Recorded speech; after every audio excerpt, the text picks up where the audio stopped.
Am I live?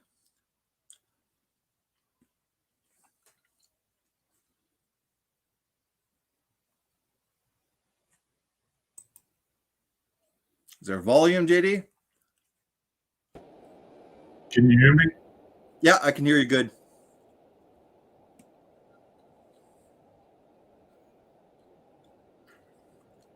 We are. We're live.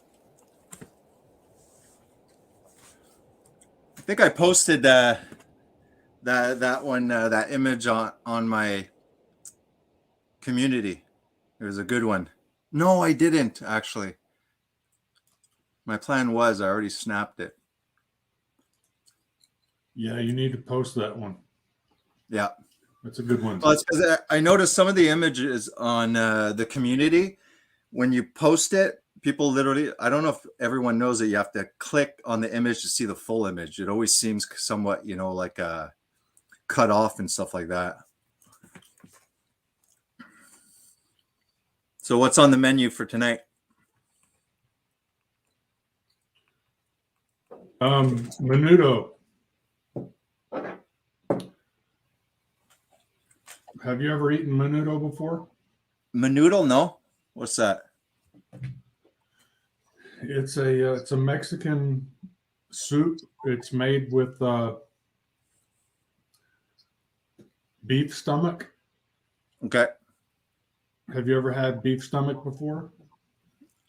I think Michelle's had some kind of intestine with one of her I think Vietnamese friends, some kind of intestine, but no, I've never had the pleasure of eating it.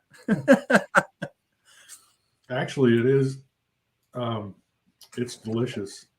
Yeah. Yeah. First time I ate it was in Guadalajara, Mexico. Yeah. And I was a little bit kind of grossed out about the idea, but the taste was delicious, and now I crave it a lot, and I eat it every week.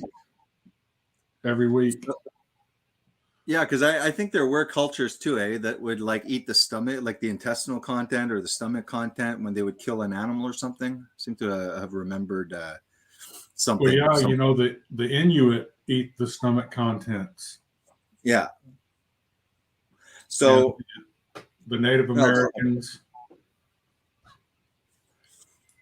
Does it taste like organy, or is the texture like typical organs, or? No, it's got a texture that's similar to meat. Actually, the stomach is it's got a layer of smooth muscle to allow it to churn. Yeah. And so it's soft tissue with a layer of muscle sandwiched between it. Between two. And what kind of stomach is this, from a cow or a pig or goat? Yeah, from a cow. Okay. Where do you get it? Like from because like you don't even see those organs. Like I guess you can go to a butcher and ask for that. Yeah, there's a restaurant in the town where we buy our groceries that is, it's a Jalisco style. Jalisco is spelled with a J, and it's a state in Mexico. It's the state that my wife is from. Okay. And so we go there every weekend to have some authentic Mexican food. Yeah. And they serve the menudo there, so we get a big container of it, and I bring it home. And I cook up some Garland Farms ground beef and I add some cactus. Have you ever had cactus before? No. Sort of like eating green beans. They take the young, you know how those round cactuses, the prickly pear? Yeah. And they take the young ones and they remove all the spikes from it, and then it's a really tender. So it's sort of like eating green green beans. Oh, that's cool. Yeah, so I add some garland ground beef and some of that cactus to it, just to kind of spread, kind of Yeah. dilute it a little bit, Yeah. make it last longer, and get my fiber. Yeah. I'm sure. I bet you like a butcher would probably give it the stomach for free. They probably just want to get rid of it because they're probably just like No, here, at least I here. don't know. You have to. Well, I'll look into that. I'm not sure what they do with it in Canada, but do they have any Mexican food restaurants there? I'm sure around and stuff like that. I mean, we do have like in Montreal, Chinatown. We do have communities of Asian culture and stuff like that. And so obviously they're getting it because they're it's in the recipes and stuff like that. I just don't think it's so I've never seen that like in a grocery store or anything like that there. What about like pig tongues? I've seen pig tongues, but like pickled pig tongues. I never had the courage to try that, but would that be considered like pretty nutritious and stuff? I guess even if it's pickled or. Oh yeah, it would be very nutritious. I've never eaten. You said pork tongue. I've never eaten that. I've eaten beef tongue quite a bit. Oh, I mean, it could be beef. I maybe I'm wrong. I'll check because of that I see like everywhere. Like like my grandparents and stuff like that. Where even my mom, it's like no, we eat liver regularly, pig tongues, things like that. I think it's something that's like started to be lost at my generation, and I doubt any of the newest generations are eating it around in my area. But yeah, that's cool. So for tonight, are we going through that video that Jeffrey had sent you? Is that the plan, or do we have something different? Well, I didn't have any specific plan. I figured we would wing it, but that's a pretty long. Isn't that a pretty long video? It is pretty long. I mean, we could play it like faster. I'm sure it's going to spark up conversation. You know what I mean? Like we play it. If we get through 10 minutes of it, but it created like some good conversation, then, we could do it that way.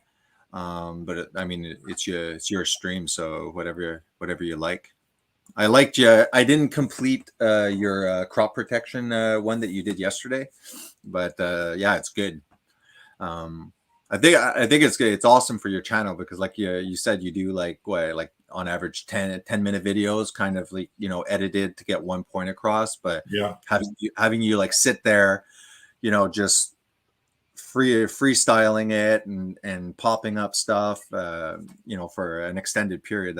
It was definitely good. It's definitely like a message that you have to get out there. Like, do you know of anybody else that's kind of pushing this aspect that you're trying to show the public? I haven't seen any. Well, there is one other farmer that has done some calculations and made a pretty good video. I need to look that up because I need to gather up some resources. I was actually contacted yesterday by a guy who is doing a scientific paper trying to tally all of the crop deaths because right now there's only 2 scientific papers that have ever been done regarding animals killed by crop production, and both of them were biased. The first one was a straight up animal rights activist, and he only counted the animals that are killed during the harvesting process.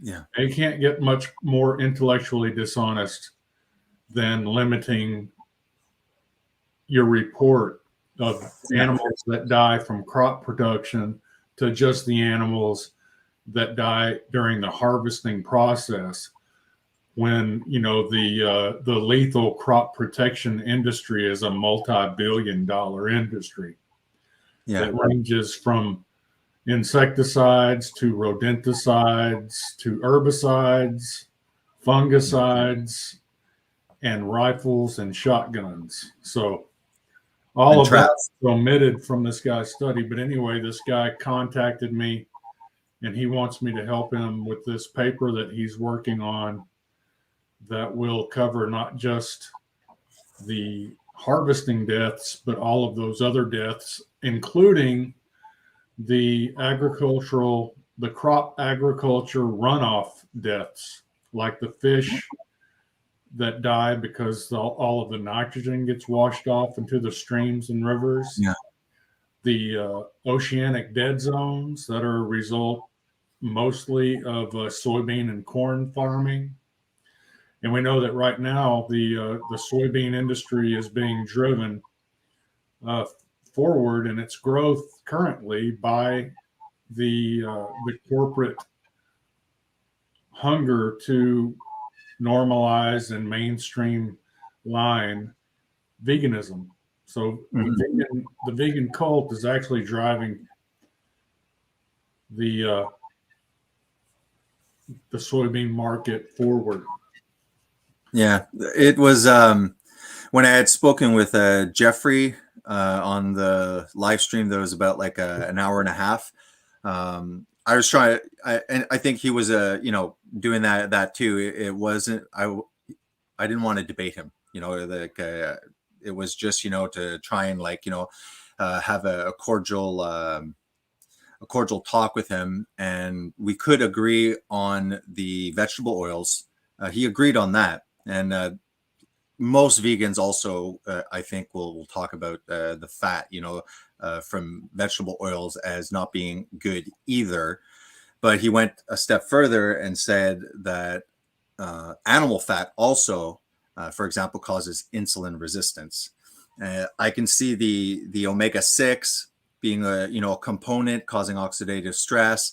The permeability of cells, all that could lead to a resistance. But when he said that all fat, so he was including animal fat, I was like, okay, well, that's unrealistic, because we started consuming more and more over the decades at the start of the 20th century, right? About that's where the manufacturing process and stuff like that of the seed oils occurred. Now, if he's trying to say that all fat is bad, when we know that the majority of the actual physical structures of our body is proteins, fat, cholesterol, and things of that sort, you have to ask the question, like, every cell is a fat. So how are you telling me that you can get insulin resistance from animal fat? It's like there's one of those fats then that has to be essential. Or else, you know what I mean? Like, every cell is surrounded by what's called a phospholipid bilayer. Yeah. And the lipid part of that is, lipid means fat. Lipid, liposuction. So lipids are fat, and that lipid bilayer, actually there's two layers of lipids that surround every cell in your body. So if like a water balloon, that the rubber balloon part, every cell in our body is similar to that, as far as the cell membrane is made primarily of fat and cholesterol. And it's made that way so that each cell the cellular membrane is waterproof, because oil or fat and water don't mix. Therefore, the cell can largely control what moves in and out of the cell. And if we didn't have that layer, that phospholipid bilayer, then we wouldn't be able to, there would be no such thing as living organisms. No, and then we have the myelin sheath again, cholesterol and fat that insulates all our nervous system.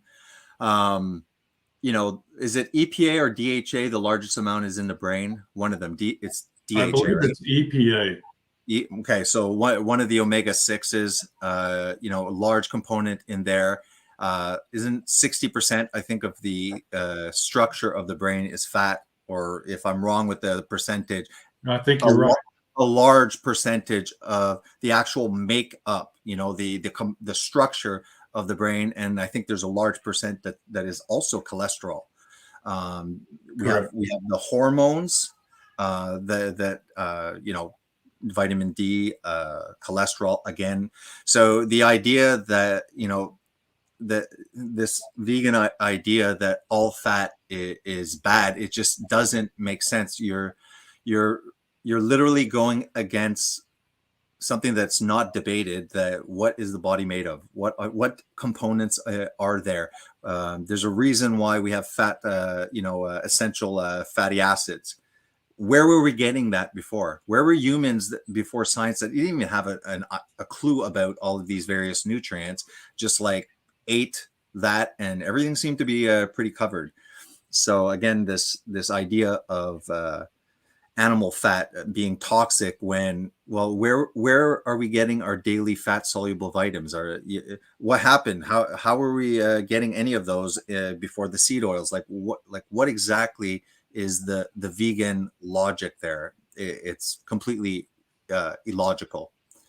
Well, a vegan will build a wall around their ideology, and the ideology centers and revolves around this idea that eating animals is morally wrong. Mm-hmm. They will sometimes misspeak and they'll say killing animals is morally wrong.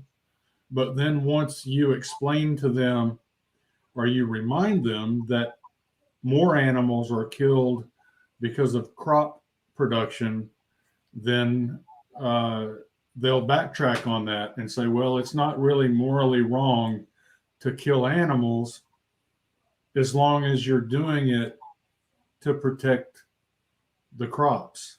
Mm-hmm. If you're killing animals to protect the crops, then that's moral. But if you really, they say that. Yeah. Who's the vegan?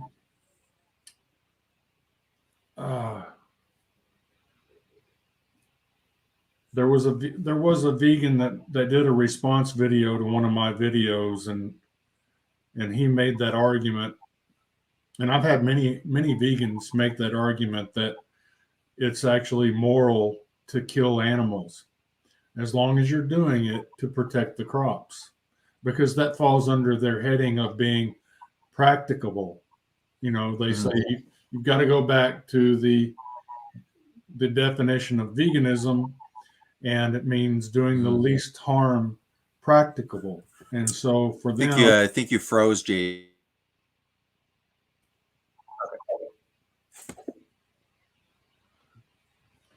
Did I freeze? It's freezing a little bit. People might have missed that last part because we both went spinning. You were frozen. So maybe just repeat the last part of what you're saying.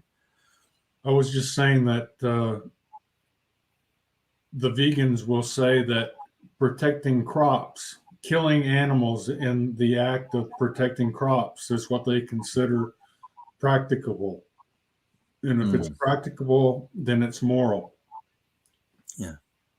The claim for carnivore and stuff like that is somebody that's like, listen, if I homestead and I raise one cow, like you had mentioned, 3 years for one person to get through a cow on average, depending on the size of your family, a cow probably even for a relatively large family can supply, especially if you're not just eating the muscle meat, an immense amount of food, and that's one death.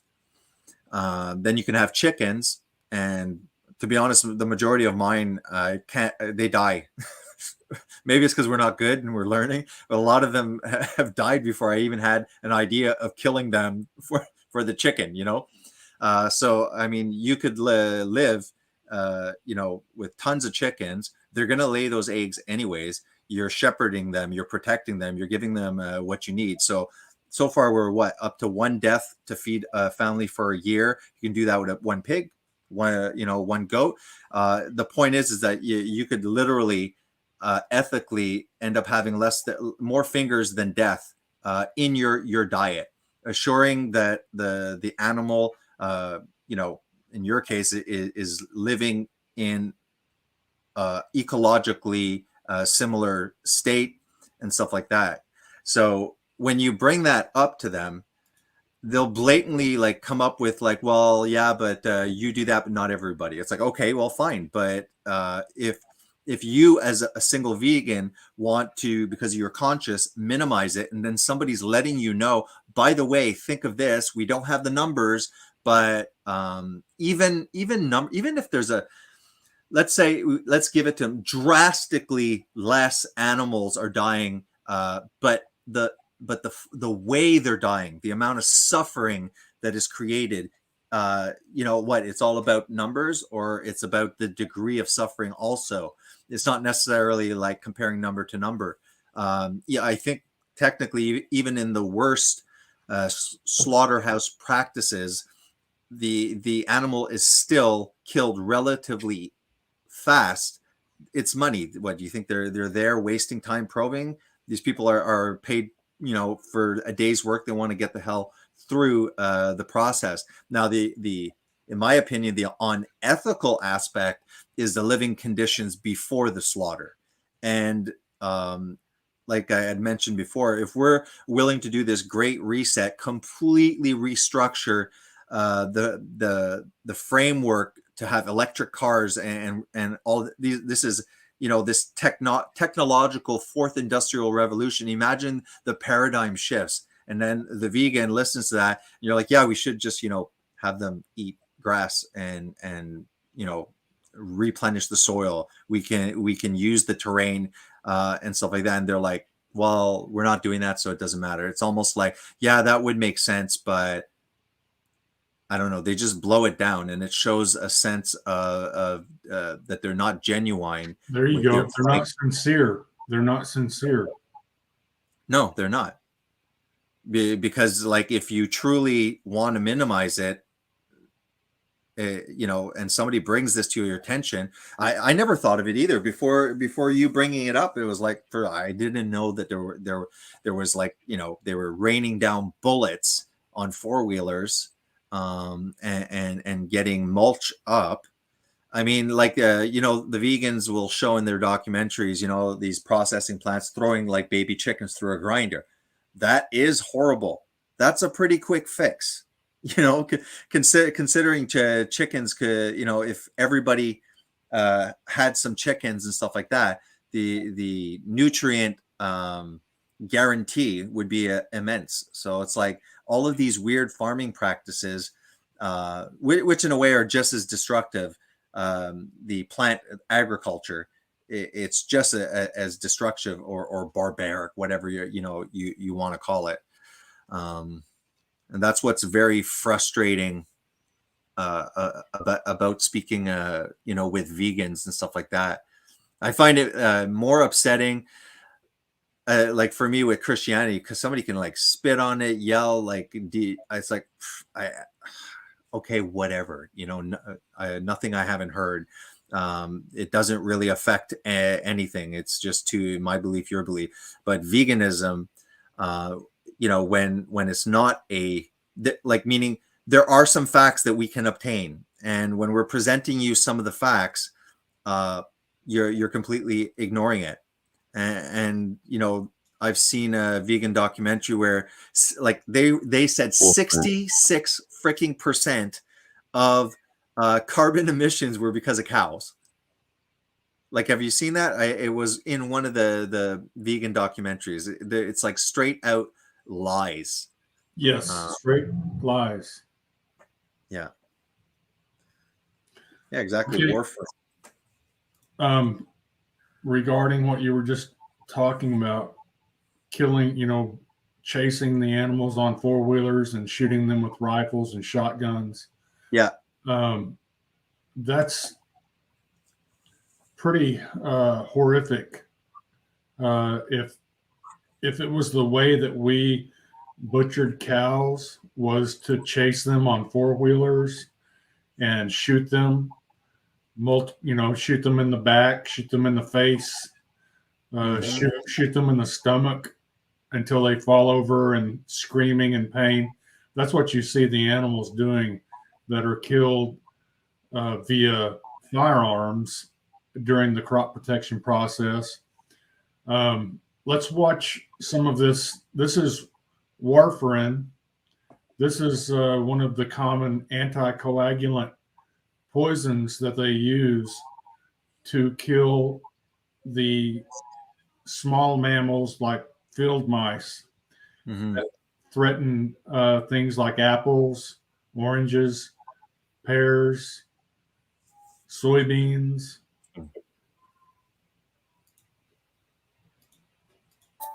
One of the world's most widely prescribed drugs.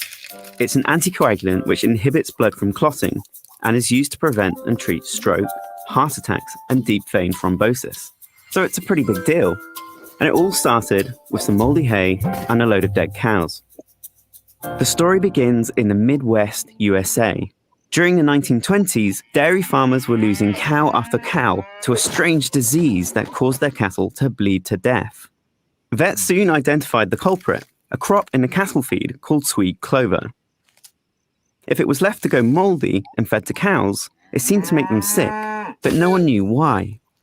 Unfortunately, few could afford alternative feeds, and so in the winter of 1933, one desperate farmer, Ed Carlson, made a 200-mile journey to the University of Wisconsin in search of help. In the back of his truck were 100 pounds of sweet clover and a milk can full of blood that wouldn't clot. Oh, and a dead cow. Eventually, he stumbled upon a biochemist called Carl Link and made a plea for help, although there was nothing Link could do for Carlson's cows. But this chance meeting would have a profound effect on Link, and he soon set his team on the hunt for the chemical responsible for the sweet clover disease. After 7 years of research, they found it, a compound called dicumarol which inhibited blood clotting in a number of animals such as mice and rabbits. All right, so Yeah. this is a story that most virtually all vegans are ignorant of this information right here.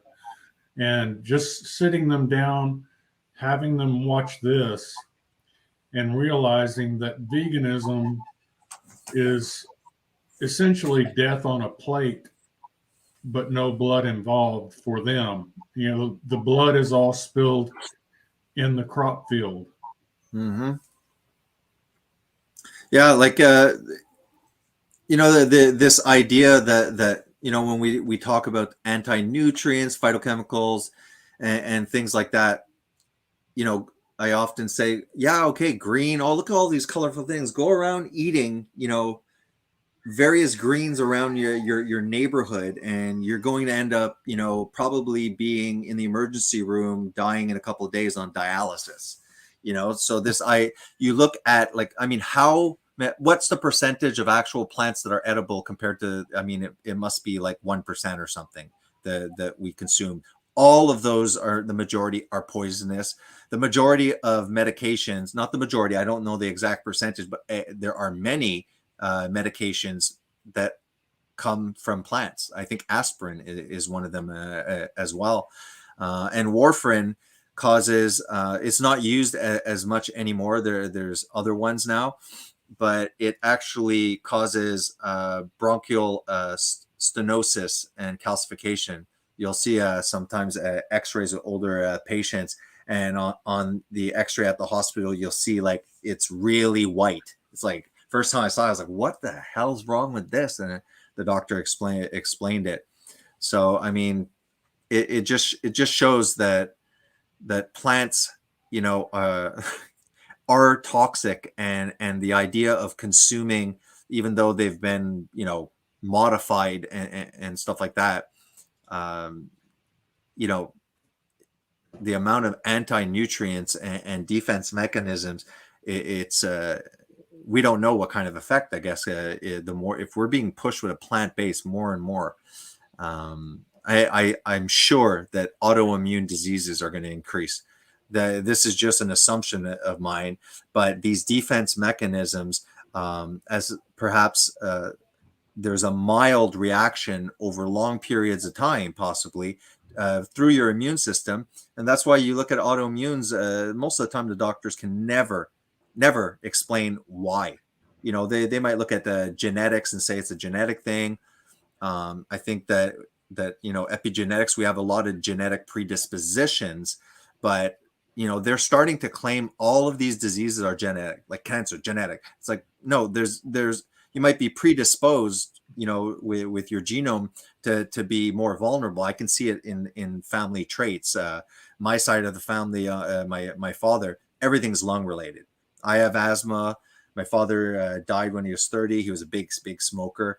Same thing. There was emphysema on the autopsy at 30. His dad had it. So everything on my side is related to the lungs. On Michelle's side, her dad had a heart attack in his 40s.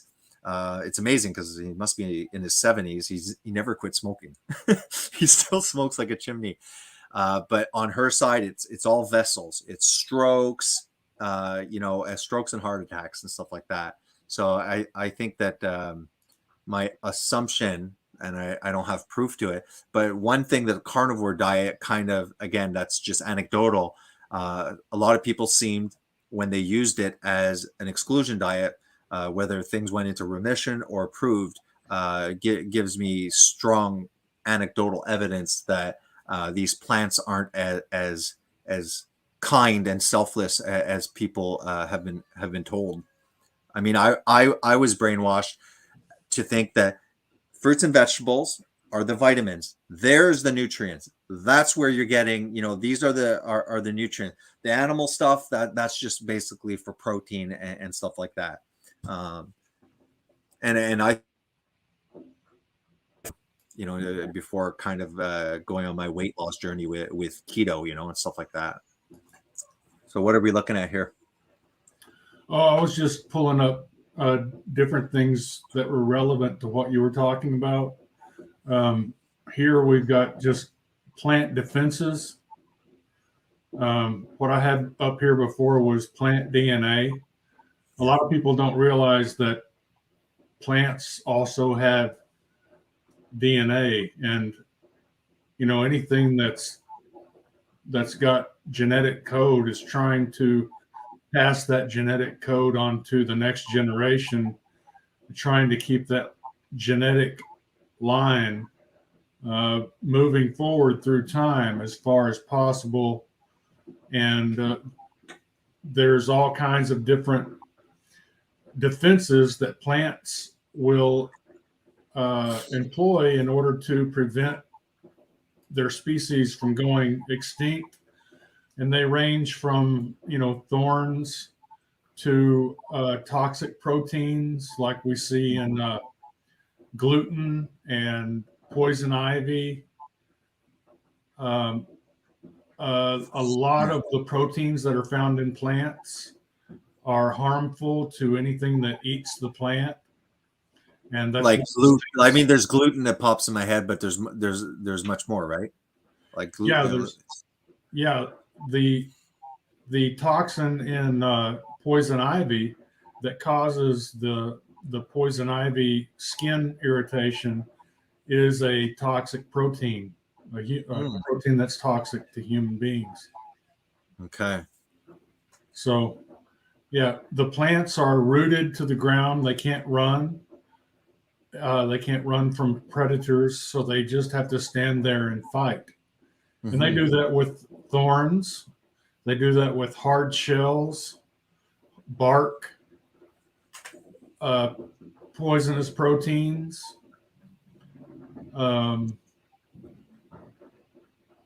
What else? That must be a good one. This YouTube, the amazing way plants defend themselves. Yeah. One plant that's interesting, that just because I saw it, if you scroll up a little bit, do you know much about the Venus flytrap? it requires actual like flies and stuff like that. Like I've never looked into it, but it must be an interesting topic. Like why does the Venus flytrap require, I guess, this instead of just nutrients from the ground? Well, That could be a good topic at one point. Venus flytraps have fascinated biologists for centuries. However, the molecular underpinnings of their carnivorous lifestyle remain largely unknown. Mm. Researchers characterize gene expression, protein secretion, and ultrastructural changes during stimulation of Venus flytraps and discover that common plant defense systems, which typically protect plants from being eaten, are also used by Venus flytraps for insect feeding. Mm. So they're using the proteins that other plants are using for defense as a way to attract insects. There's I took a bunch of screenshots. Actually, I still have them. Looking at the level of consciousness of plants and stuff like that. I just snapped it. I'm gonna have to look at each one, but I snapped them. But it's quite impressive. And what kind of got me interested in looking at that was one of the nurses he was trying to explain something. I had no idea what he was talking. But there's some kind of slime, some kind of, I think, a mold or whatnot. And what they did was they put it, I guess, on a medium, like a petri dish kind of thing. They took all of the main transit systems in China.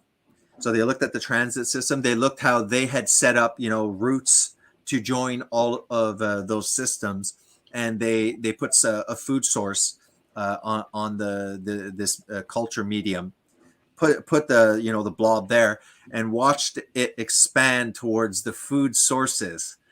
And obviously China, their transport system was intelligently designed, but what they saw was almost identical, because the slime would go out, make all these extensions, but once it hit food, it would actually realize which routes were redundant or useless. So you'd see these constrict and fall away, and then the other ones would get larger. And at the end of this thing, it pretty much looked exactly like the Chinese had built the transit system. And I started getting into just quickly, superficially looking at more of the abstracts, the intelligence of whether it's plants, bacteria, viruses, microorganisms. And, I seem to remember them even talking about they do have a form of language. They do communicate, but obviously it's not vocally, it's not with vibration, but with chemicals. They're able to send out chemicals, communicate with each other. So it's not just about them aware of their outside environment by kind of turning during the day towards the sun. It's definitely, I think I did make a somewhat of a short video on the slime imitating the transit system. I'm not advocating for some people that take it a little too far and try and say, oh, well, you know what, plants are conscious too and they can feel the pain. I'm not bringing it to that extreme, but just let me check somewhere. You can talk. I'll shut up a little bit. Let you talk on it while I find this.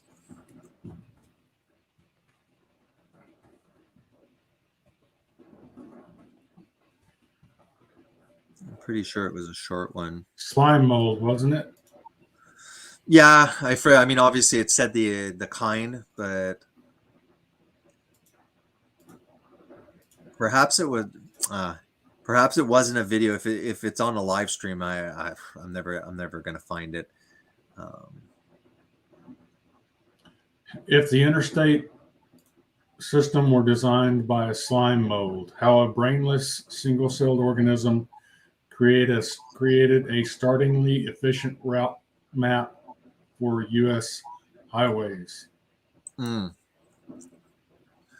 I think it might have been at the start of my intelligent design video that I probably slipped it in there. But do you have it popped up? Yeah, exactly. I mean, actually, this is another one. That's not even the same one. I think. I bet you if I just Google slime mimics Chinese transit system, because the video he sent me was on YouTube and it was actually quite short. Here, I have it. Here, I've got it right here. Let me see. Let It's not me. the same one. How is yours quick?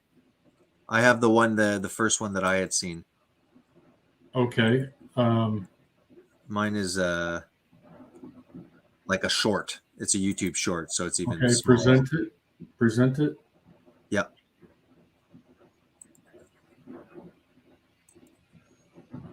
Screen share. Just give me a sec. All right. Ready? Ready. All right. I might have my volume. I think I did shut off because we were doing the live stream. I'd like to see the volume, but anyways, I don't know. Oh, here it is. Maybe. Okay. Check out this. My friend Lynn. Check out this. Hey. Okay. Check out this video of when. There you go. So there's the food. I think it was actually just bread.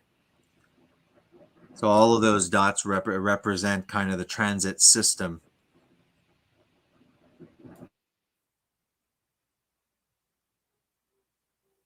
So it starts realizing where the food is. It starts dropping all of the useless channels when it's starting to find the food. And then I think it'll compare it hopefully to side by side the transit. No, okay. It doesn't Check out compare this. it. There's other longer ones though. Slime network designed. Maybe that's a little bit longer. The Tokyo metro system. Well, this actually happened when a group of Japanese researchers at Hokkaido University put a slime mold on a map of Tokyo. It sounds really strange, I know, but the scientists were actually onto something, and they were astounded by the results. Well, in Japan, we've been telling you about the unprecedented Slime mold to Japan. It's only a possibility because Japanese Tokyo train. Japan is taking a tough approach. Tokyo. everything in Japan just seems to work. They have the fastest trains in the world, the best food, they have those cool pink trees in the spring, and they're really punctual too. Anyway, let's talk about Tokyo, the capital of Japan, the largest city in the world with over 40 million inhabitants. It has some of the best urban planning in the world, and some would say that the Tokyo metro system is the epitome of all this. It transports 40 billion passengers every year with 100 different train lines, and it was designed by slime mold. Wait, but yeah, I'm not lying. Slime mold, this thing, actually designed the highly complex spatial problem that is the... Mind if I jump so we don't get like a strike for just playing somebody else's Yes, of course. yeah, I want to get this all right, so blah blah blah, I'm giving my opinion. Yes, bye. Mold configuration. They put the oats so they represented hotspots around Tokyo. Now, slime molds, as Merlin Sheldrake points out in his awesome mushroom book called Entangled Life, can make decisions by comparing a range of possible courses of action and can find the shortest path between 2 points in a labyrinth. And coincidentally, they also really like oats. At first, the slime mold just expanded and branched out to cover the whole edible network. But here's the cool part. In a few days, it naturally established the most efficient route between the oats, and thus it inadvertently replicated the Tokyo Tokyo metro system. Here's the comparison. It's not exactly 1-to-1, but Yeah, that's pretty cool. This is the one, the Tokyo. Yeah, Pretty impressive. probably more efficient than the roads that we've designed. Mm-hmm. Yeah.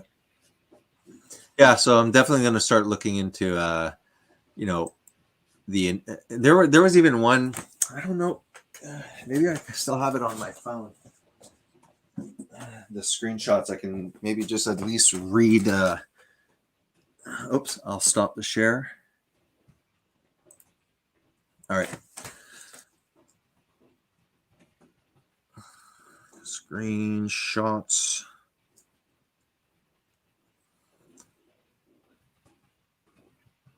Yeah. So bacterial cells can communicate and alter group behavior with one another by population density through choron sensing, another manifestation of intelligence. This is a form of self-awareness that allows entire bacterial networks to recognize and adjust to particular environments collectively. I'm wondering over the issue that we've had over the past few years with a certain organism, the coof and stuff like that. It's funny. Like I wonder if the how would I put this without saying alleged lab gain of function. It's funny how like it's losing it's losing capabilities and stuff like that. I haven't looked into it very much, but if you have something that's been gain of function, I don't know why would the virus become less and less effective, if you know what I mean. I don't know. I think it becomes less and less effective after, not in the lab, but once it begins to evolve out in the population. Mm-hmm. I think it moves in a direction. I don't know exactly why, but from what I understand, viruses will move in the direction of being more and more and more transmissible, Mm-hmm. but less and less and less lethal.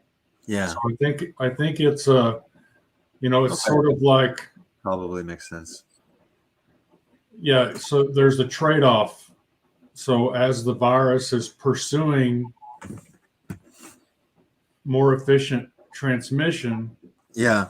so much resource is going into that endeavor that it begins to lose potency. Yeah. Well, it makes sense. If something is too virulent and deadly, it's like a raging fire. It'll burn itself out.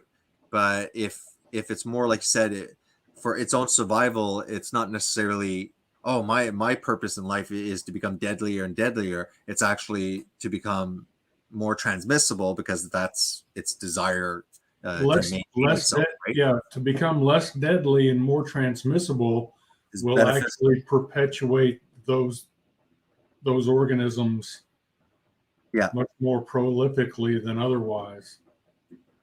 Yeah. Here each one of these I have the title. If I'm just going to screen share it for viewers to kind of jot it down if they want, and then look into the actual articles instead, because I mean we're not going to go into these articles right now. It's kind of not the topic. Yeah, I presented my screen if you want, JD. That's the first one that I just read. How intelligent are microbes?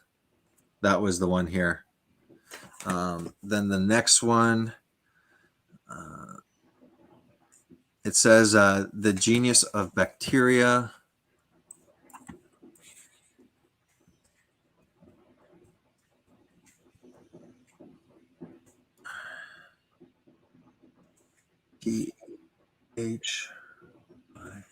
PHS.org.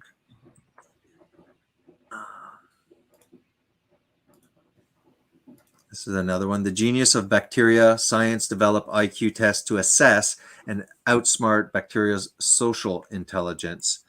The recent study shows that everyday pathogenic bacteria are not so smart. Their SIQ score is just at the average level, but the social intelligence of the vortex bacteria is at the genius range.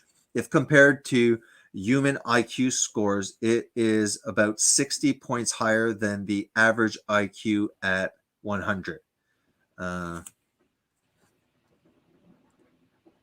Which is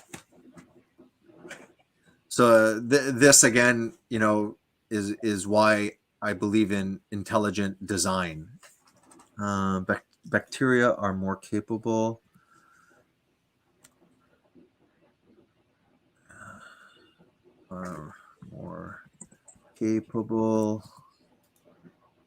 of complex decision. Science Daily.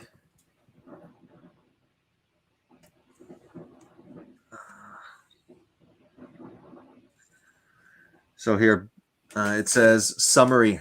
It's not thinking in the ways humans, dogs, or even birds think, but new findings show that bacteria are more capable of complex decision making than previously known.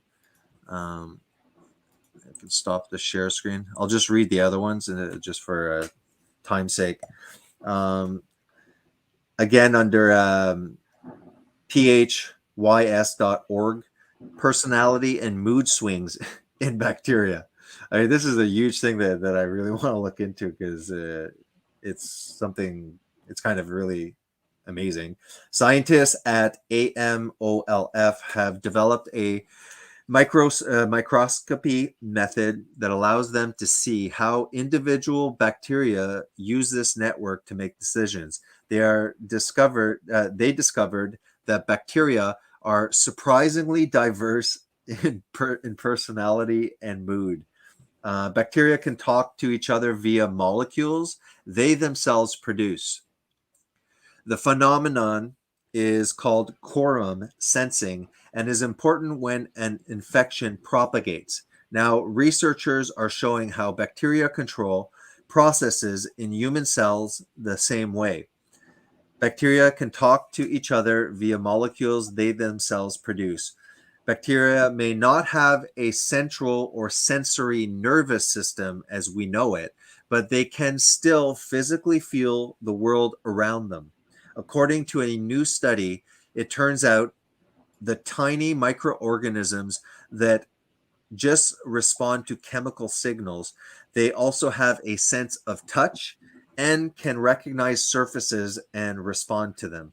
That's pretty much all I have. Those are the ones that I screenshotted. That's amazing. Yes. That's a good part of the internet. It's definitely not something evil. It kind of screwed our society. The social media, it definitely has a negative impact, I think, on everyone, especially our youth. But at the same time, it's an incredible power and stuff like that. I mean, to the extent where at the hospital when we acquired from Draeger company the electrical impedance tomography, it's a strap that we can put around the chest of the patient and kind of see where the distribution of the air is. So on the vents prior to that technology, I'm putting a bunch of numbers, I'm measuring a bunch of compliance resistance, peak pressures and stuff like that. We can take snapshots, we can take x-rays, we can auscultate, we can take a CT scan image, but that's a snapshot in time. It's not a dynamic image. So we acquired that. I had no idea how to use it. So I read the manual and stuff like that. But the amount of information that I really acquired was from the internet. I self-taught myself looking at lectures that had been published with these. And since it was a monitor, I just slapped that thing onto people's chest. There was no danger of me using it without complete knowledge of what I was doing. I was learning. It's a monitor. But yeah, like the ability to self-teach yourself. My friend, no skill whatsoever in building walls and rooms and stuff. Self-taught himself on, primarily on YouTube. My son, who's only 16 now, is self-teaching himself with the internet and sites on YouTube. And I told him, because he has learning disabilities, and reading comprehension. But I told him, and he used to have low self. I'm stupid. I don't understand.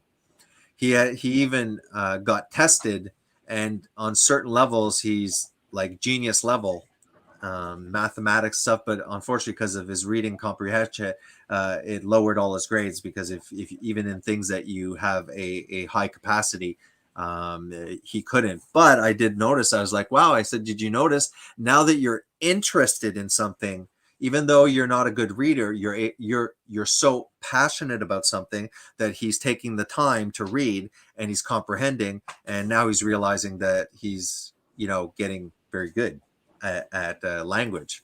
So that's an amazing power that the internet and even YouTube can do, that platform. But there's so much of the other side, like the negativity, that I'm sure we're all aware of. Did you ever see this video of Lifting Vegan Logic? He's the one that claimed that killing animals to protect crops was morally justifiable. Yeah. But I know him. He's kind of up there with the Freely, the Banana Girl, and those annoying vegans. He's pretty prominent. But to be honest, I never look at it. I personally, I don't know how you do it, JD, following these people and keeping an eye, because to me it's pure torture to get through these things. It's just very very triggering for I'm like I did with that video I posted. I'm not ashamed, because to me triggering just means it's upsetting, and it's frustrating. I don't think that it's a weakness to be triggered by lies. So what is this specific one here? he did a parody of me as the crop deaths king, Okay. and this is him imitating Garland Farms. Just before you start, just press pause. Did you notice that the first thing that goes away, I think, with nutritional deficiencies is a sense of humor? I really think, because any of these vegans attempting to be funny, it's almost like feminist comedy. It's like, it's not funny. All right, go ahead. I agree. Yeah, no, I mean, because obviously you have that brain fog. 100%. You Google brain fog veganism, it's riddled with it. So obviously, and it just makes sense, right? The B12, the omega 3, the omega 3s, the fats, the cholesterol. Obviously, it's going to have an impact on personality. It'll change you, which is the reason I think that most cults push veganism. It makes you more susceptible and less sharp in critical thinking. I really think it dumbs you down, which is the exact reason why the globalists, World Economic Forum, large corporate, they want to push this plant-based diet, this plant-based agenda, this peasant diet. Yeah, there's my rant. Go ahead. Okay, here we go. These goddamn vegans aren't aware that their crops cause plenty of animals to die off.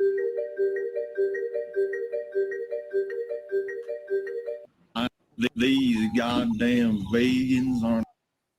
So he tries to make a joke about crops killing animals, and then I begin to show that he's joking about animals being killed by crops, which is actually Very These compassionate. Right? goddamn vegans aren't aware that their crops cause plenty of animals to die off.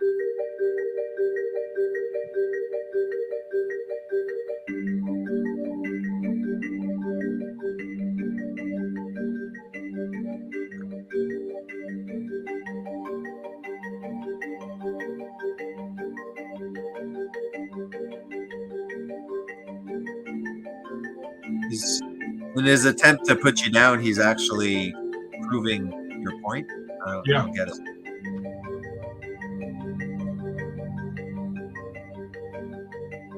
And by the way, him Goddamn imitating you vegan by New saying World "goddamn Order. vegans," the awakened community and the vegan community might, be vulgar and stuff like that, but just pointing that out. Oh yeah. I came to the realization that the awakened community or the truthers has nothing to do with spiritual development. They're trying to search for the truth, but they're not trying to refine their character and refine themselves. They're not on a search for inner truth. They're just like, it's probably a simulation. Oh, these are doctrines of man. Yeah, flat Earth. It's anyways. Green Ghost. Hey, buddy, what up? Veganism is an emanation of the religion of gynocentrism, so it makes sense that they must toe the modern PC line even in their comedy. Emanation of religion of gynocentrism. So, JD, you're smarter than me. Gynocentrism. I know, like gynecology. What are they talking about? What's gynocentrism? I think it's like the opposite of I'm gonna check out. the male dominated Yeah. culture. Come on, Green Ghost. Don't use big boy words here, okay? Gynocentrism. That's the word of the week. Gynocentrism, is a dominant or exclusive focus on women in theory or practice. Okay. Good to know. Have we gone through the comments to see what people are doing? I'm going through. The live chat. I'm just kind of checking out what people are saying. Green Ghost is very happy that he caught the stream when it was starting. Yeah. You're like me. We do last minute streams. I'm sure, like if we post the time and location and topic like at least a day before, I bet you we'd get like some decent numbers. How many people are watching live right now? Not many, because it's pretty late too to 10. start. 10. Oh, that's good. JD, hope you and yours are doing well. Green Ghost, I'm highly offended that you wish JD well, but not me. You're no longer allowed on my channel. Just as a side note, taurine. What food has the most taurine? Mary Quit says. So, what about what can you say about taurine, Garland? Oh, I've already covered Besides that. that it's in energy drinks. I've already covered that. I pulled up a screen while we were having a conversation earlier that explained it. Okay. I mean, I'm ignorant on it, so do most animal foods have it? I'll Is it pull it up mostly again. Hold on. Okay.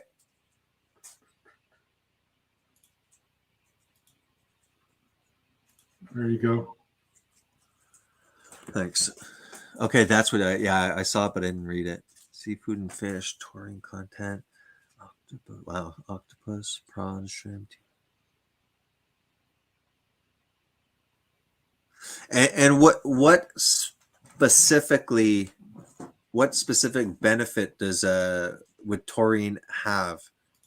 Like it's not it's not an essential nutrient. It's a is there like do you know a little bit more about it? Yeah, I'll It's pull it up.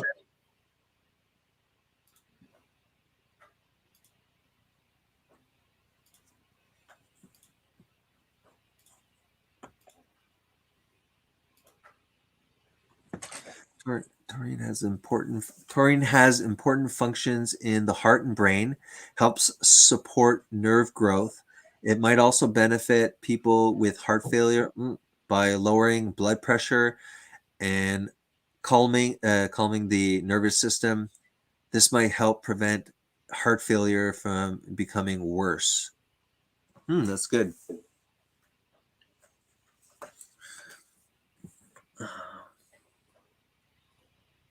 I said, hey guys, couldn't forget the lady in the room.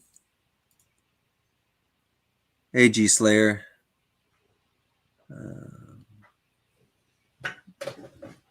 Yeah, he says, oh my God, Mark Passio is anti-Carnists. I've heard his name. Obviously, haven't wasted time listening to him. Turmeric is an example of plant. You hear a lot of people toting turmeric, eh? Is there? I mean, like I said, like plants have defense mechanisms. Many medications are made from derivatives of plants. I guess maybe sometimes there could be a chemical that might have benefits. What are your thoughts on that? Or is it just it's straight out not good and not necessary?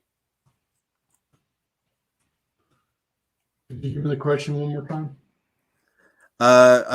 Mary was talking about turmeric and a lot of those Indian spices and stuff like that.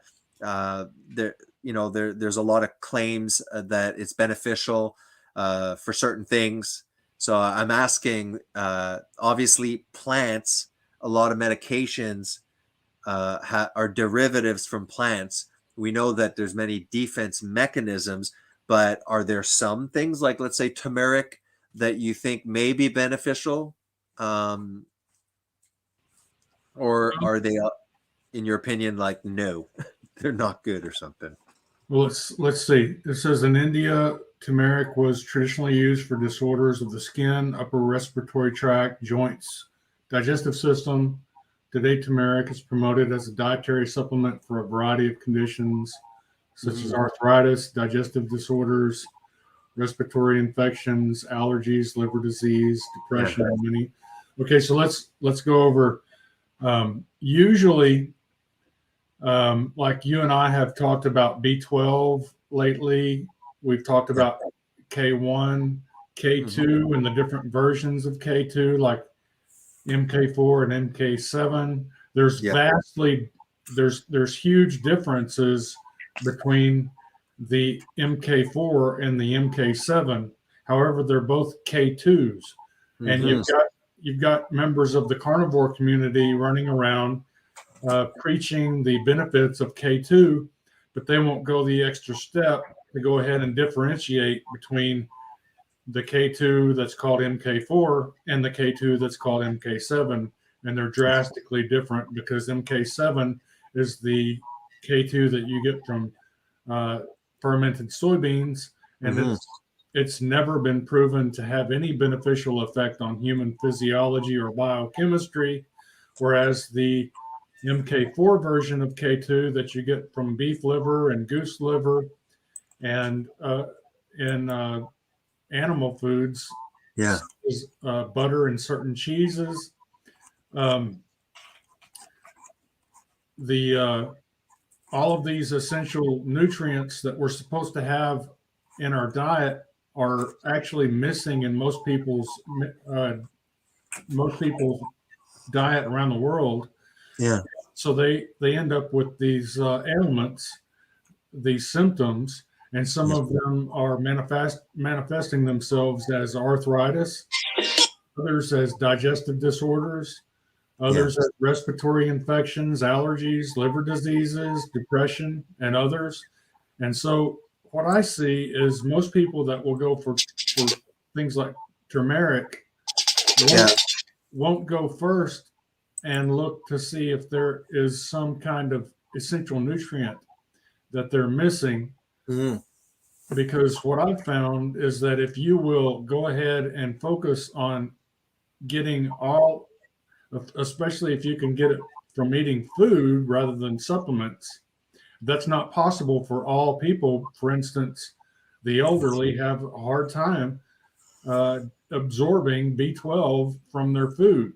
And so it's necessary in some cases for them to actually take a supplement. And in those cases, that's, in my view, perfectly acceptable. However, for the rest of the population, it's best that we get it through our food. So rather than pursuing some herbal remedy or some pharmaceutical remedy for some ailment that you've got, I found that it's actually much more effective if you dig a little bit deeper and uncover the underlying cause of the symptom rather than trying to treat it with some herbal drug or some pharmaceutical drug. Yeah, it's like a plaster. All of the essential nutrients taken care of, then the ailments tend to go away. Yeah, no, that makes total sense. I mean, like here, I'll screen share over here something. Like you were mentioning, a lot of people are toting vitamin K. Did I share the screen? Let me see. Screen share. Yeah, my screen should be there. Let me know when it's popped up. It's popped up. All right.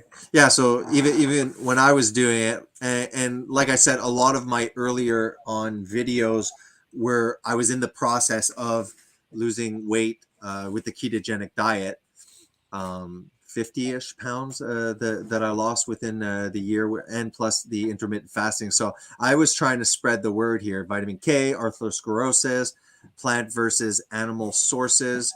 But I think that I'm not sure if I might have differed. I said MK7 here, natto, but I don't think I knew at that point about the bioavail. Like I don't think I went far enough here with the K2 to differentiate. Like I just learned that when you were talking about. I did not know that. So yeah, people have to go a little bit further, and that's cool because that's something unique that you had did. Here's the start of the video when it used to be called Fast Keto Prime, my channel. You can see the before and afters just while it's here. Within 1 year, the difference. I looked muscular. I actually didn't do much training. It's kind of like people, that want to see more definition. They just lower the body fat and then they call it toned, when it's like, no, you're just showing because you're lowering your body fat. So I probably had a decent amount of muscle underneath the fat.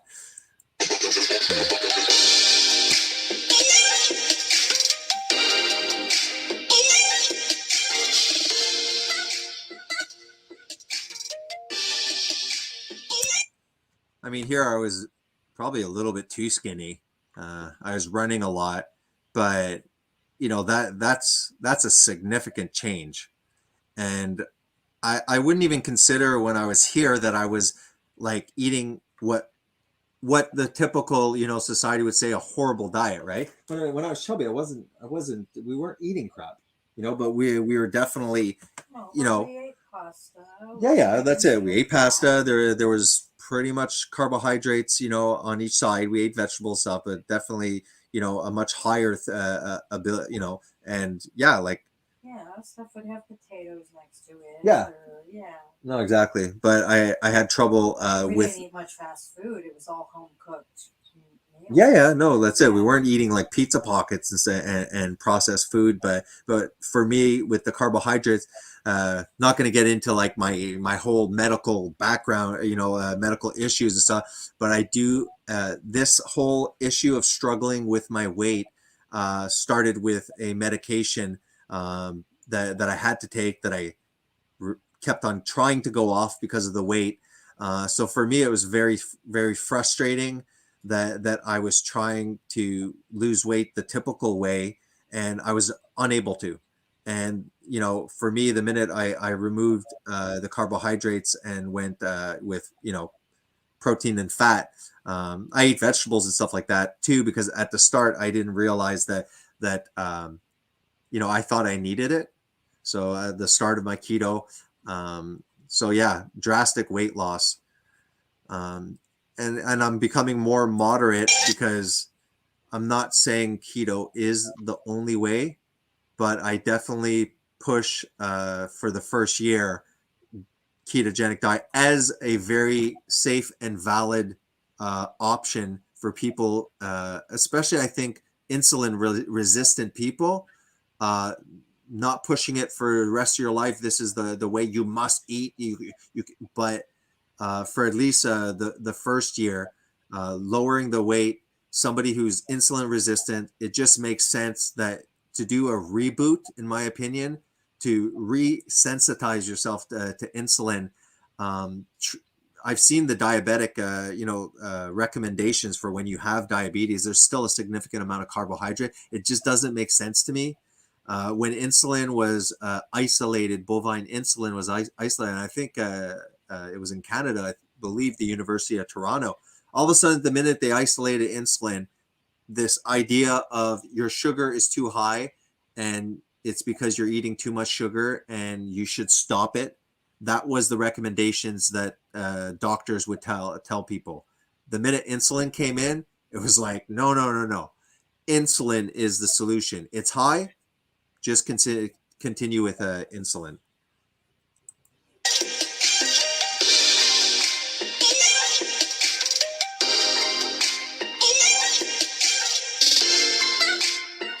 I think that's it. So yeah, like for me, the keto was a real game changer. Game changer. I'll use the vegan documentary. But I've changed in my, because I went through the carnivore thing too. Tried that. That's why I kind of call it animal-based keto. But even keto, I'm not pushing like you must maintain a nutritional ketosis, which is optimal.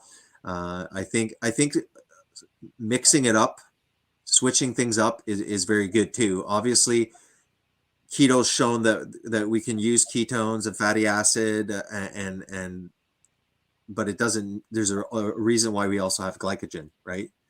So I don't know. I'm coming back to a little bit more of a middle road.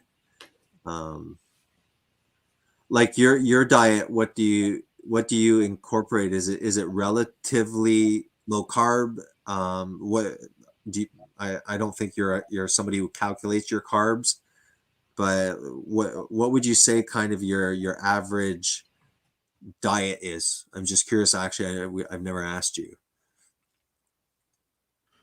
Well, let me pull something up here real quick.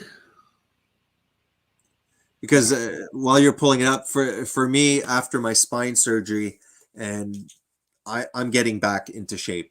I don't care. I'm gonna have to figure out what I can do with my back and what exercises I'm going to be limited big time. But for me, like I really am not carbing up, and I find it I put on about 15 to 20 pounds the minute I start carbing up, because for me it's like I don't need my glycogen storage amped up. I'm so sedentary at the moment.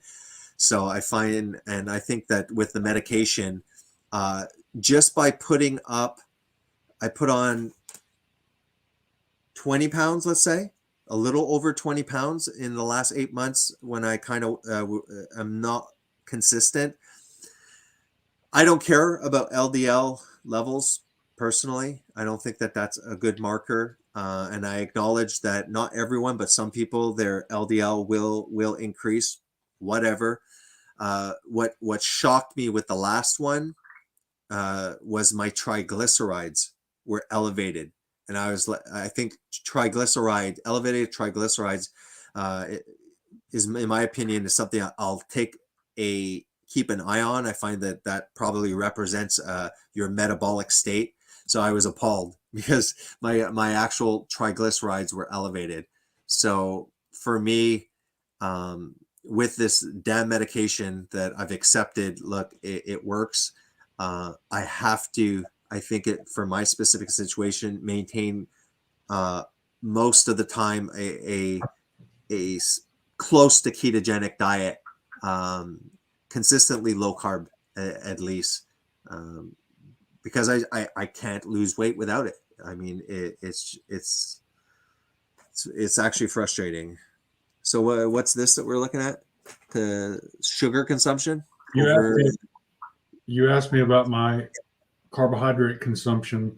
Yeah. And this is the graph showing the sugar consumption over time from around 1500 to past the year 2000. And the starch consumption is similar, has a similar projection to this. So if you move back to about 1700, then you're getting something pretty close to the ideal carbohydrate consumption for human beings. So when you asked, is your carbohydrate consumption relatively low? By modern standards. Absolutely. It's relatively low compared to what your average modern human being is consuming, because the amount of sugar and starch that we're consuming per capita around the world, especially in developed nations, is a gargantuan amount of sugar and starch. Yeah. Way more than is justifiable as per our glycogen store potential. And so the average human being is about 150 pounds. And a 150-pound individual on average can store about 500 grams of glycogen in their liver and muscles. About 200 of that can be stored in the liver, and about 300 of that can be stored in the muscles. I carry a little bit more muscle than the average. Yeah. I'm 6'4" Damn. And I weigh about 235 to 40 pounds. Yeah. And so I could actually probably store somewhere around 850 to 950 grams of glycogen in my liver and muscles, because my liver is going to be larger, not because it's enlarged, but because I'm a larger human being. Yeah. And my muscle mass is going to be higher than average. So glycogen, if people don't know it, is actually a type of starch. So you can imagine that within each muscle cell, you've got this little chunk of bread that can be reverse engineered back into glucose when needed. Well, yeah, when needed there in the muscle. It's important to note that the glycogen that's stored in the muscle is not ever released back into the bloodstream. It stays in the muscle until it's burned. However, the glycogen that's stored in the liver can be reverse engineered back into glucose and released back into the bloodstream, primarily for use by the brain. Yeah. So the liver is there to produce glucose for the brain. The muscle glycogen is there to produce glucose for the muscle cells where the glycogen is located. Yeah. To my knowledge, when we're not yet, like when we're skimping on carbohydrates, or we're in a fasted state, um, there is 20% of the brain that must use glucose. Like it can't switch, but 80%, I guess, of its function can, I guess, be used with ketones. Ketone body. Is there a weight? Because obviously, like we're probably, geez, I got to remember that, like the Krebs cycle. So you got glycogen and the ATP, adenosine triphosphate. So I guess the byproduct of this usage, then what is sent into the bloodstream, I guess, would be the water. That's why there's such big fluid shifts. I'm wondering, let's say, like your glycogen capacity way more than me. Okay. So is there a weight? Because for me, it seems when I like the fluid shift, the weight from the fluid shift that I usually get is like a pathetic 5 pounds. It's not much. Because I always, okay, I'm going back, within 3 days, I didn't lose 5-6 pounds, of fat. Probably didn't lose much.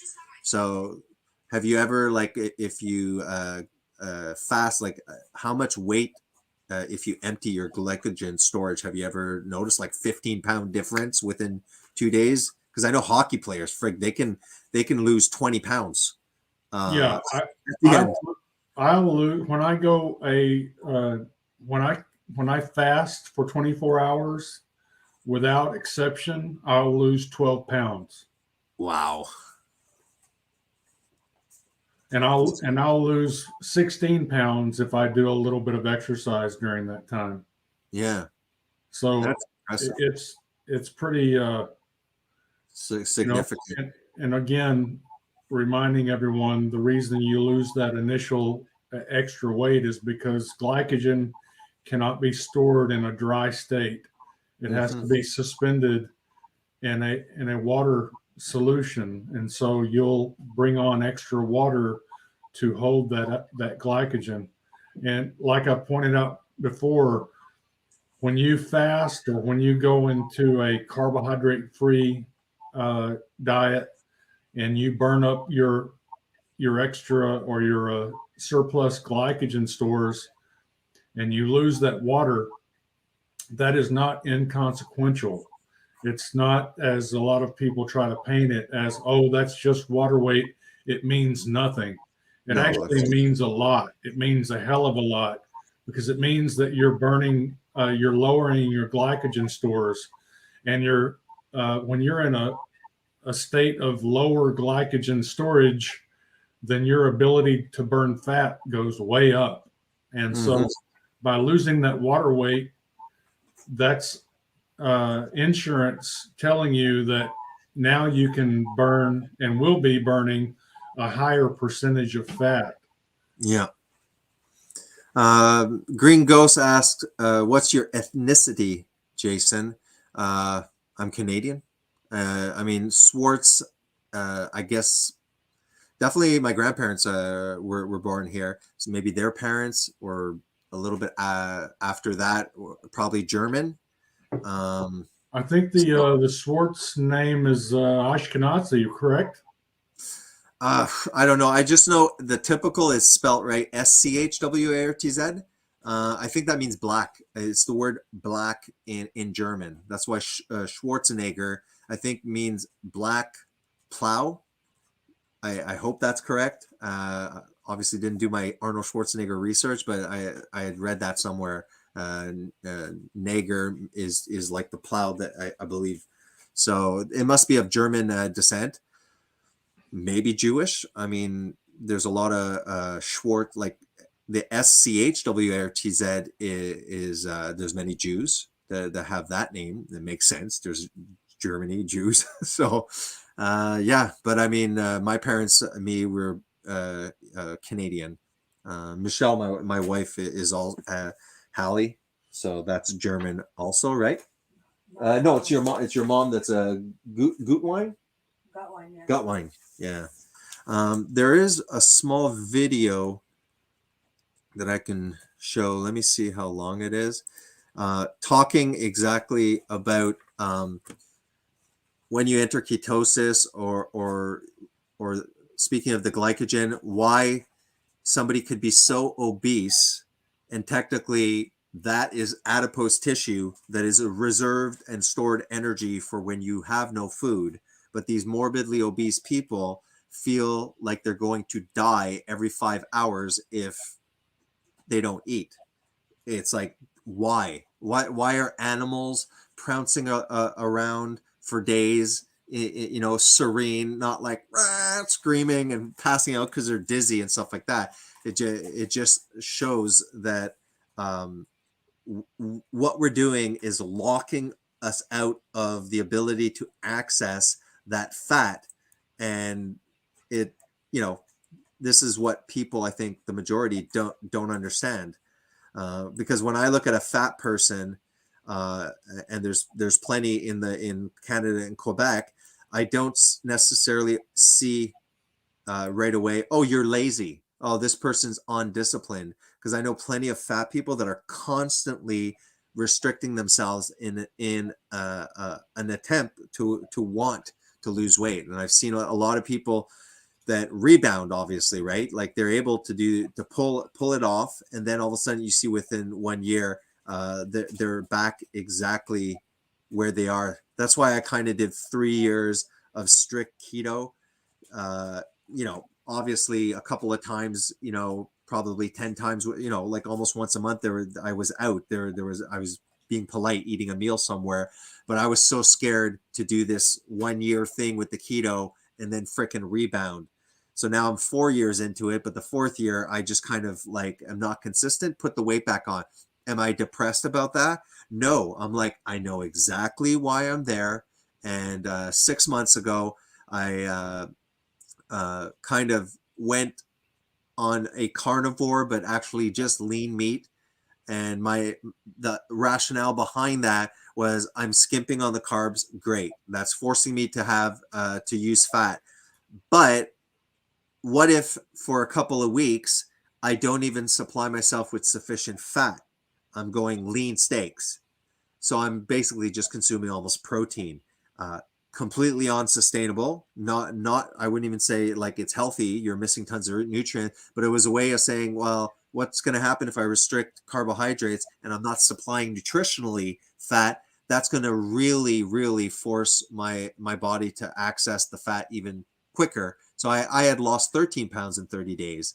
And then obviously I'm not toting a protein only diet, but it's good if you understand the biochemistry behind it. You can kind of play around with it. You're like, no, I want to lose this quick. I'm just feeding protein for a couple of weeks. Then I'll go back, what are your thoughts on kind of cheating that? Do you think that's okay to suggest these kind of like tricks to people in their weight loss phase, as long as they understand that like this is why we're doing it, or it's too extreme? You mean by you said cheating? Well, not cheating, but let's say I'm trying, like I'm coaching, because I've done that in the past, and for free, by the way. I'm like, let's use a ketogenic diet. So I coach them through. I naturally say, if your appetite goes down, don't do the cultural thing. Eat when you're hungry. So they end up doing probably just naturally intermittent fasting. But do you think it's wrong for me to say, you know what, for the next 2 weeks, just go lean protein, because now you're not supplying any fat either, that it might speed up the weight loss?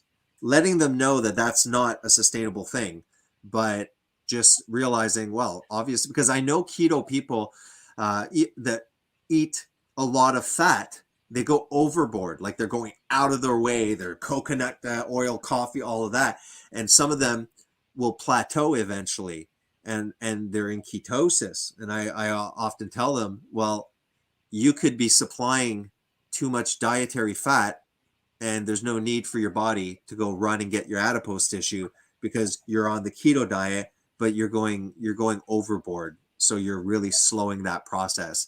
because the big criticism of people like, oh, it's not healthy, there's way too much fat. In my opinion, I'm like, actually during the first year, I never tell them you have to meet this many grams of fat.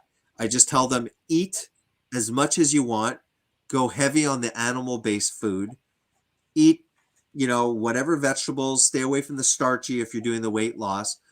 The vegetables are optional. You can do that if you want. That's kind of what I do when I was coaching people. But sometimes, do you think it's wrong for me to say, why don't you do a week or two once in a while, a very lean ketogenic diet where you're skimping on fat and you're restricting because you're still quite fat, and that'll accelerate your fat loss a little bit. Do you think that's kind of like not good, in your opinion? Not a good suggestion, or it's fine during a weight loss period? Well, it's I would have to do a bit of a study to give you an answer on this, because when you decrease the amount of fat in the meat that you're eating, then you're going to increase the glycemic index and the insulin index of the meat. protein. And so you're going to actually be increasing the insulin response Mm-hmm. by removing fat from the meal, because the fat will act as a protein diluter and a protein digestion inhibitor. Mm-hmm. And so it's possible that there might be either a break even on that situation, and depending on how lean you're actually able to achieve with your meat, you might actually be getting an insulin surge that might actually be causing you to trade calories for stored fat because of the excess protein that will come along with an all protein diet. Anytime you consume excess protein, that excess protein will be turned into sugar via gluconeogenesis. Yeah. And so I can't say for sure that would speed up the fat loss. Because like me, I'm going again anecdotally. Now I'm going maybe a month and a half. I've lost just now 10 pounds.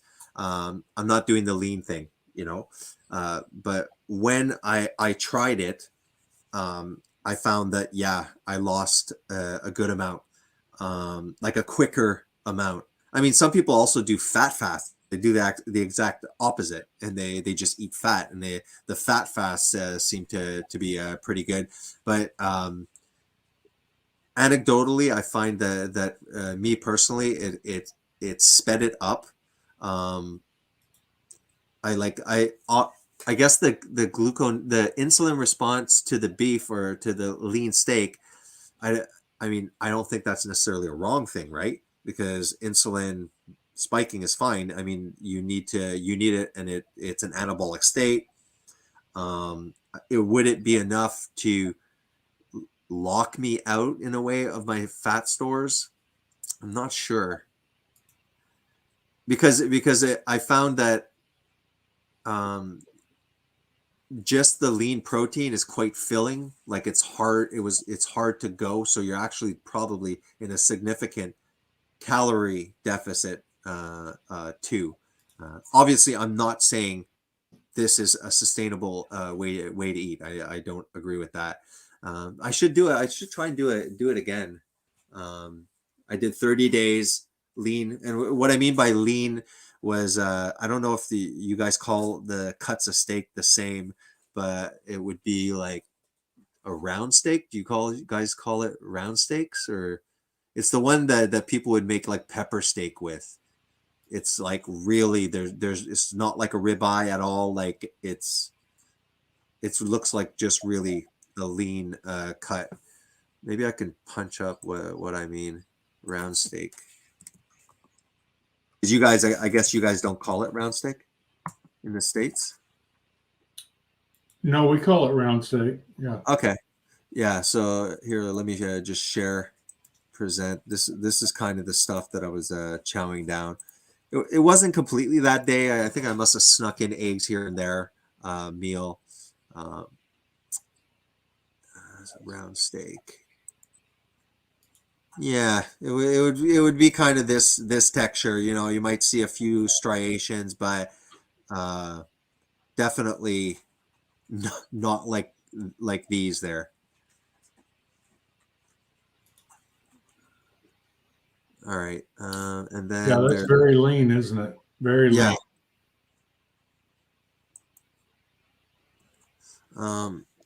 I just want to see how long there was one that I did. It was a very short video. I think I was like ranting in my car, and like you've like have you done many like 3, 4, 5 day fasts? Have you ever gotten to into that level of ketosis? Sure. Do you realize not realize, did you experience you're almost like getting very speedy and energetic? Yes, you do. You do get speedy and energetic. However, that you can't. You don't want to confuse that with an actual ability to perform athletics at a high intensity for uh, Yeah. for an extended period of time. As No. we went over before, Yeah. if you were to go out and try to play rugby, for instance, Yeah. then you'd be good to go for about the first 90 seconds of intense exercise. Yeah. But after the first 90 seconds, then your truncated glycogen stores would be spent, Yeah. and you would begin to burn fat. And at that high level of intensity, trying to burn fat, because fat requires so much more oxygen to provide you energy, then it's not the fat that is the limiting factor. It's the oxygen that's required to burn the fat that becomes the limiting factor. To my knowledge, the activating that feeling of having energy comes from the sympathetic nervous system that happens during the fast. So that if you're in a famine, if you would become significantly weakened and especially your mind dulled, lots of people would have died through it. I wasn't active talking like about physical exertion. At that time, I was losing the weight, but I ended up doing a 5-day fast, and I was banging out 16-hour shifts in the ICU. And what I did notice was, and the ketones, there are like PubMed studies about cognition, that the brain, it really helps. Ketones, the brain running on ketones actually improves your cognition to a certain degree. I was just really surprised that when I did it, I had enough energy and mental focus to be quite energetic at work. Definitely not talking about, hey, did you notice after 5 days of fasting that you were banging it out in the gym like a rock star? I don't think. I'm not talking about that, but there was one nurse. I think she might have did a 40, and she comes up to me, she's bouncing around. She's like, I'm on 48 hours, and I'm like, geez, like it does give you. But like you said, you're getting the calories from fat. You're producing the ketones to keep your mind going and preventing fogginess. You're actually becoming more acute and sharp. But yeah, I'm not saying that you can you're more energetic, and that would cause increased performance in activity. This one, do you mind if I play this one? Again, maybe you can add something to it. I'll try and play it faster because it's 4 minutes. Maybe I can do 1.25. Is that okay? Yeah. All right. I'll start 1.25. I'm share screening, right? Yes, you are.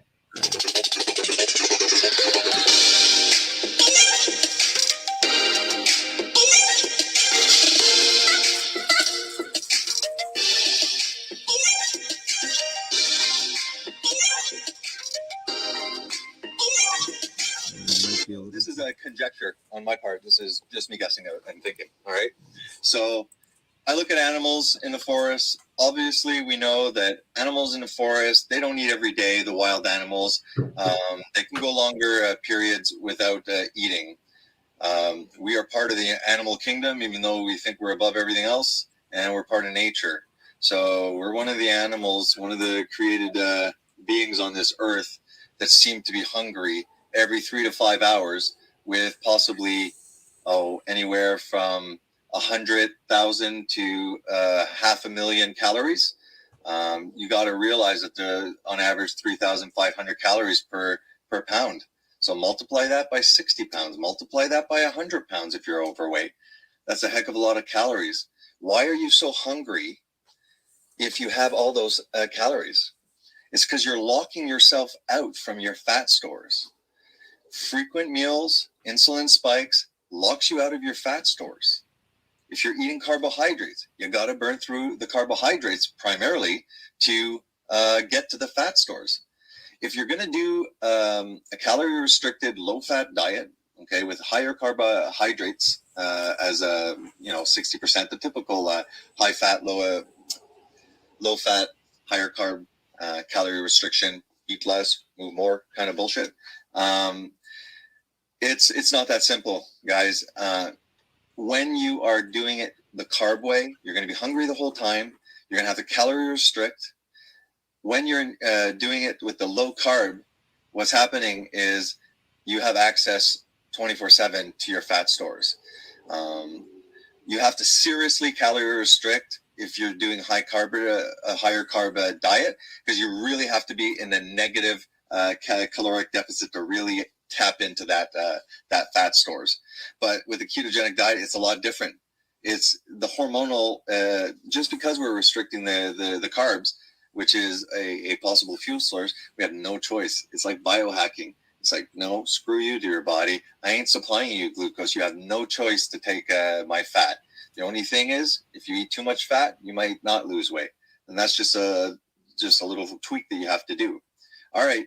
So I'm just saying that there is something seriously wrong with the recommendations and this bullcrap about eating the majority of your food as carbohydrates when it's strictly fuel. Shouldn't we be eating fat and protein since we're made of fat and protein? So I'm looking at these animals and I feel like an animal now because I can go a day without eating. My appetite.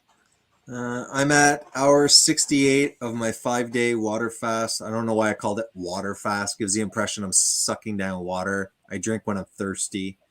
Zero hunger. So you remember this was when I was banging out overtimes. Did enough energy after my 16 hours to make a video. Did 2 double shifts at work on day 1 and 2. Feel good enough to do this video. Appetite's under control. You know, I'm building muscle. I'm not losing muscle. Okay, I'm not even training yet. So here I am, starving myself. Here I am, not eating the healthy whole grains. Yet I'm feeling amazing. My cognition is awesome. I'm losing weight. I can manipulate my weight like I want, and I'm never tortured by frequent hunger. Okay, and that goes with my theory that back in the day, we ate a lot of fat and meat that supplied the actual material. And we scavenged for carbohydrates, which were very fibrous. We didn't have the middle section of the grocery store.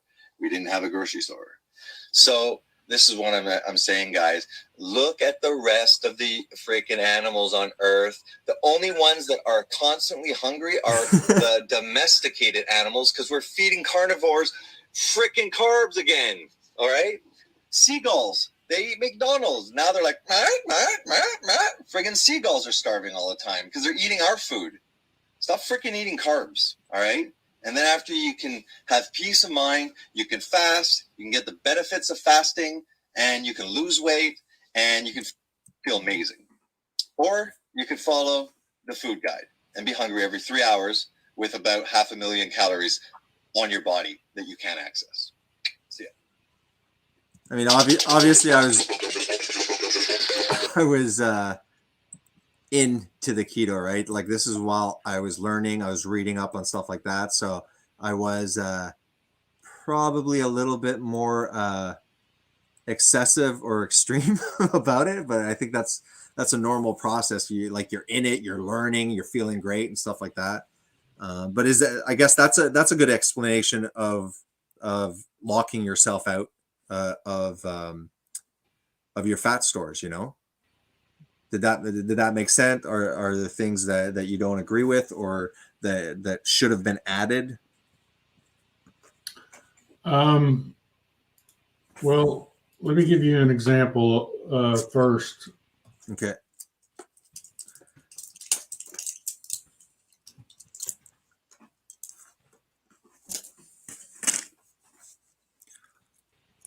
I'm listening to Health Coach Kate. I think I've seen Health Coach. It rings a bell. Saying that to try and not get a heavy insulin spike is to consume a shot of vinegar right before a high carb meal. Yeah, I remember reading that too. I'll let you respond to that after there to put up what you need to put up.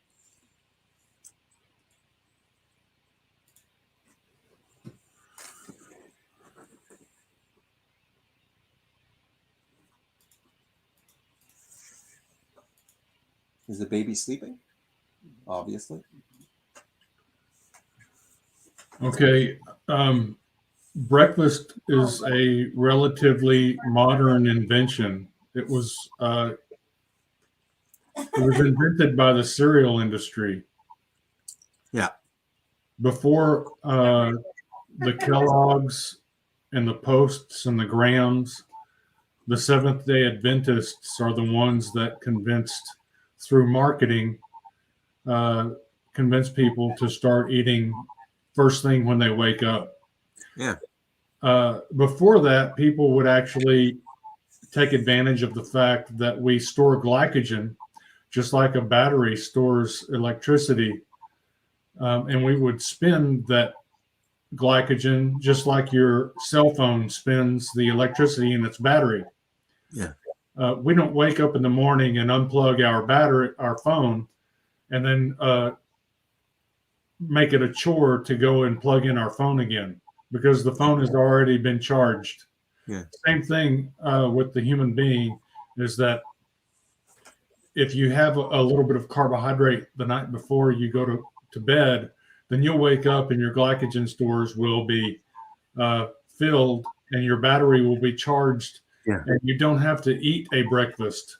Breakfast is actually not only is it not necessary, it's counterproductive to your productivity as well as your health because yeah. How many kids, you know, parents like are like, no, you have to eat breakfast. I'm not hungry, you know, and stuff like that. It's like, yeah, exactly. The body is like not asking for food at that. I mean, it's called break fast, right? You're breaking the fast. He was is it possible? I might be wrong on that, but that the term breakfast is the most important meal of the day. I think he's the one that actually pushed that phrase. Go ahead, Jay. Sorry for disturbing you. I cut you off. No, it's okay. I can't remember who. I know that it was probably a cereal manufacturer that coined that phrase, breakfast is the most important meal of the day. Yeah. But this goes for lunch as well. We store about, like I said, 150-pound individual can store about 500 grams of glycogen tops. Yeah.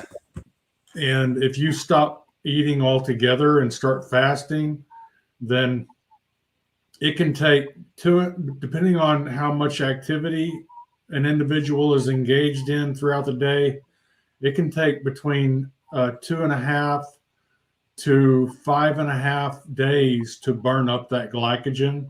Mm-hmm. So it's not really necessary for us to eat throughout the day. Yep. The reason people start getting shaky and they start exhibiting symptoms of, I guess you could say, calorie restriction when they're in a fasted state in the beginning is Yeah. because the human, all mammals, in fact, all animals are engaged or affected by what we call circadian rhythms. Human menstruation is dictated by circadian rhythms.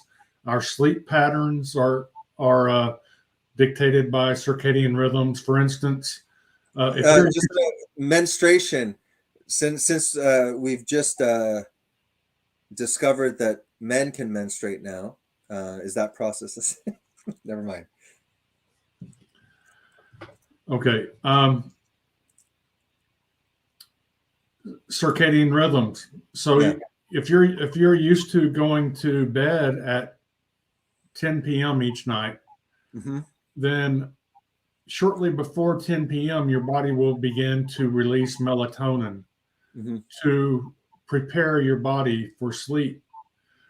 Your circadian rhythms will release hormones and other gastric juices in the case of eating in anticipation of a meal.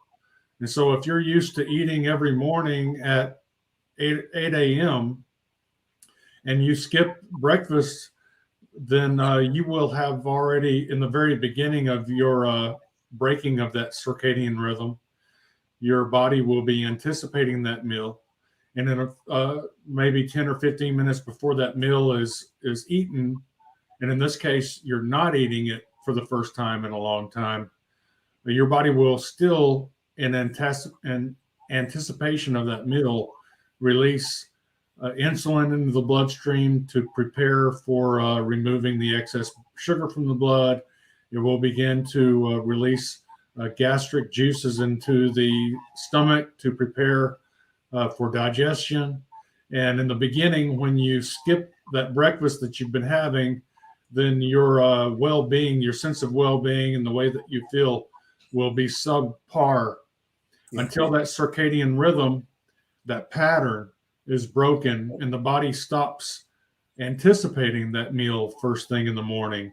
Once your body stops anticipating that meal, then it will stop having that anticipatory release of insulin and other chemicals. And without that release of insulin and digestive juices, etc., then you will not have that subpar sick feeling that you have in the very beginning. And so what I've found is that rather than sticking to the artificial meal pattern that's been handed to us by Harvey Kellogg and other cereal tycoons, that if we go back to the what we call OMAD, one meal a day, and you have that meal at the end of the day, because eating a meal will actually fill your stomach with food, and you cannot avoid stimulating your parasympathetic nervous system when you fill your stomach with food. Your parasympathetic nervous system is known in the scientific world as your rest and digest nervous system. Yep. So you're actually able to digest most efficiently when you are at rest, and when you're sleeping is the best time to digest and assimilate nutrients, not when you're up and about and moving and thinking and working and trying to be active. Because sorry, I cut you off. Go ahead. Just finish. Eating the food will actually make you sleepy. It will decrease your cognitive sharpness. And so if you get into a circadian rhythm of eating a large, not huge, not too big, but a large appropriate meal at the end of the day, shortly before bedtime, then all you will do is at that point, you will stimulate your rest and digest nervous system. You will sleep well. You will digest that food optimally, and the nutrients will be assimilated and fill the void that you created during the day by expending the glycogen that you had stored in your cells the day before, very much like you do, many people do at night. They'll plug in their cell phone. You plug in the cell phone right before you go to bed. You wake up in the morning, it's charged, and it's ready to go for the whole day, for the whole day. And the human body is the same way. Yeah. The only reason people think when they try to break that circadian rhythm is because they're having to deal initially with the anticipatory secretions that the body is going to be secreting in the first 1 to 3 days when you try to break that pattern. Yeah. Once you get past the 1 to 3 day phase, then the body adjusts to a new circadian rhythm, and your body is no longer anticipating a meal first thing in the morning, and therefore will not be releasing the anticipatory insulin and other chemicals that it releases in anticipation of that big meal. And so I do not think that a ketogenic diet is necessary if you'll move back into a 1 meal per day routine, which is exactly what the human body is designed for. Yeah.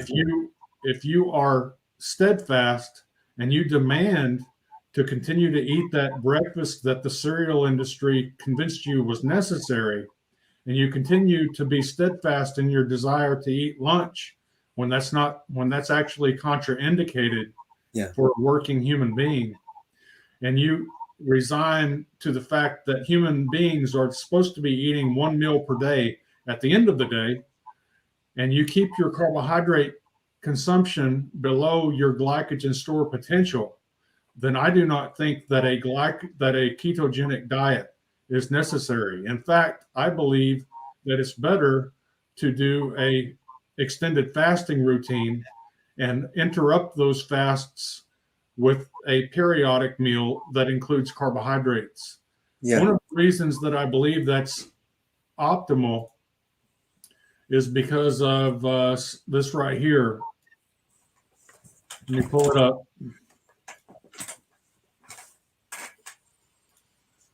When you eat a ketogenic diet for an extended period of time, physiologically it mutes your insulin. That is why it's easier to burn fat. Mm-hmm. That's a double-edged sword, because on the one hand you're able to burn fat at a more efficient rate, but at the same time you're muting your insulin resistance when normally you would be having a little bit of carbohydrate at the end of the day. Mm-hmm. By avoiding that carbohydrate altogether, you are going to mute your insulin.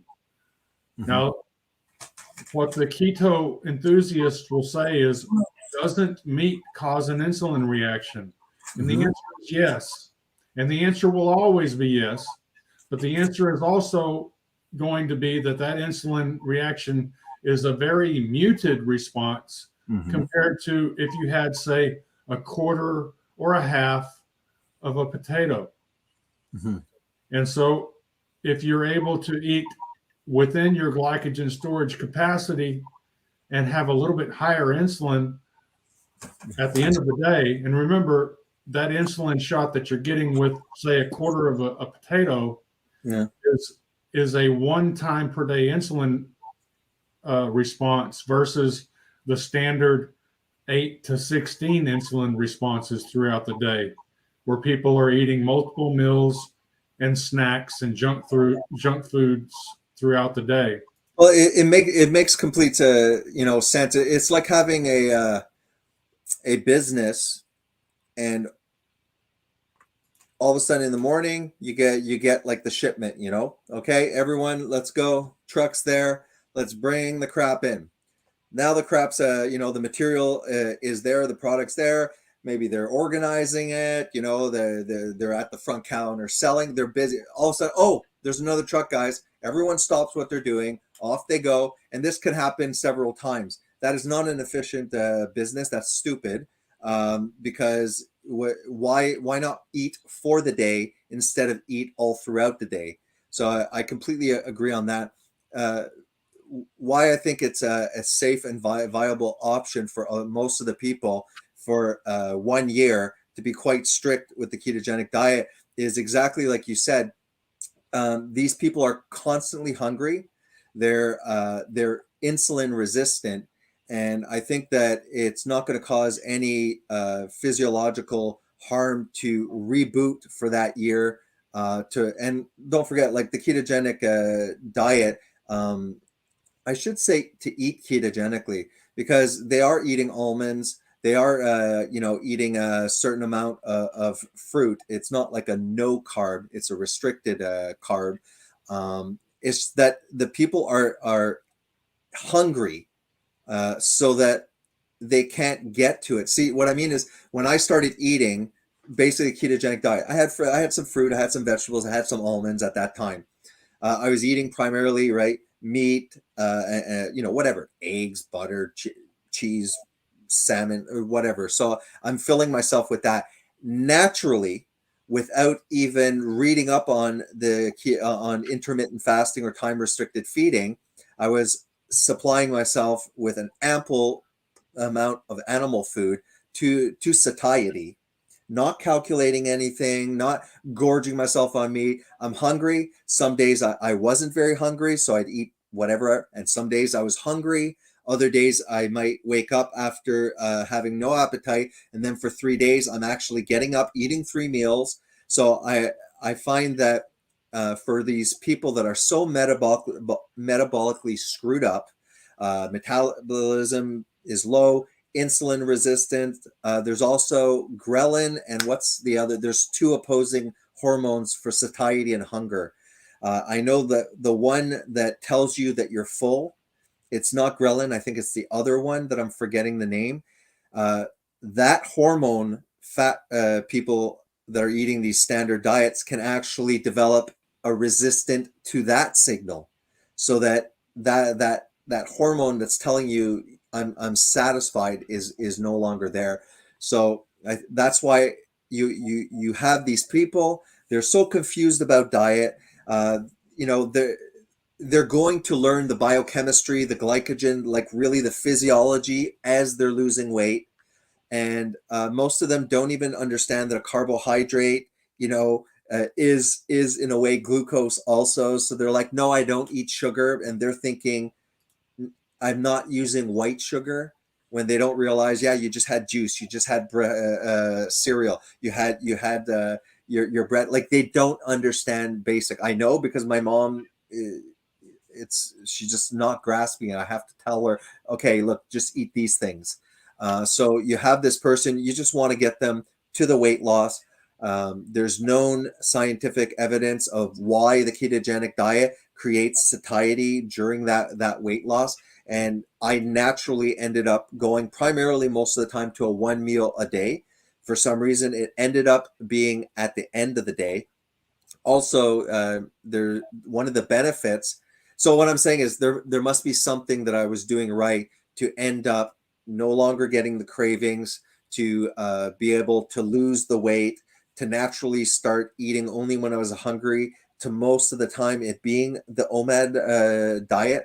I've seen people that are eating carbohydrates a significant amount, and they're trying to even just do the 16 and 8, and it's difficult. Those last 4 hours, they're like, and it seems like it's not going away. They don't get through that. It's like always like I'm doing the 16 and 8. Oh my God, I got 3 hours. And I'm like, why are they counting down, the time?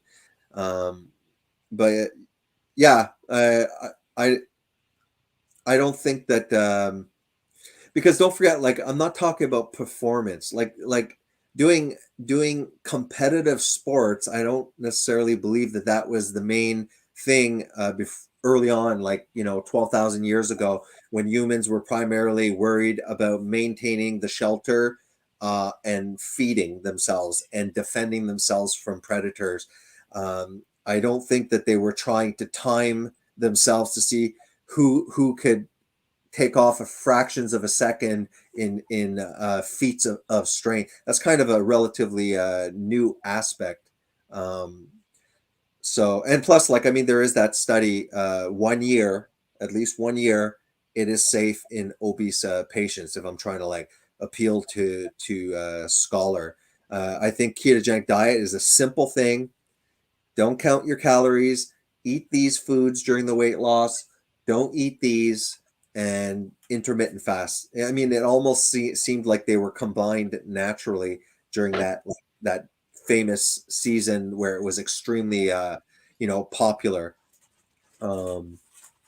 Yeah. Anyways, but I've come to a middle road. I don't think it's bad at all if these guys even once a week started, to have a normal carbohydrate thing.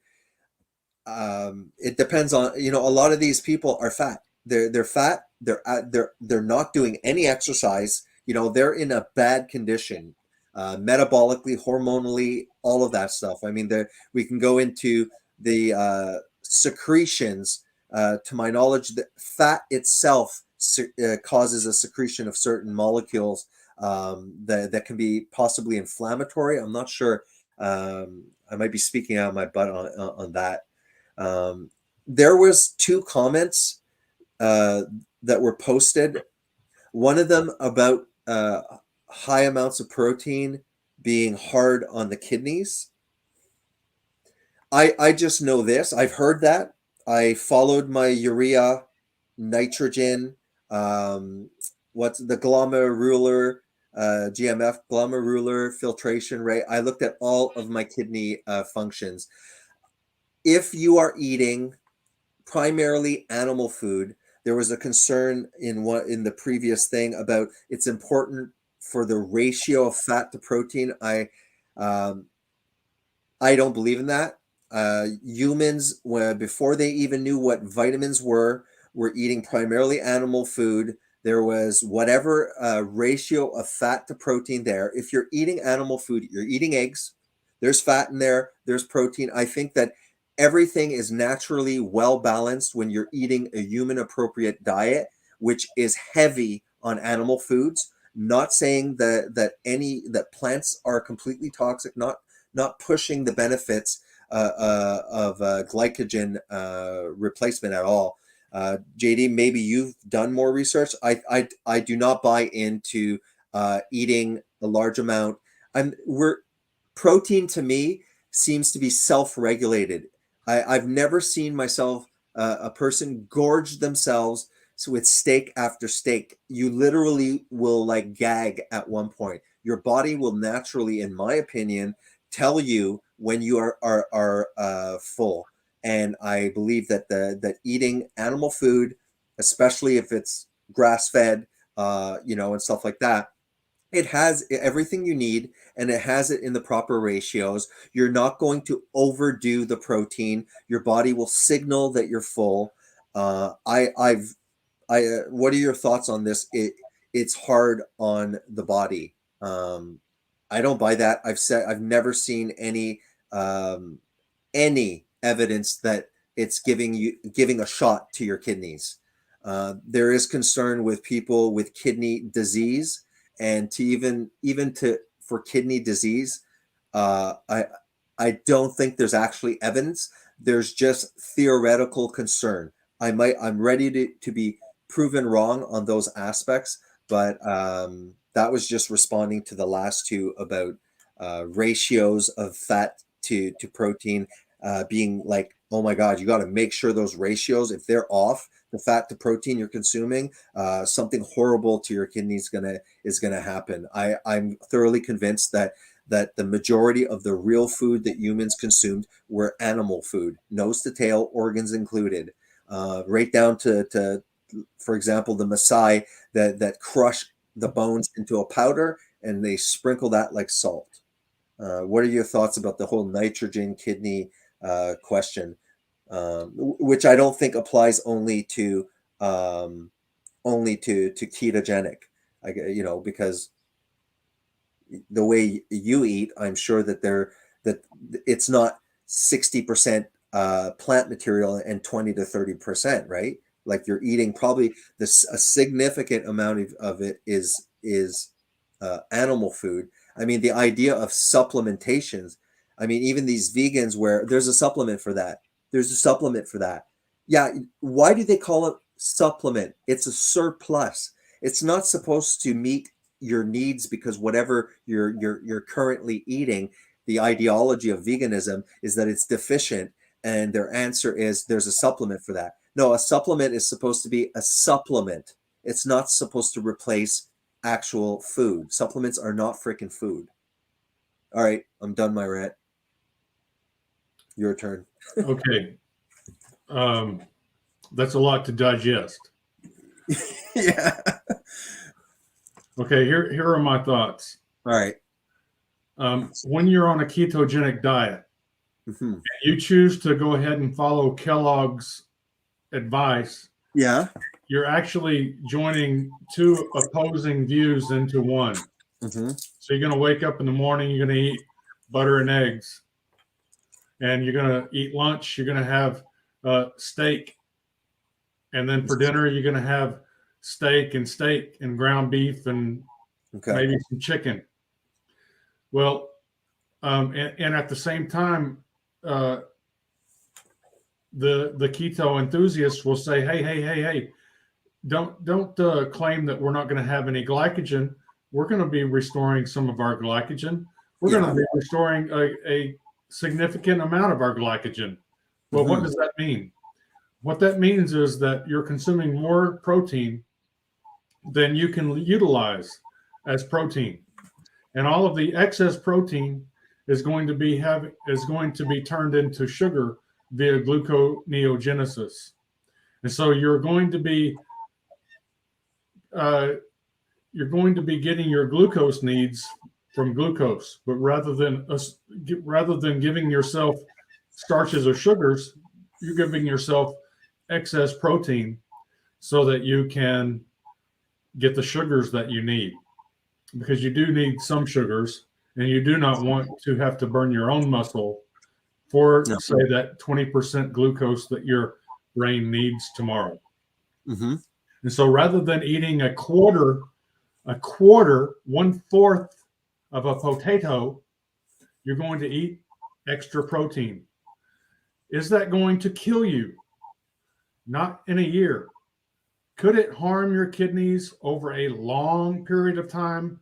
Because is a year a long period of time when it comes to a lifestyle diet? No. A year is a blip. Sure. And so will a lifetime of pure ketosis, pure ketogenic, zero carbohydrate diet harm your kidneys?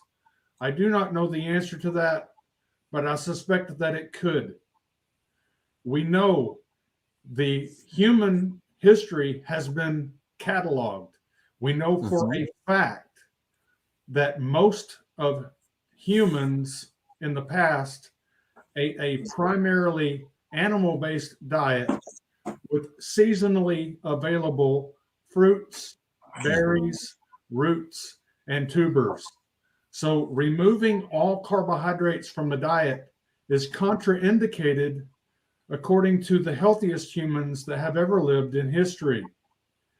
Now, we do know that insulin, as you see on the screen, is responsible for transporting nutrients into the cells. So if you go for 10 years on a ketogenic diet and you have your insulin muted, in my mind, there's a possibility that you could actually handicap your body's ability to transport nutrients such as glucose and amino acids and vitamin D and other nutrients that need to be in the cells that rely on insulin to help transport them into the cells. Then you could actually end up with nutrient deficiencies after longer than a year on a ketogenic diet. In fact, we're all a little bit different, and they're not grand differences. We all are very similar, but there are differences. Like, for instance, some vegans will reach harmful degeneration sooner than others. But also the same can be true for a 100% ketogenic carnivorous diet, where someone is eating zero carbohydrates for years and years and years, then Yeah. yes, if you're muting your insulin for that long, then it could be very much like having insulin sensitivity or No, I understand. Yeah. I think there was one criticism, something about like, yeah, people that it's the opposite. You can almost have an over exaggeration when you do consume it. Look, for sure, now there listen, has let me finish. Yeah, go ahead. Insulin resistance and go. So Sorry. there's a link between insulin resistance and vitamin D deficiency. The reason that this is so is because when you've been abusing carbohydrates and your insulin resistance is up, that means the insulin no longer has the same ability to shuffle nutrients into the cells as it once did. Yeah. It doesn't mean that the insulin has zero ability to shuffle nutrients into the cells, but the insulin resistance is causing the insulin to have a muted or handicapped ability to move nutrients into the cells. Yeah. So if you go for 10 years on a ketogenic diet and you're eating zero carbohydrates, then physiologically that could very well mimic an insulin resistant state, because you are muting not your resistance to insulin or your sensitivity to insulin, you're muting your insulin itself. So you're limiting your insulin. And you can't argue that you're not limiting your insulin, because the fact that you are limiting your insulin is the very fact that is what's responsible for the fat loss on a ketogenic diet. It's because you're muting the insulin. Resistance. And so if you're going to mute your insulin for a year, 2 years, 3 years, 10 years, 20 years, and you're going to be eating excess protein, and that excess protein is going to have to go to the liver so that it can be, or the kidneys, it's going to have to be turned into sugar. A large portion of it is going to be turned into glucose via gluconeogenesis. With vitamin deficiencies on a long-term ketogenic diet, my position is yes, you could. And that's why what I suggest is that people escape the Kellogg cereal advice to eat a breakfast and a lunch and go back to the natural 1 meal per day and do intermittent fasting, or 1 meal per day. And also, our ancestors would sometimes face 2 days with no food. Sometimes our ancestors would face 3 days without food. And in fact, we found that, let me pull this up real quick.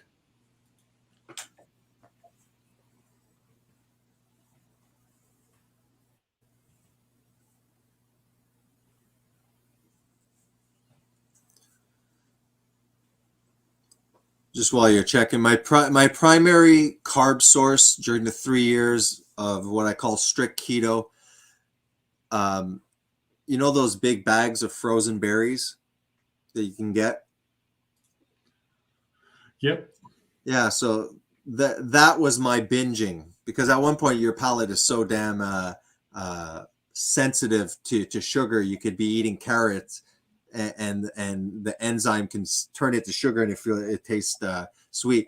But like I said, there's a progression. Like what I was learning when I first lost all the weight, I was learning. So I was absorbing, and it was like a religious, like I'm following this, kind of thing. It was like, in a way, an extreme, like this is my ideology and stuff like that.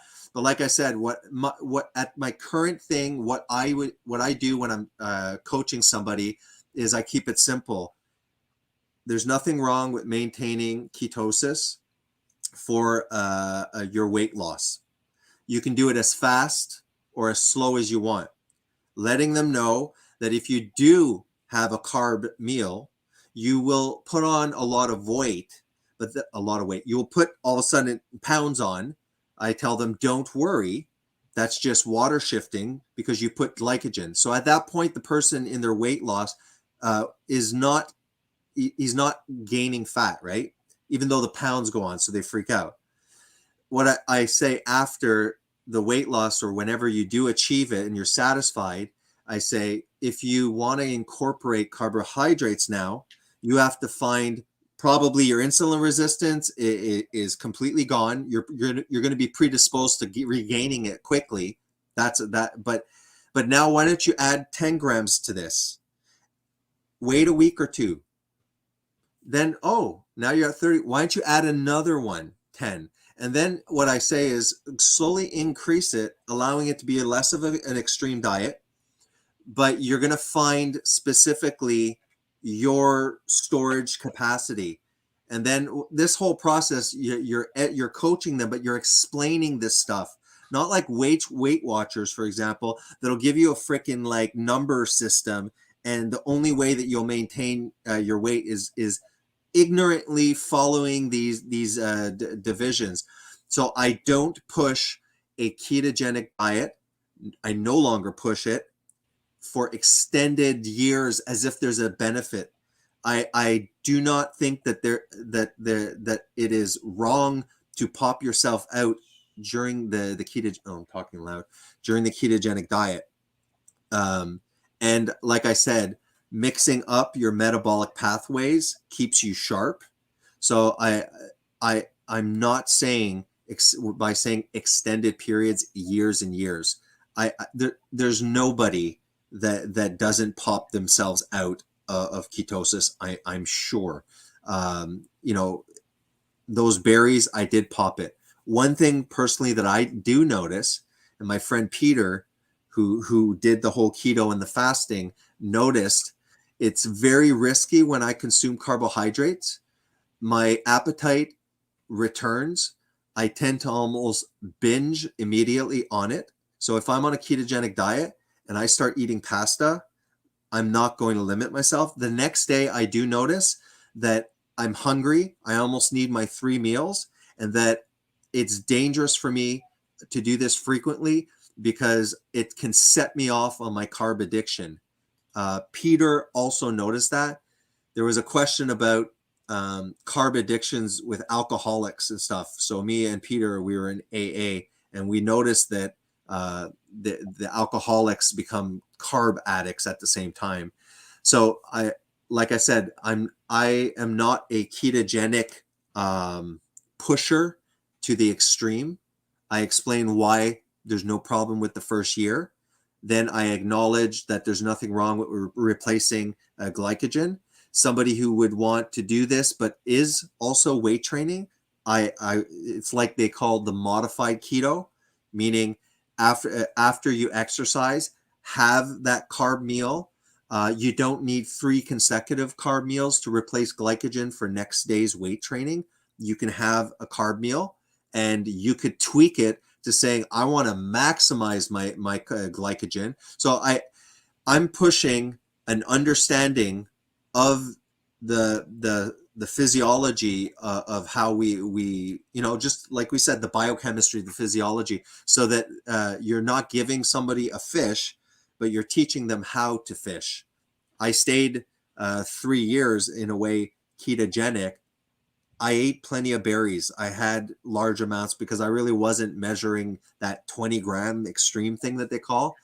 I call it eating ketogenically or low carb and stuff like that. And I do encourage, like my son's like, man, he just got super, he's doing exercise. He's getting muscular, but he is like lean as crap. Like you can literally see the guy, and I'm like, dude, like you're going through puberty. You need to grow. And he's eating carbohydrates now. He bought, he uses rice. He drinks a crap ton of milk.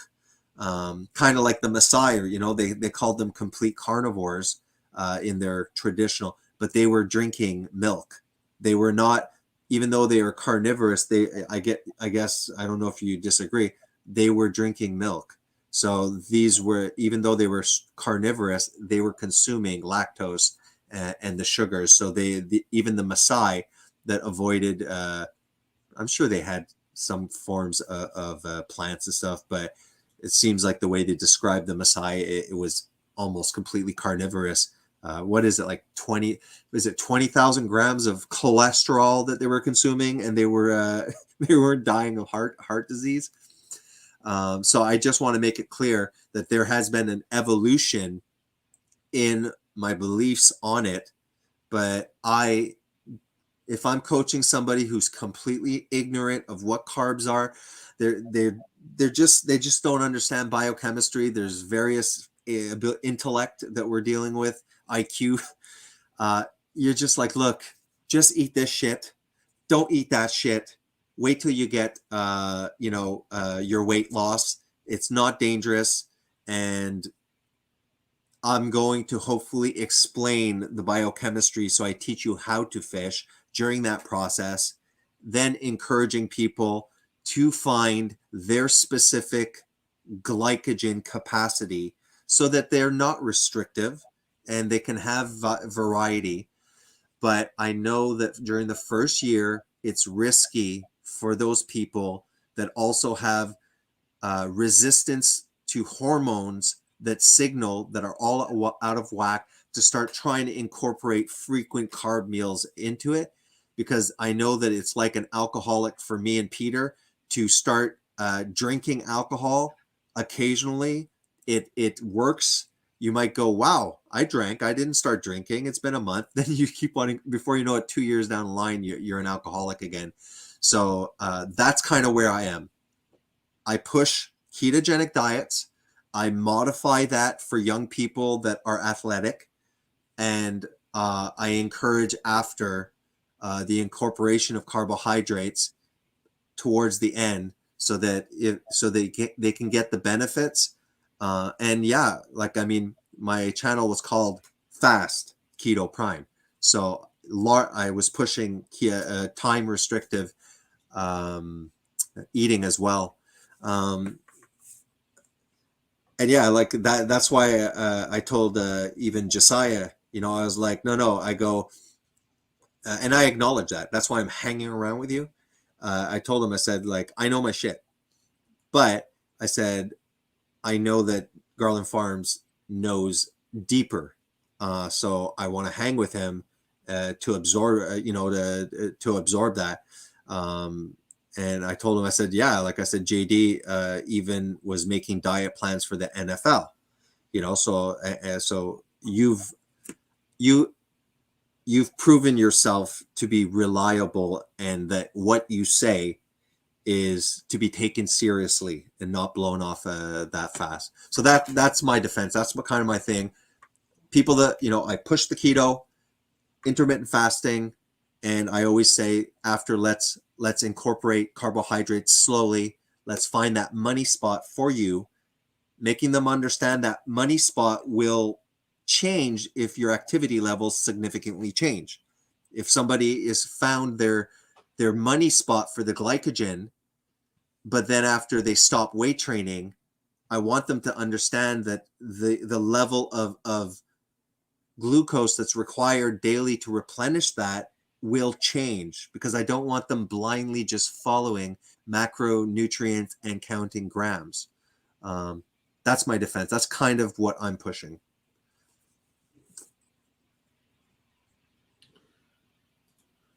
Yeah, Might not be 100% right, but I don't think it's harmful. well, I think that like I told you before, I think that the ketogenic diet is a tool. Yes, I agree. And it can be used in a very positive way. Yeah. As far as a lifestyle, I don't think that it's a lifestyle. I don't think that it's optimal. I think that it's better, rather than relying on eating excess protein in order to. But why do you keep saying excess protein? Like, why do you assume that would? Because my thing is that, no, just avoid these types of food, eat those types of food to satiety. And I believe that if they're doing that, they will eat, and the body will naturally respond with hormones to say that's enough. I have never, unless I'm doing protein. Question. Yeah, go ahead. What I mean by excess protein is that you Yeah. have a certain amount of protein requirements. Yeah. Your protein requirements are going to use proteins as proteins. Yeah. So those amino acids that you consume will be used as amino acids. Correct. Any protein that you consume that is turned into glucose is excess protein. Agreed. So someone like Sean Baker, who's eating like 4 pounds of meat per day, according to his reports, his Yeah. silk reports, is consuming excess protein. If you're on a ketogenic diet for an extended period of time and you're not eating excess protein, then you will have to, at some point, burn muscle because you've got to have some glucose. Like you said, how much glucose is required by the brain? 20%? 20%? Oh, yeah, that's what I read. Okay, if let's say it's 20%. Yeah. So if tomorrow you need 20% of your brain, and remember that that's after you're fat adapted. Mm-hmm. You can't do that immediately. So after you're fat adapted, then you can burn 20% glucose in your brain. Yeah. So if you have to have at least 20% glucose in your brain and you're consuming zero excess protein and you're consuming zero carbohydrates, then you cannot create glucose from fat. You can create ketone bodies from fat. And so if you're going to be feeding your brain 20% glucose and you're eating no excess protein and you're eating zero carbohydrates, then what sugar source are you going to be able to pull from? It's going to have to come from your muscles. There is no other option. There is no other option. And that's why I say if you're going to have that 20% glucose that's required by the brain, then you're going to have to consume excess protein. That's the only way to, via gluconeogenesis, create the glucose that's required for your brain. Your brain does not have to have 100% glucose, but you can move that way down.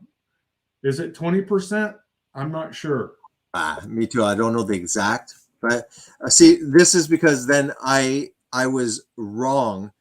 I thought that gluconeogenesis incorporated the ability to create glucose from fat. So I didn't. That was, I guess, not correct. So you're sure that it's strictly gluconeogenesis is created strictly from protein? Well, let's look. Because if it's just protein, then I understand the possibility, like you're saying, because you're not producing glucose, therefore you have to use gluconeogenesis, and if you're not providing, you said, enough protein, then it has to use the protein available to convert it, so that potentially could hit your muscles. That's what you're saying, because that makes sense. If Well, let's look at this real quick. Sure.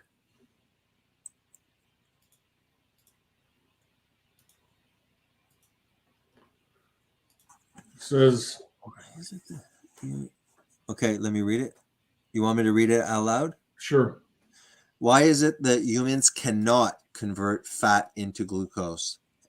Mammals are unable to convert fatty acids to glucose because of the lack of the glyoxylate, might have mispronounced that, cycle, which converts acetyl coenzyme A to oxaloacetate.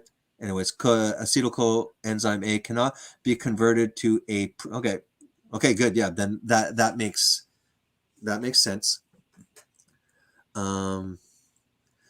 Can we check out a couple of the comments to see? Because I was seeing some stuff pop up just to make it more interactive for the viewers.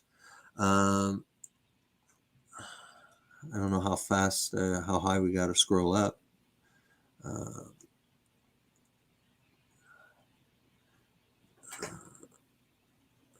They were talking about oxalates, removing that. Newest research shows boiling does not remove enough to make a difference. They're probably like talking about all these antioxidants and stuff like that. Yeah, I'm sure it minimizes it. You know, like the fermentation, the sprouting and stuff like that. Yeah, I'm sure it's not removing everything. They're just trying to minimize probably. By the time you boil the veggies that long, that makes sense too, right? All of this boiling or these processes of, you know, degrading anti-nutrient, you're probably losing, right, the actual vitamins if you're overcooking or boiling. Is that true? Probably. No, you must, like, I know Weston A. Price was talking about canned vegetables and stuff, how like they're devoid probably of the nutrients. Well, you know, you have to look at all the details of the studies that would, you know, when you talk about oxalates, you're talking about something like in spinach, calcium oxalate. Yeah. Okay. Now, what you have to ask is, what kind of water did they boil the spinach in? Because according to my research, if you boil spinach, you can remove oxalates and you can deactivate goitrogens. Mm-hmm. As far as removing the oxalates, if you boil spinach in well water tends to have a lot of dissolved calcium in it. Okay. And so it's hard. It's what you call hard water. Yeah, we have that. If you're boiling something in hard water, then the hard water is hard because it's full of solvents already. Mm-hmm. It doesn't have a lot of potential to absorb solvents like calcium.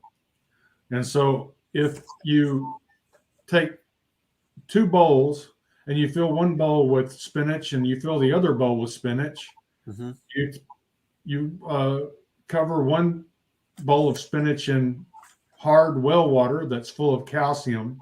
Yeah. And you fill the other bowl of spinach with distilled water, which is pure water. Yeah. And you boil the two, there's going to be a big difference in the amount of calcium oxalate that can be leached from the boiling spinach. Makes sense. The distilled water has a much greater potential to absorb calcium oxalate than does the hard water.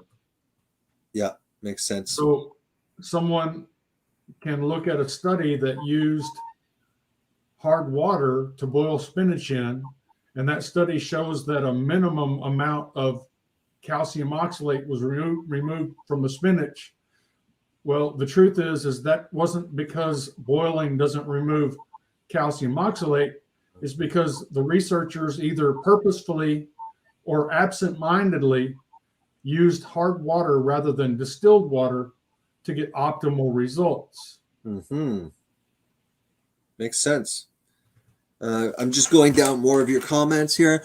G Slayer, I'm down 40 pounds fast. Maybe he's saying I'm down 40 pounds and he's fasting. Low-cal keto and saltwater fasting. Good for you. Congratulations on the weight loss. Maybe let us know how fast you got down 40 pounds. Mary, can you please provide the animal sourced K1 numbers to the plant numbers? That was a question that Mary had.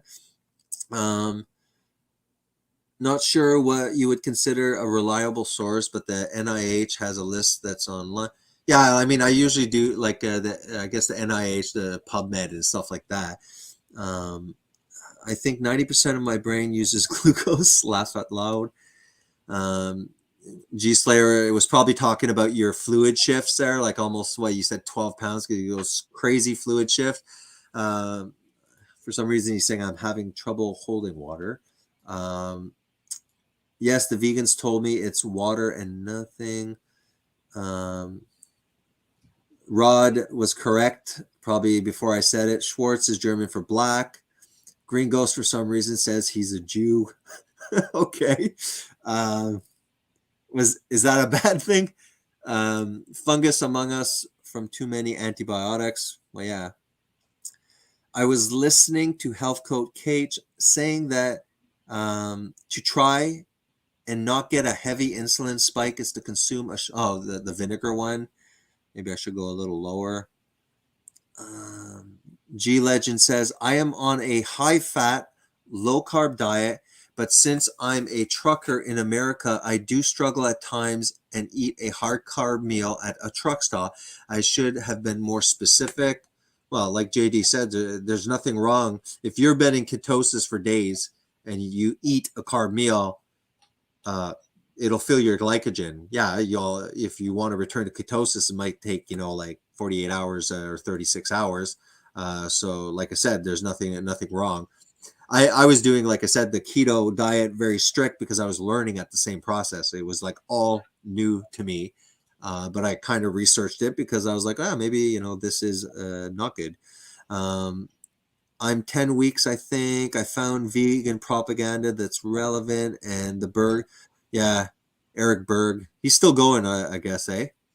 I realize I have a carb addiction. See, that might not apply to everybody, but I'm telling you, man, when I have that carb day, I gotta consciously say tomorrow none, because there must be some people like my friend Peter. There is a carb addiction.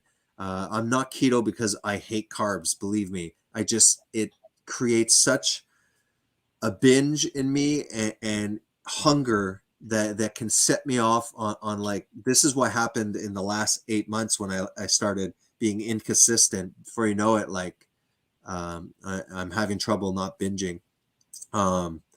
If people can get away with it, great. Proof fat is the cause of diabetes and that whole food carbohydrates are actually the cure. I think meet Walter Kemper. This man cured diabetes, heart disease, and obesity, and even blindness with a plant-based, low-fat. Well, yeah, of course. I mean, to me, somebody like McGregor and McDougall and stuff like that, it's like, yeah, you're only eating freaking raw vegetables almost. As long as you're not a vegan that's eating tons of, processed carbs and stuff like that. Yes, I think a plant-based diet would probably reverse it. But the problem is that you're becoming nutritionally deficient.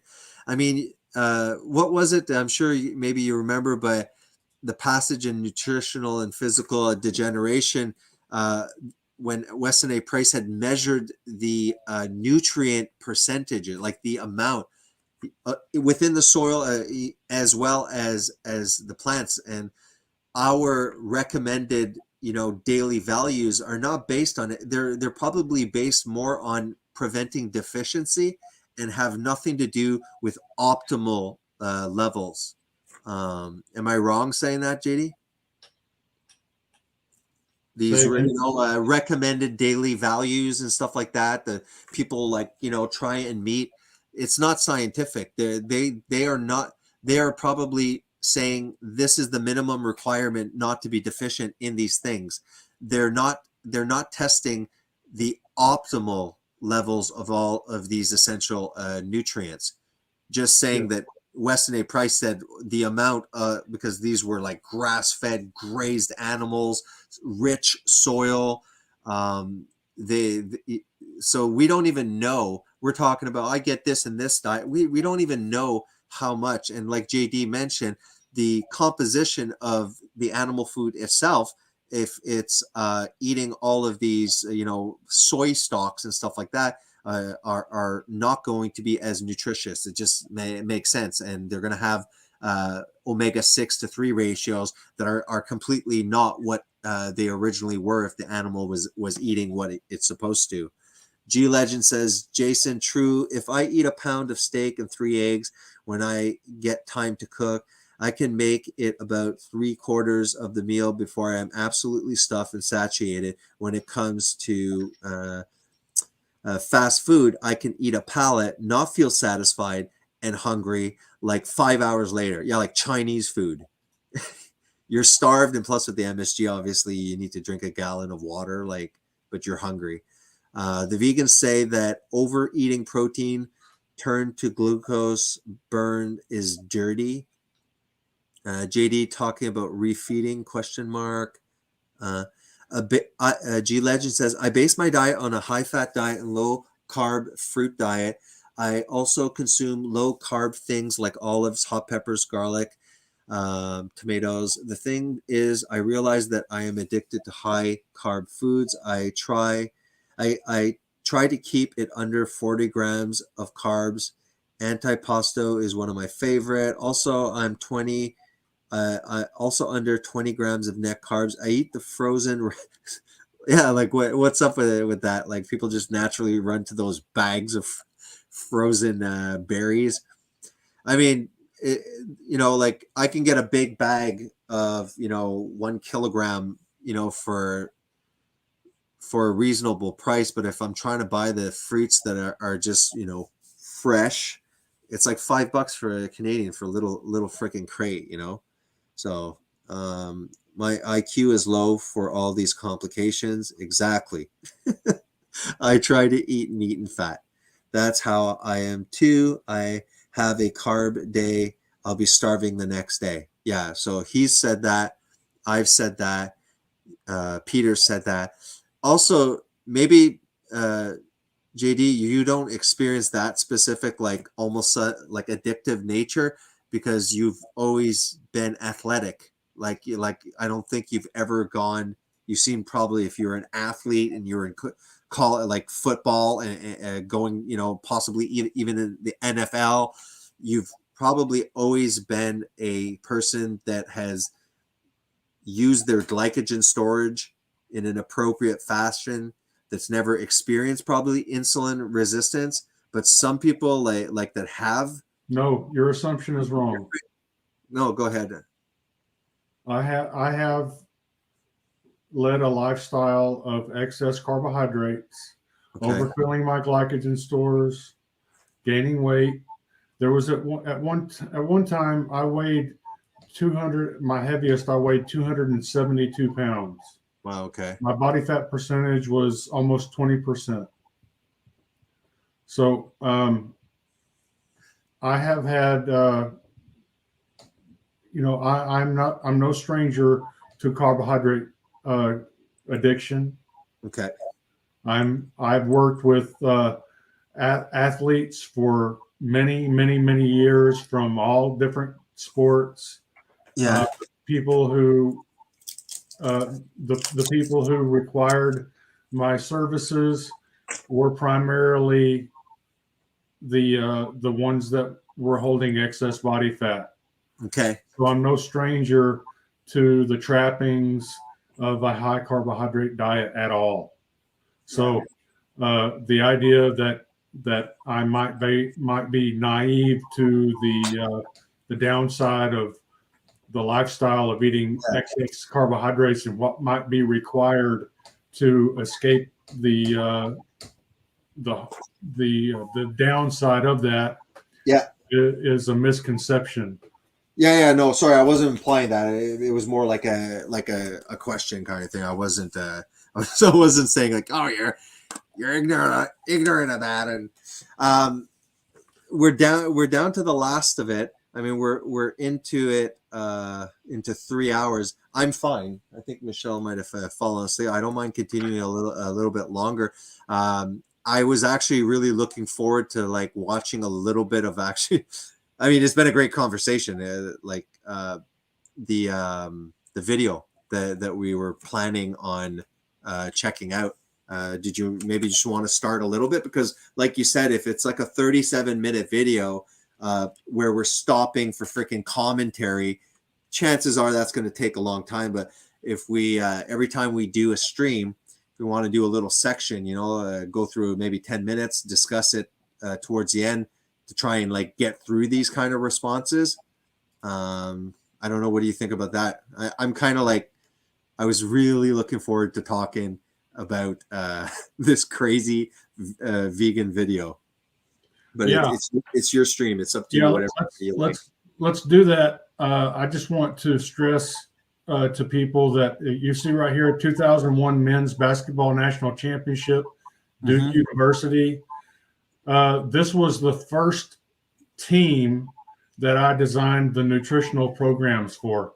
And what we did was we designed it around the paying close attention to not just the glycemic index, but also the glycemic load, which refers to the actual amount of sugar, not just the rate that the sugar enters the bloodstream as glucose, but the glycemic load, which is the amount. So what we were doing here, we were governing the amount of sugar or starch that these athletes were consuming. And of course, as you see here, they won the national championship that year.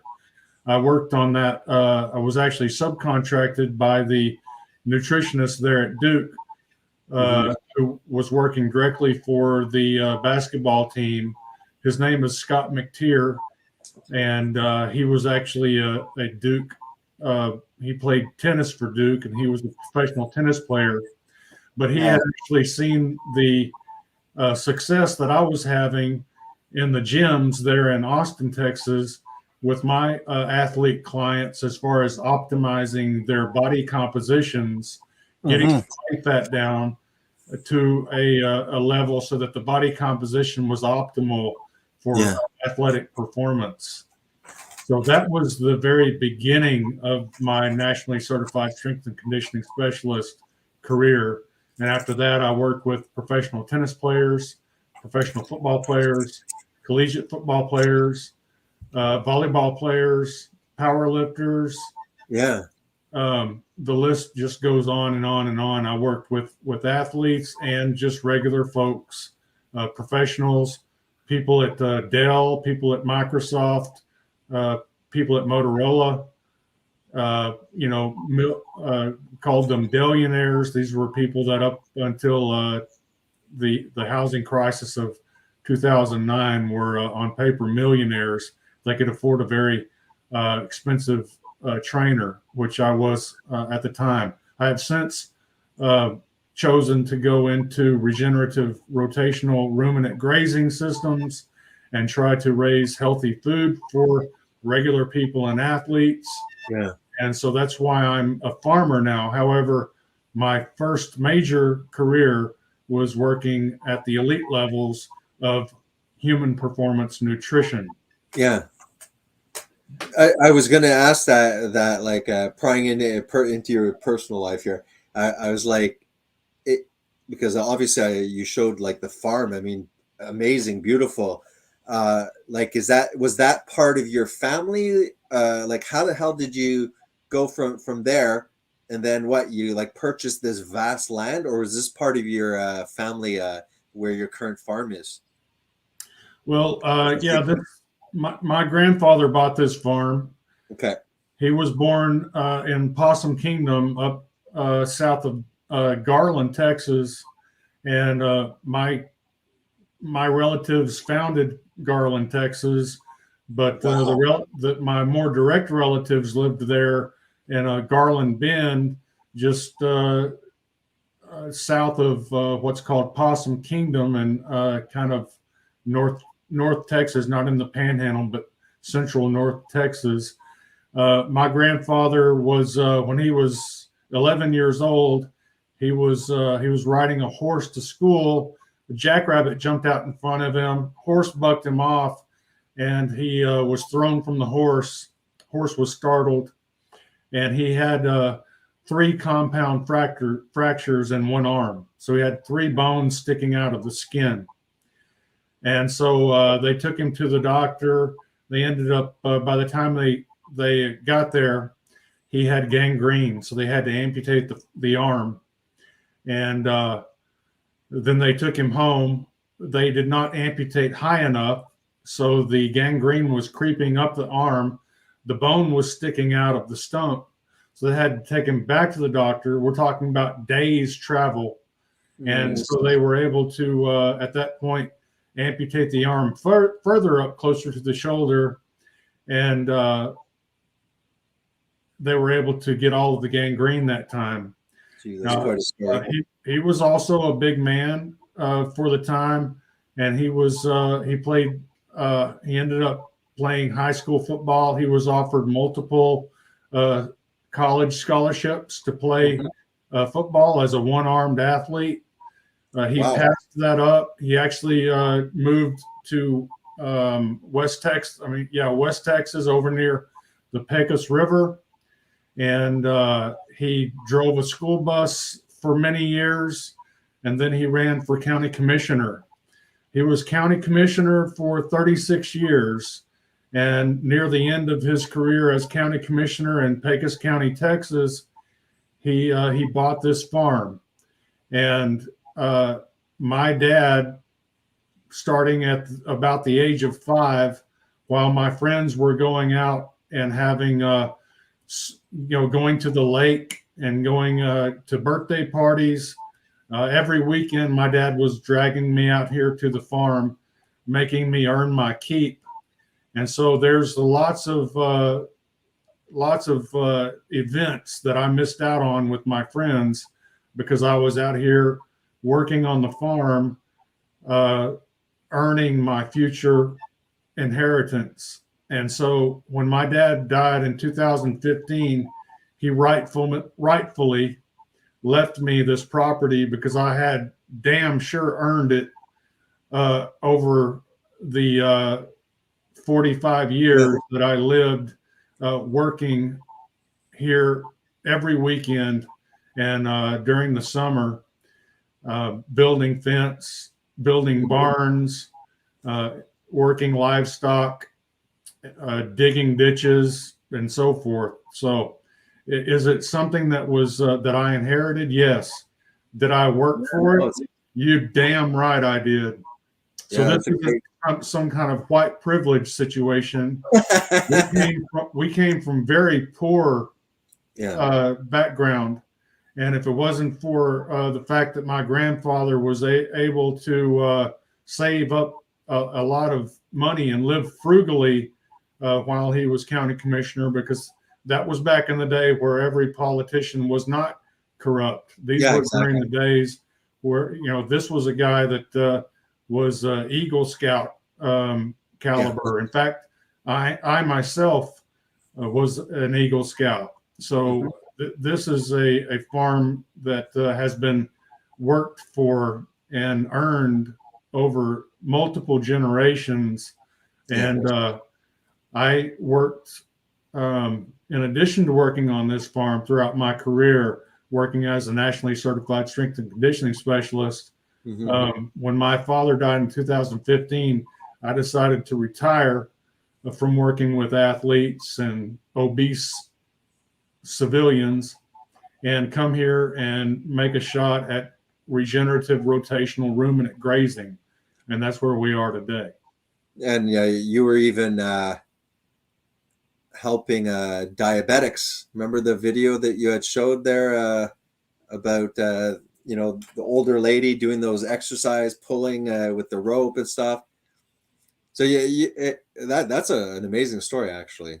But it shows that the what you do, the intention behind what you're doing is really caring. You really it shows that you care about other people. That because you have all this knowledge, and you could just be like, well, I know how to do it, but you're banging out these videos. You can tell that what a vast difference in intention behind what I'm doing, you're doing, me to a less extent. But yeah, like when I lost weight, I was doing the fast keto prime because I've never asked for money. It's always like, look, I'll coach you for free here. Let's text back and forth But and those are the kind of values. You know how your grandfather, like made you work your ass off. Nowadays, kids don't even. You can't even get them to do their own freaking dishes, like, and it's not the same. It's the values I find that are being lost.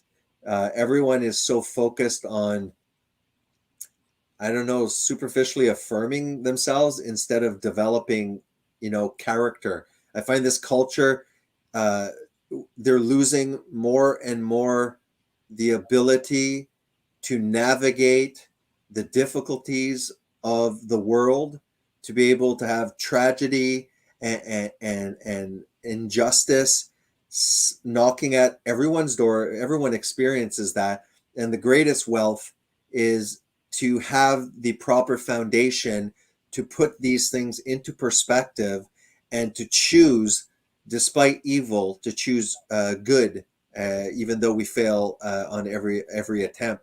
This is what's scary, and you can see this generation of youths that are so-called activists and spitting on the forefathers that brought us to this, as flawed as they were in their times, and we can't come to this current. Like, as a Canadian, I'm looking at how racist Americans are, and stuff like that, and how sexist they are. And you hear about the patriarchy, how women are, and it's like, our system has, like, are women treated equally now? Yes. Okay. Are homosexuals getting murdered in the street maybe the way they could have been, I don't know, 100 years ago? No. Our flawed system has a strong enough foundation to work through the injustices, but these systems will be repaired over time. It's almost like the Americans, they're being portrayed by themselves. I mean, if you look at this critical race theory, this whites are racist, the majority of them that are pushing this on stupid TikTok and social media are white people. And it's like, I don't understand. There's respiratory therapists, they're women, they're paid exactly the way I'm paid. I think there's actually more now female physicians than male physicians. I look in politics, at least in Canada, as well as the States, there's females. Like, maybe I think that it was, I might be wrong, and I'm saying this with a grain of salt, but before the pill and stuff like that, women kind of, to a certain extent, were very limited, and they took care of the household, and men traditionally went out to work. The pill gave women more control over their reproduction, and they were gradually able to enter the workforce. Was there sexism when the women appeared? Of course. Like, it's normal that men needed to readjust. There was chauvinism and stuff like that when people come. Anything that's changed. But are people now, even just after a few 50, 60 years, I really don't feel, I don't look at women and go, she's the doctor and she's tough. So it's like these Americans especially are whipping themselves on social media, and they're probably a very small amount that are screaming, but the way social media works, it gives you the impression that everyone's like that. But I'm totally disgusted with what they're currently doing in the States, at least from an outsider, ripping down monuments, the founders. I mean, to my knowledge, in the United States, it was white men that abolished slavery.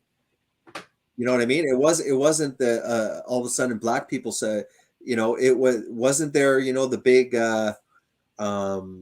was the Civil War or something in the States? The one side wanted to maintain slavery and the other one didn't.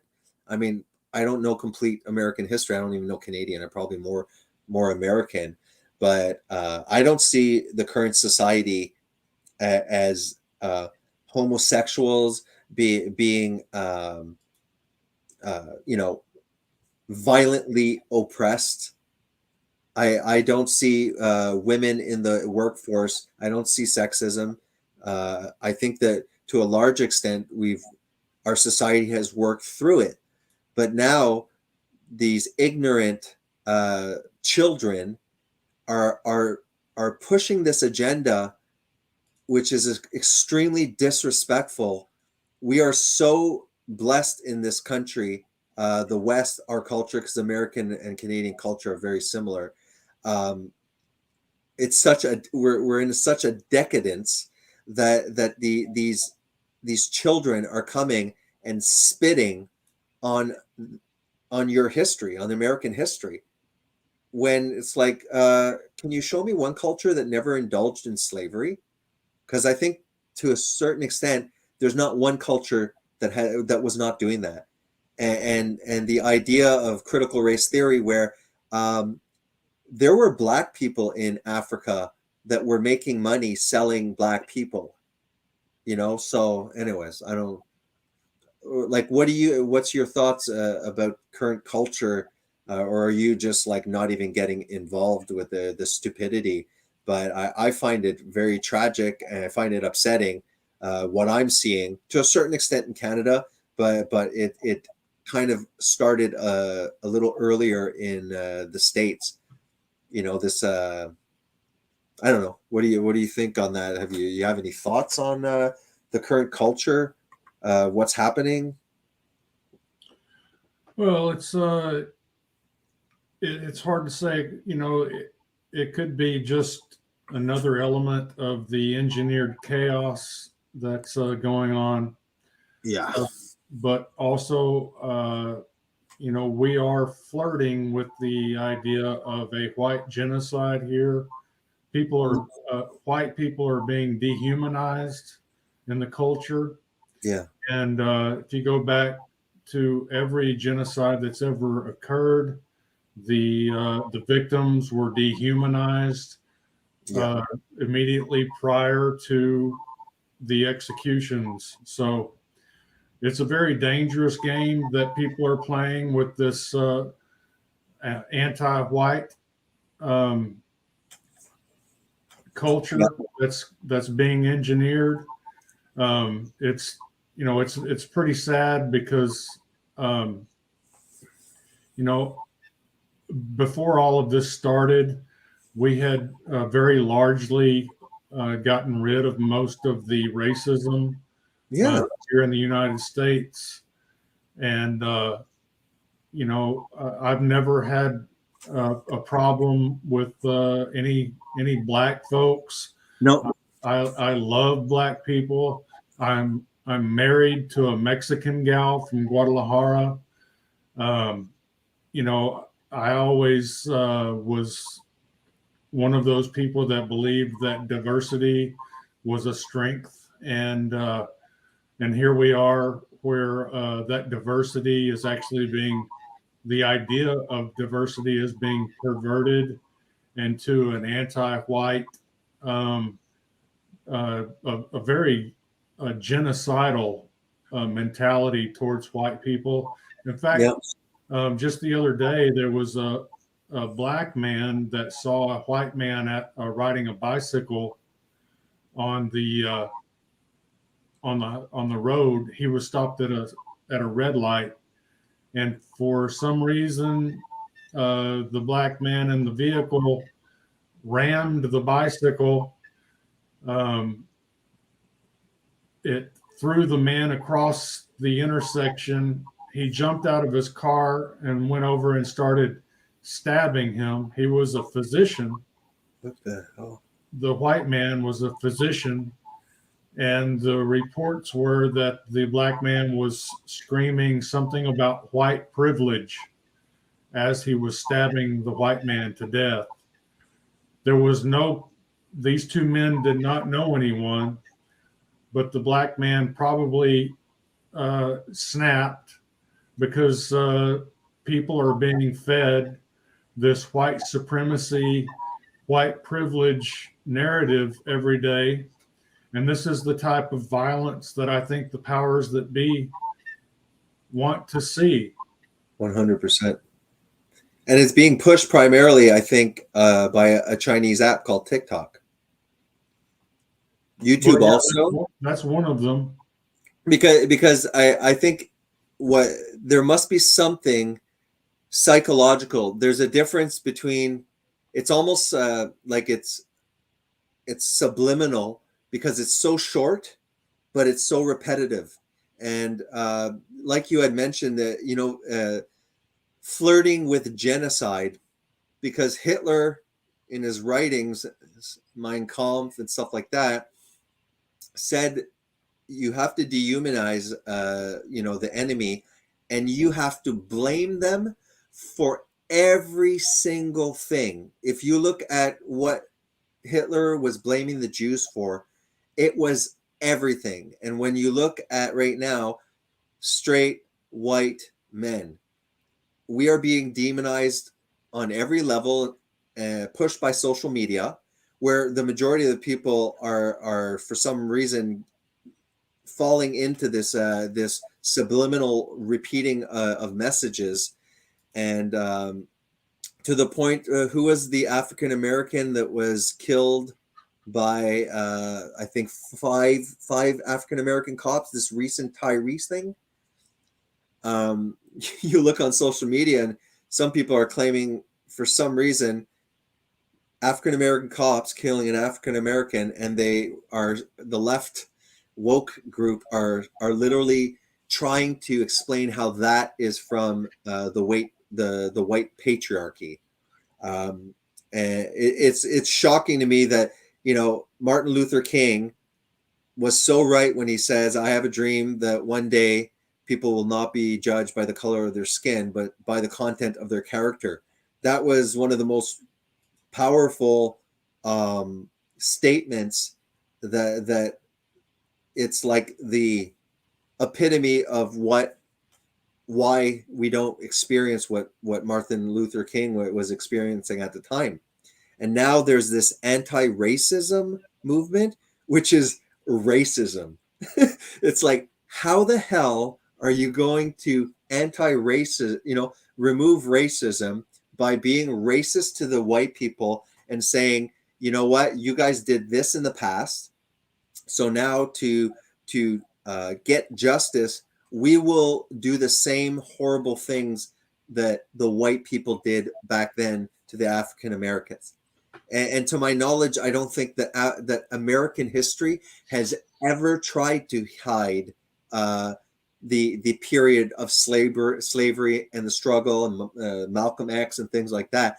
I, as an outside Canadian, was very aware, superficially, not in depth, like, oh yeah, there was a period of racism. There was the Civil War. Who was the very tall president with a beard? Lincoln. Wasn't it him? Wasn't it during his period that slavery? It's like white people used their conscience and said, this has to stop. Every other culture, from the Ottoman Empire, Babylon, everybody, that slavery was just the paradigm. That was the time of slavery. And it seems like it's like this huge microphone. America, it's the foundation of slavery. White people are horrible, and we've created one of the most free societies, and they're forgetting what Martin Luther King. And it's like, guys, like, what's wrong now with white people? It's like, can you please judge me by the content of my character? You got these toxic TikToks for some reason, like real vegan logic. Well, if you like, they're stating over and over on this friggin' media, white people are innately evil and racist. Not that some are and some aren't. It's like, no, your beingness is racism. And any white person that tries to say that they aren't racist, somehow that's racism. Yeah, definitely flirting with a genocide. And people are ignorant, and I'll admit, to a certain extent, I'd have to do a lot more research, but it's like, look into authoritarian Marxism and communism, and I know that you know the books that you had mentioned, like what were the steps that the powers did to the population to gradually get to the point of a loss of freedom and subjugation and authoritarian dictatorship, because it's happening right in front of our eyes, and people are too ignorant to do the research. And there are some people, you know, sounding the alarms. You know, there are people actually from Venezuela, like from areas that are still, you know, authoritarian dictators, that happen to be, you know, have come to Canada, and they're shocked because they recognize the slippery slope that currently West have not. And these universities, unless you're going into STEM fields, gender studies, you know, all of these new things that have cropped into social science and humanities are complete garbage, complete propaganda, and they are literally factories for activism, stupid activists and stuff like that. So, yeah, very worrisome for the next generation. So did you want to do a 10-15 minute of the crazy vegan video, or? Yeah, let's do that. But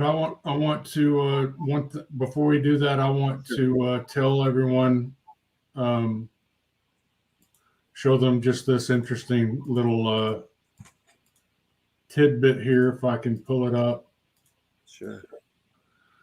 Okay, see on the screen where it says Angelo State All-Americans? Mm-hmm. So there's J.D. Garland. J.D. Garland. Do you see that name under my name? Jimmy Morris? Jimmy Morris. Do you know who that is? No. Let me show you who that is. Jimmy's a friend of mine. He and I were both All-Americans the same year. But they made a movie about Jimmy. He was also a baseball player. He was a great athlete. Let me show you the movie he was in, or the movie they made about him.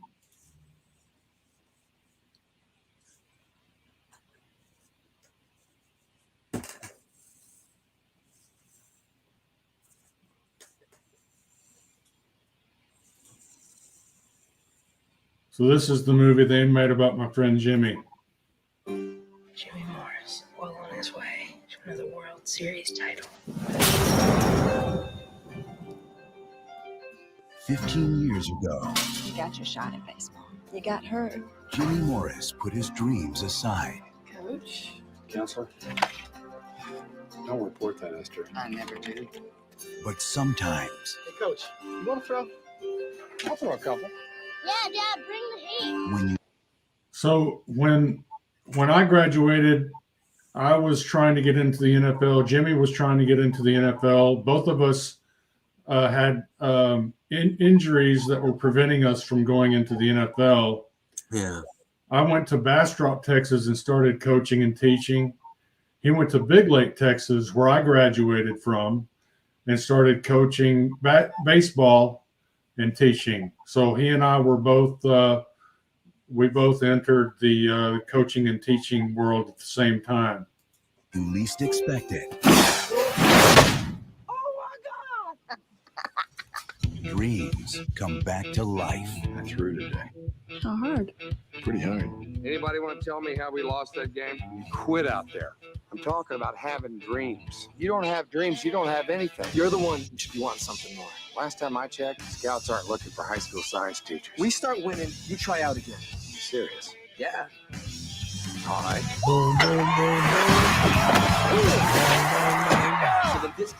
So what happened was he was pitching to his team. They recognized that his pitching speed was unbelievable. These high school kids that were trying to hit his fastball, and they had never. This was a brand new baseball program. They weren't very good. but they wanted him to go and try to be a professional one more time. He was about almost 30 years old at the time. Wow. And he said, if y'all win every game from here on out, I promise I'll go and give it another try. So they ended up winning the district championship that year and making him go try out for professional baseball. Okay. Now it's your turn, Coach. It started as a simple bet. I promised to try out. It was this thing to get the kids to start playing. It became the most incredible true story Rule number one is arms slow down when they get up. in baseball history. From the studio that brought you Remember the Titans, We've got an 8-year-old boy who waited all day in the rain to see his daddy try to do something that nobody believed he could do. And what are we telling him if you don't try now? this spring, You bringing some kids? Besides your own? I'm here for me. For you. Jimmy, on, you're up. Just a second. I'm not doing it. Don't hurt yourself. his dream was impossible. You the old guy? I'm the old guy. How fast were you sold 15 years ago? 85. Damn, boy. You just threw 98 miles an hour. No. But his journey was extraordinary. So he had a minor league career, and I think his top speed in the minors was around 90 miles per hour. He had a major shoulder surgery, ended up coming and playing football with me in college, was an All-American punter. And then this story happened. He was throwing 98-mile-an-hour fastballs. Damn. To Coach Jimmy Moore, the man who taught us about I'm definitely watching the movie. I'll watch it tonight. Dennis Quaid. Do you know how many guys can throw A great movie. 98 miles an hour? Yeah. I mean, I think I might have seen it. I like they're always very well done and inspiring. Athlete movies like that. It's always kind of like, challenge and overcoming and Yeah, that one, however, is actually a true story, and it's not embellished at all. It's exactly what happened, and it's almost the true. Even the true story is a little bit hard to believe, but it's a great movie. I sure recommend it. No, I'm gonna watch it. I like the Rudy. Also was based on a true story. I think the short guy there. I think it was for Notre Dame. Rudy. Yeah, that was Notre a good Dame. movie. Yeah. I really like that movie. Where the heck's my phone? Oh, here it is. Okay, you want to watch a little bit of that video? Yeah. I was trying to find some pictures because I it's too bad because it was before MMA. I would have definitely went into MMA, but my sport was karate. It was like Shorin Ryu, and I did like competitions. I was trying to, and I have some pictures of the shape I had when I was competing, and but it's on bodybuilding.com, so I haven't gone on that website, so I don't think I have the password, but I kept my flexibility for quite a long time, almost probably till my 30s, even though I quit, I think when I was 18, martial arts, but I was able to put my back up to the wall, just straight on the wall. Like now I'm an old fart, my back hurts like this, and just kick straight up, and I was able to hit the wall, Yeah. But I'm kind of glad that I have those pictures, because my kids would never believe that my old butt could do that. So I'm like, okay, but now it sucks because I can't find the password. For another time, all this sports stuff I wanted to try and show off also, but all right, let's start this vegan wisdom. Okay, here we go. Yep.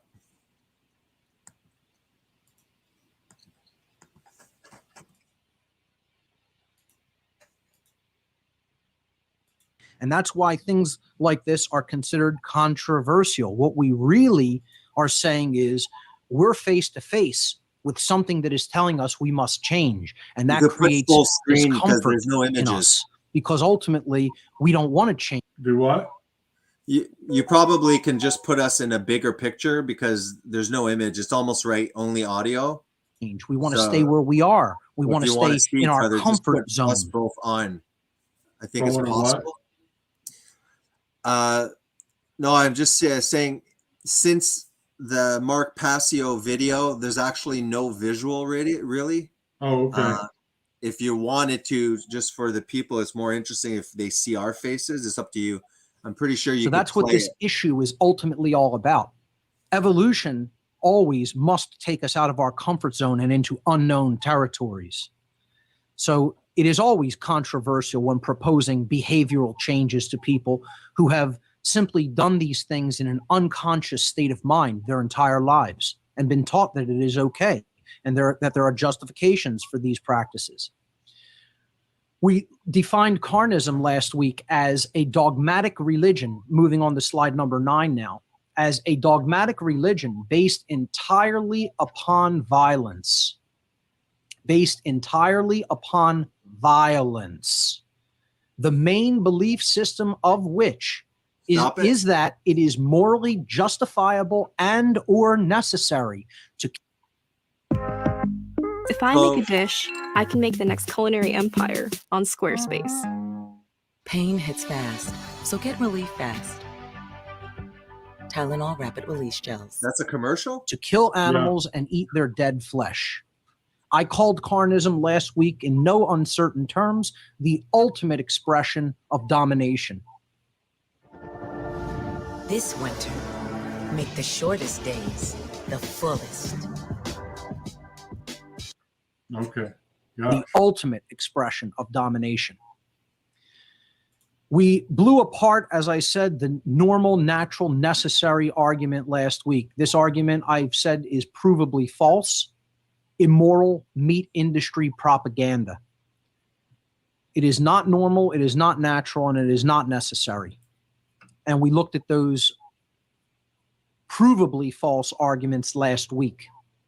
We talked about the numbers of lives extinguished needlessly in the animal population just last year alone. 10 billion land animals in 2011 alone slaughtered for their flesh. If aquatic. So you said it's a dogmatic religion, right? It's a dogmatic religion. There's actual visuals. Okay. So he's saying it's a dogmatic religion, right? When humans. What's that? Okay, go ahead. No, I'm just saying he starts right out by saying that this is a religion of domination and violence. Carnism. Yeah, carnism. So back then, right, we were trying to survive. It was about domination.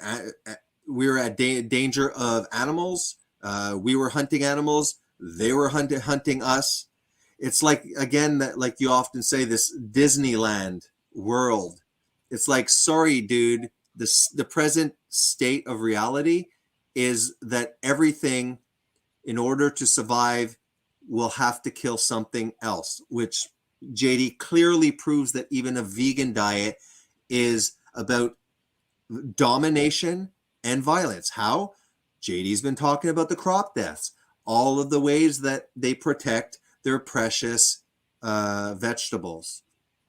And just by saying it's a dogmatic cult that is pushed by the meat industry. So why is all of human history before the meat industry existed, why were people eating that? Why were there bisons drawn on there? It's such a disconnect from reality that, and it's a progression, right? It's like, oh, we just want equal rights. And then before you know it, I'm talking about other ideology. Well, we just want this. And then before you know it, it's like, you got to wear these colors on your freaking jersey or you can't play. Like, hello, what the hell happened? I thought we were talking about tolerance of people, and it's become reversed.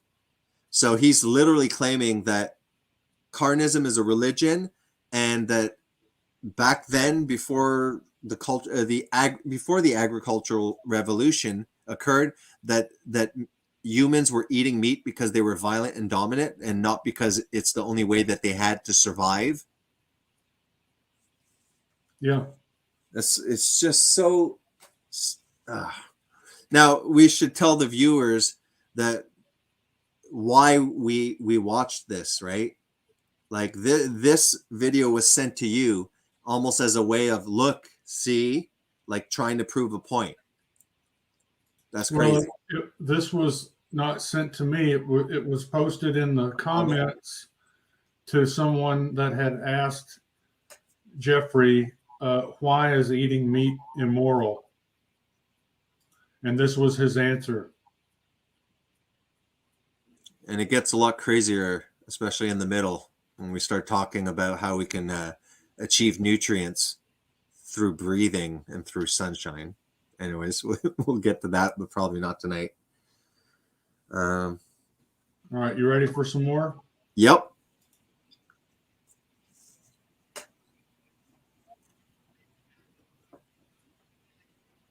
I don't hear volume though, eh?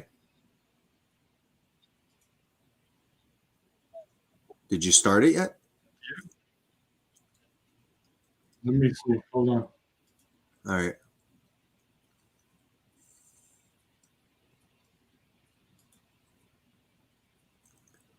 Why the hell would we have a gallbladder that's used to, among other things, digest fats, saturated fats?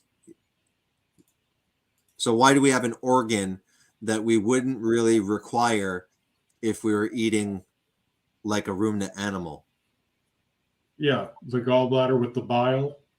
Yeah, that's specifically. I mean, I've gotten my damn gallbladder taken out, and no, anybody watching it wasn't during the ketogenic diet.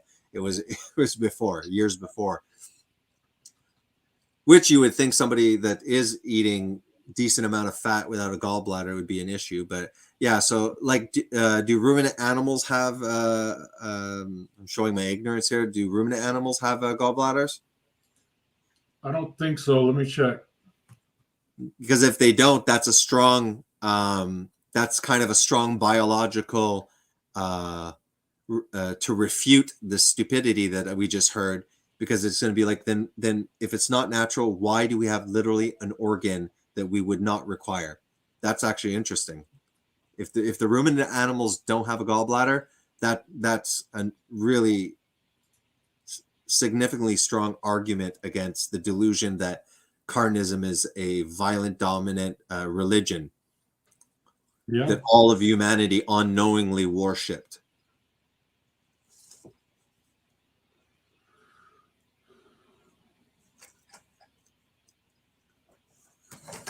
You're checking about the gallbladder for ruminant?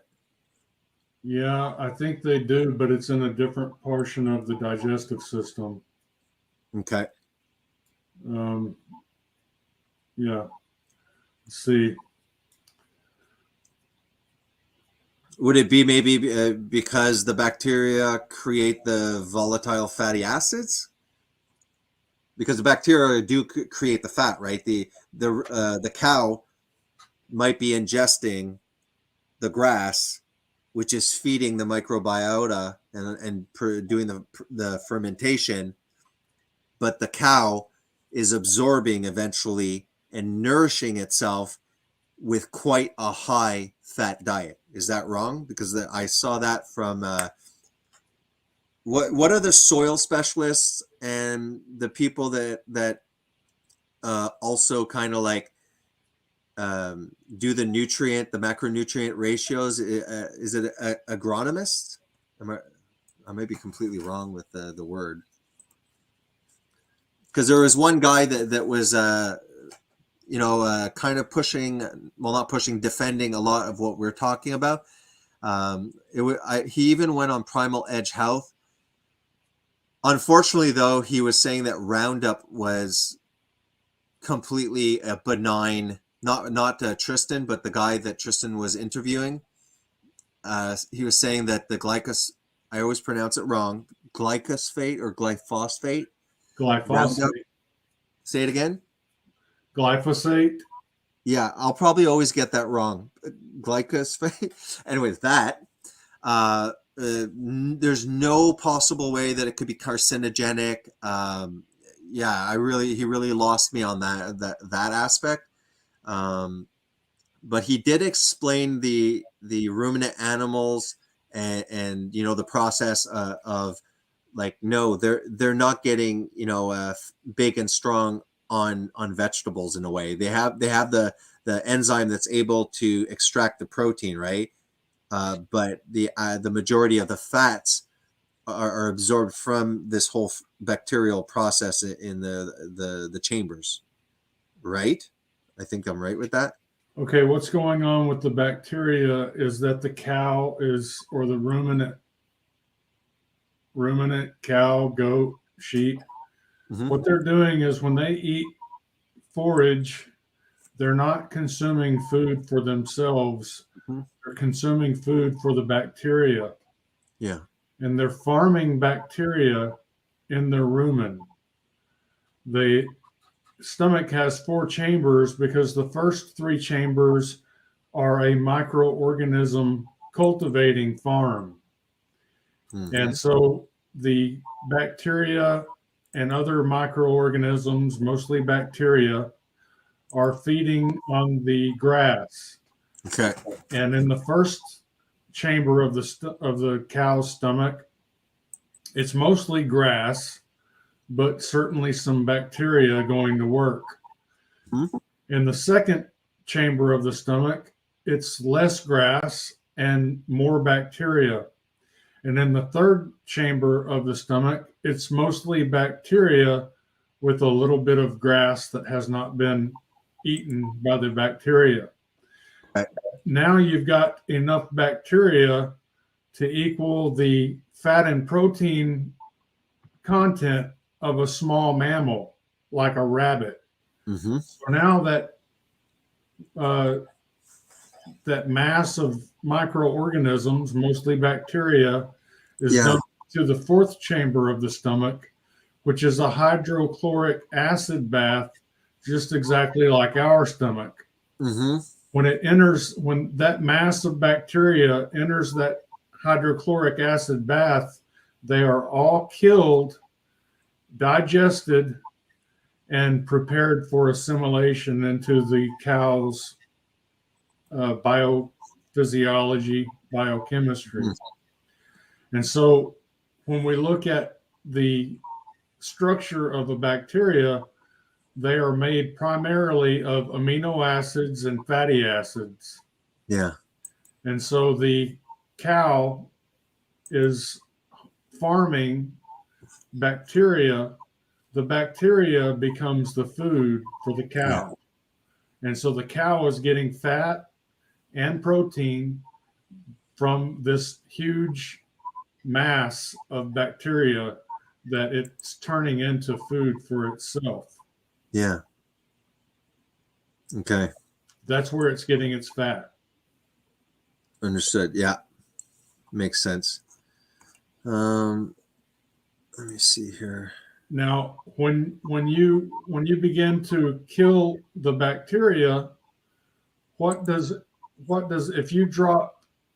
if you were to have a glass of water and get an eyedropper and start dropping drops of soybean oil into that glass, those drops of oil are going to accumulate into one big drop. Okay? Because fat will gather with fat. And so you'll end up with globules of fat that, if they're going to be absorbed and assimilated, have to be atomized, or what's the word for the bile? How the bile Soap does the same thing, where it takes the fat, a large globule of fat, and turns it into tiny globules of fat. Okay, I don't know the word itself though. Yeah, let's see. Let's look that up. Hey, while you're looking at up, let me share screen. I want to show off. Okay. Because I just wanted to show you the pictures of when I was competing. Oh, yeah. Can you see the screen there? Okay. Yeah. Yeah. Like this was you know, the back in the day, the computers though, they had like, you know, oh, we have cameras now, little circles. So I mean, the pixelation's horrible, but yeah, I was pretty damn flexible. I could like, you know, kick straight up there. Again, crappy. That's like a flying jump kick. This is I think the next one. This is just when I'm young. Oh yeah, that was a spinning flying back kick. And I think those one I want to show. Yeah, this was actually 2009. So shit, how old am I? Now I'm 43. So this is in my 30s or 29. Oh, I'm horrible in math, JD. How old was I there if I'm 43 now? What year was it? 2009. And I'm 43 now. Well, let's see. That was It's too late for me to 14 years ago. Yeah. Okay. So So like oh, not 30 completely, like what, about 28 there.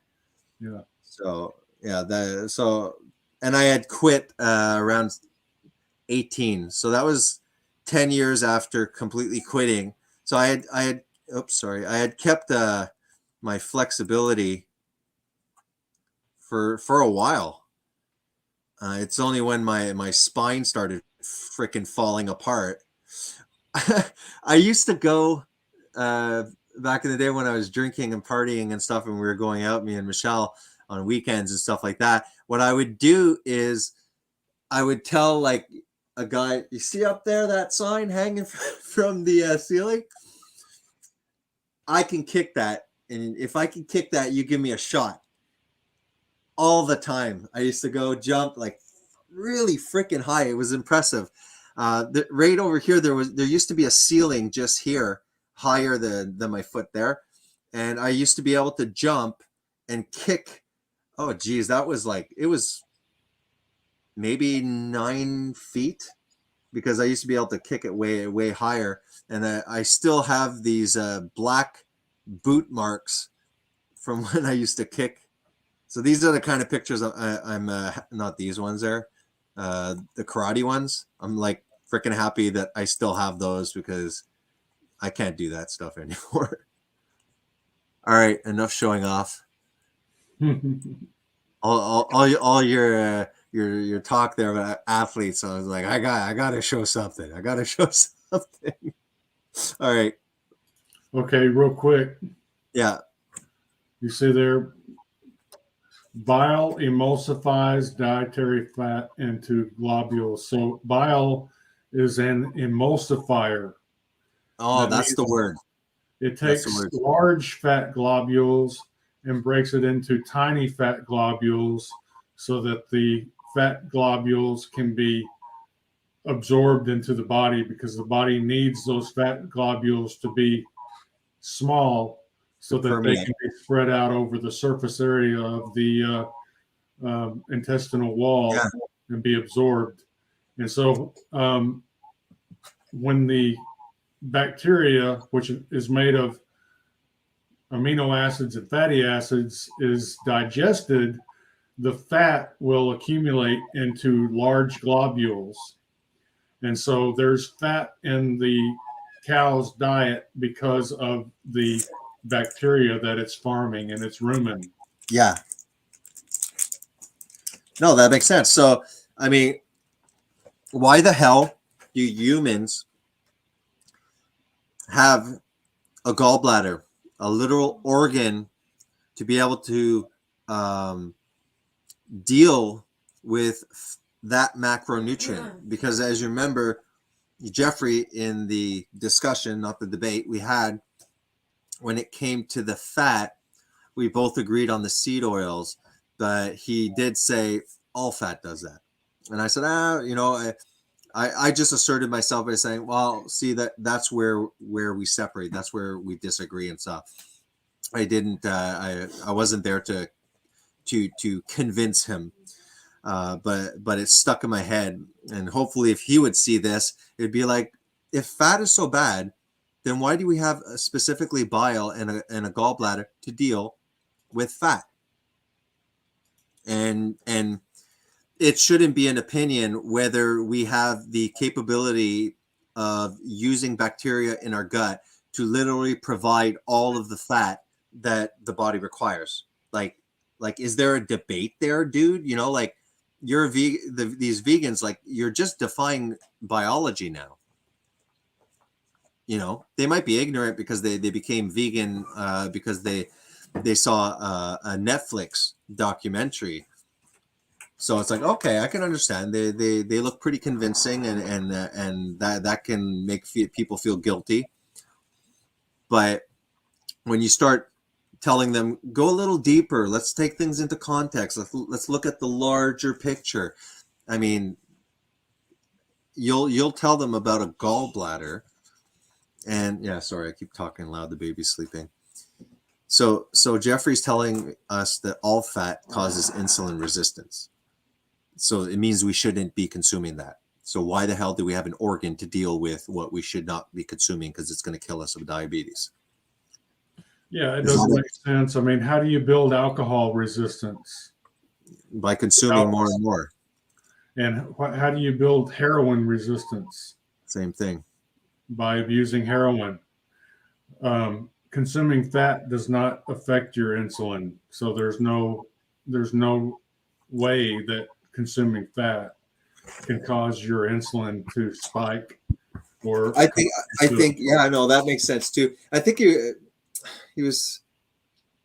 I mean, I can understand seed oils doing some wacky stuff. The omega-6, and now, like you said, the lipid membrane that it has to deal with could be inflamed, could be oxidized, DNA damage, and therefore you're trying to get the glucose across, but still that wouldn't necessarily, would your body start pumping more and more glucose because it's aware, more and more insulin because it's aware that the cell isn't getting it? I don't think so. I don't see that pathway, but anyways, I think the gallbladder is a pretty damn good question for vegans.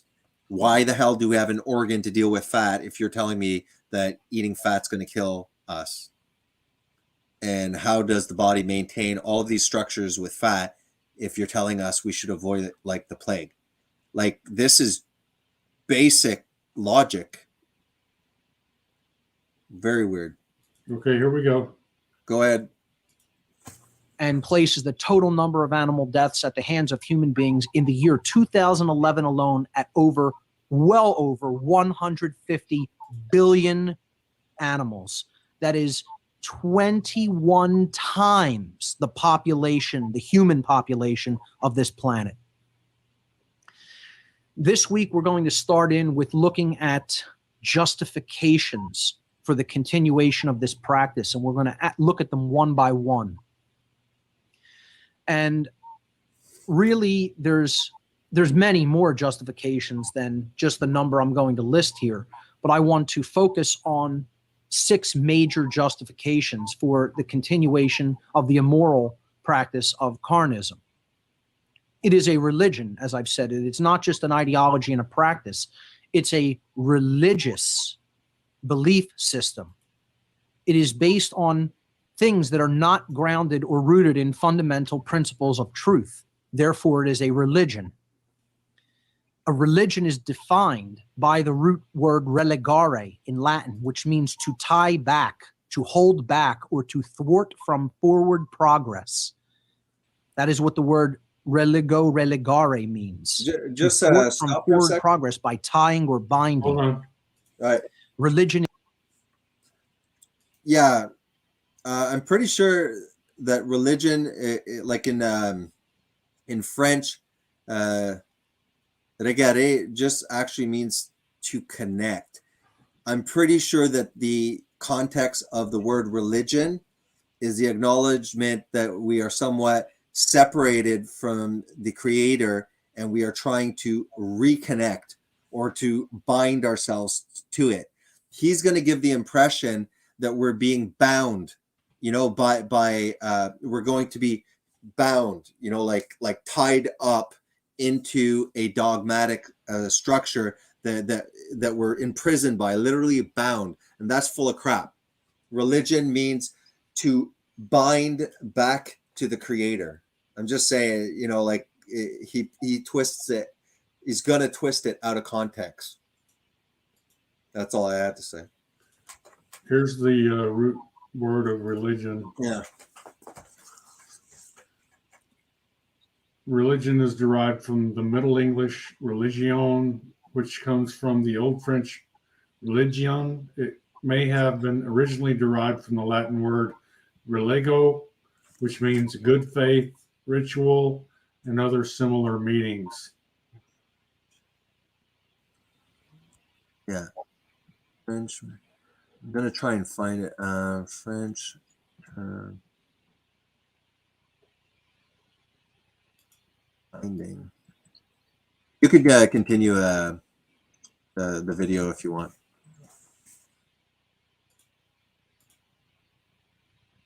Is binding. We've talked about this before on the show. Religion can also have an alternative meaning of reuniting or reconnecting to something, and that something being the universal spiritual laws of creation. Special K is oven toasted to crisp perfection, then tossed with yogurty goodness. The universal laws of consciousness, if you will. And that's what we need to retie ourselves to, reconnect ourselves to, reunite ourselves with. That is true religion. But in the sense of religion being used in this world, organized religion and false ideological belief systems, religion is a binding practice that holds us back, that thwarts us from forward evolutionary progress in consciousness. So that is the sense I'm using the word religion in, the connotation I'm using it in.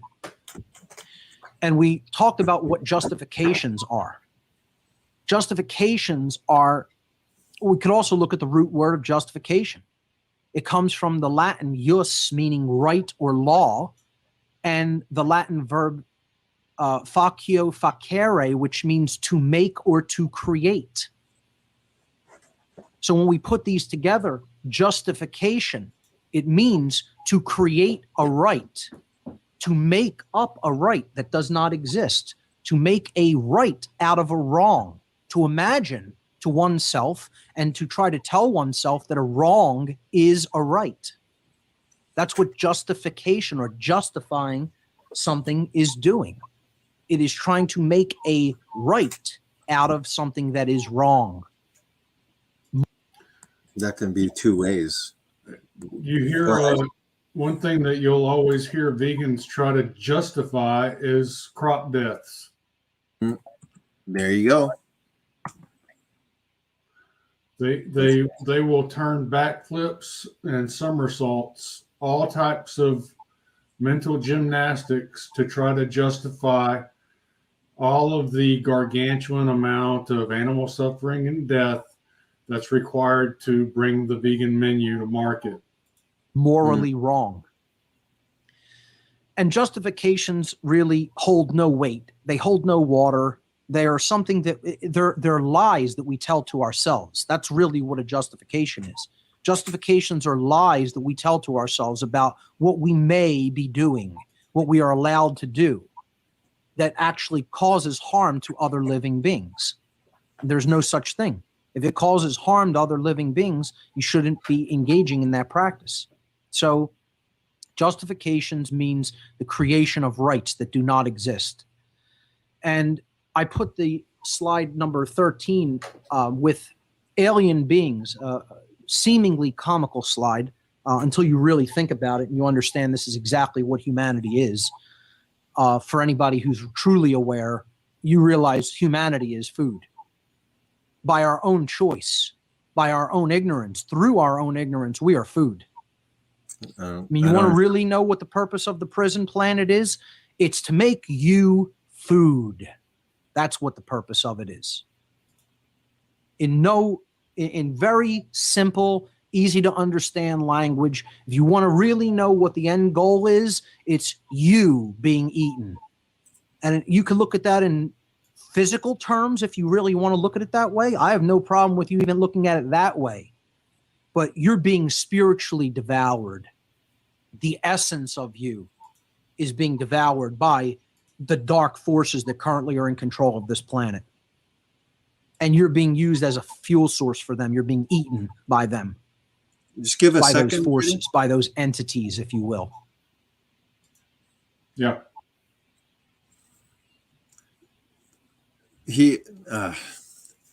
So he's saying that what I find is the vegans, their whole way of reconnecting to God, I never see any it's like my diet will get me to God. That's all the focus.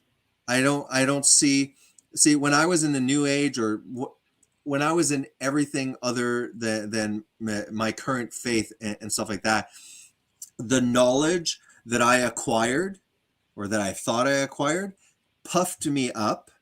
It did not give me humility. I thought, well, now I know the truth and I'm wise and I'm above people. When I became Christian, it did not puff me up. I acknowledged my inability to, not even about God's requirements or standards. I couldn't even meet my own conscience. I can't, you know what I mean?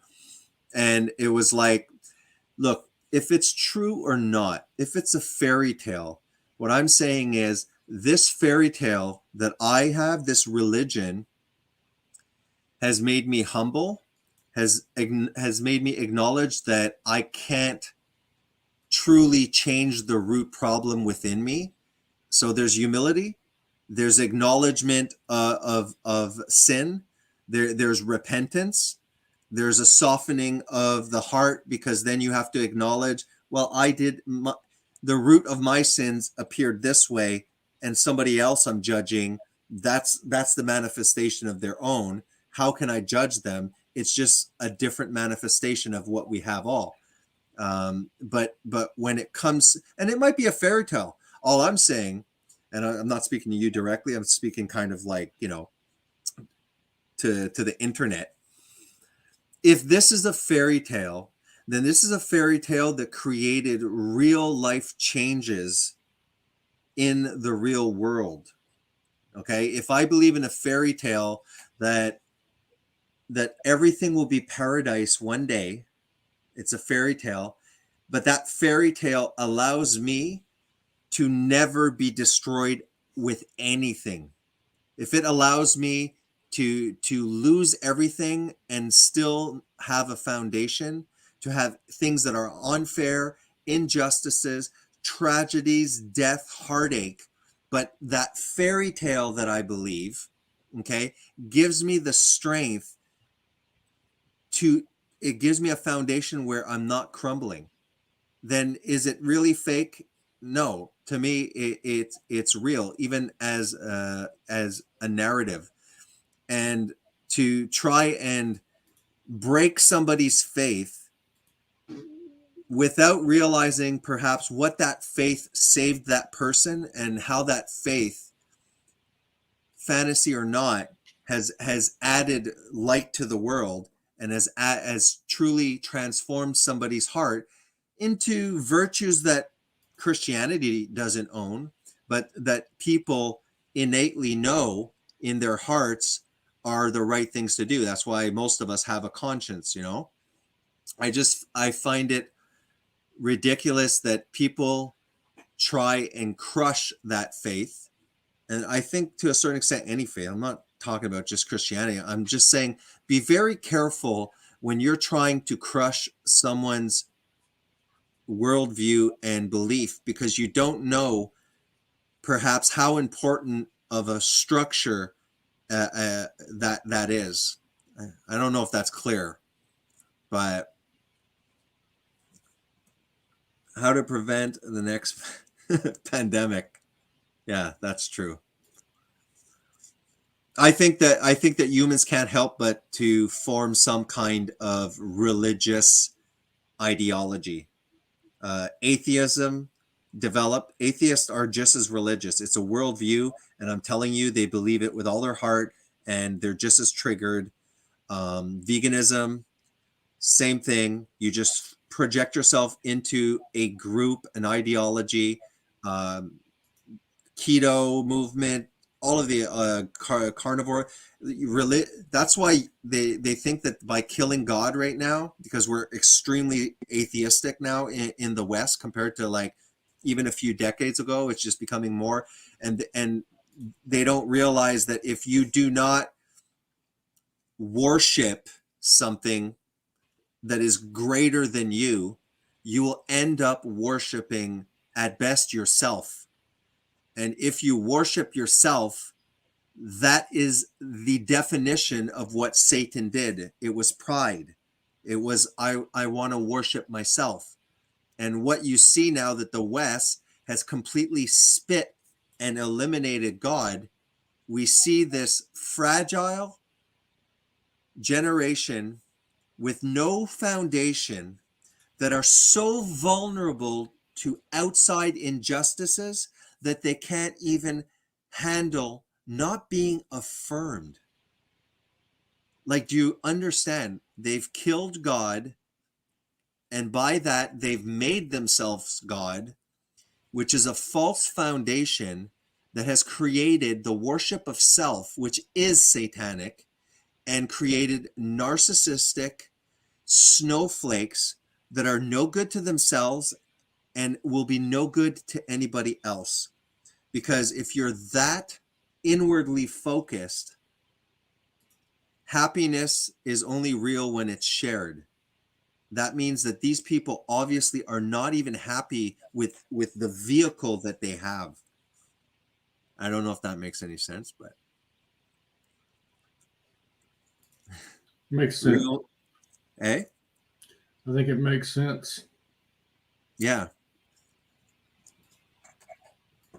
Like these people like Zetetic and Freedom Grower don't understand that my little fairy tale has completely changed me from the hedonist that I was. I was such, and it was narcissistic. See, this is why I think that God looks at the intentions. He doesn't look at necessarily the actions. Okay, at the hospital, we do save lives, but I see the search for recognition, and I see arrogance. Even though the act is good, it is often completely the wrong intention, and it's the worship of self. I've experienced that with being, not, they don't let me intubate. And then after they suck and I'm actually better, but I'm not the physician. And then I'm actually hoping that they miss so I can prove, like, it can get sick. And we're talking about egos like this while somebody's dying. You know what I mean? So it's really important, the intention. And for me, having tried every spiritual path that I could find, aware that there was, for me, there was an ego that I didn't, I tried my best not to manifest, because I knew that was wrong. Like, I knew there was something wrong. My ego was very strong, but you would have never known, because I knew that no, ego is wrong, but the inner processes, I was tortured by this egoism. The Power of Now, Eckhart Tolle, actually helped, and it was a simple concept. It was basically Buddhism and mindfulness rebranded. and that was even more distressing, because then I was even more keenly aware, but I was never able to a true renewal, like a moment that truly changed my character into who I wanted to be. And like I said, I had a whole big book. I could spit out stuff that sounded wise. Meanwhile, I never followed it. And for me, during 3 years of pure crisis after another, that most things are still not even resolved, I've never been more happy. I've never been more founded and compassionate, and this was because of the fairy tale of Christ. And you have Zetetic Warrior, and you have people like Freedom Grower that have no idea what this religion has manifested for this individual, looking at the outward religious structure that we call Christianity and the horrible stuff that's occurred, and the structure of it. But these two were trying to destroy it, and they don't realize that if they would have succeeded in crushing that, what kind of possible devastating spiritual effects that could have had on me, which would have been projected onto my family and my children. It's just something to think about. That's why it's important to look at the content of someone's character and judge them strictly from that, and not necessarily from their fantasies and fairy tales that they call themselves. That's my thought. If vegetables are so good, explain to me why vegans are always trying to make them taste like meat. Take your time, I'll wait. Yeah, I did one of those videos about, if milk is rape, okay, and meat is murder, and you truly believe that is it, and you see that exactly like the rape of a human and the murder of a human child even, then why the hell are you making imitation murder and imitation rape? There's a reason why pedophiles will still go to jail looking at photos of pornography that is minors, because even that in their privacy we know to be wrong, and they don't see the hypocrisy of saying, to the point that carnism is a religion and defying biology and organs and reality to come and say, basically that. Why are you making imitation rape? It is so hypocritical. They'll try and justify it by saying, well, it's because we're weaning off because we actually have a carnivore addiction, and they'll always say, I don't eat those imitation things, but it's good as a weaning off process. You've heard that garbage? Oh, yes. All right. You want to continue, or? Sure. You want to do another 20 minutes and then call it a night? Sure. It's 12:50 here, so. Yeah, go ahead. All right.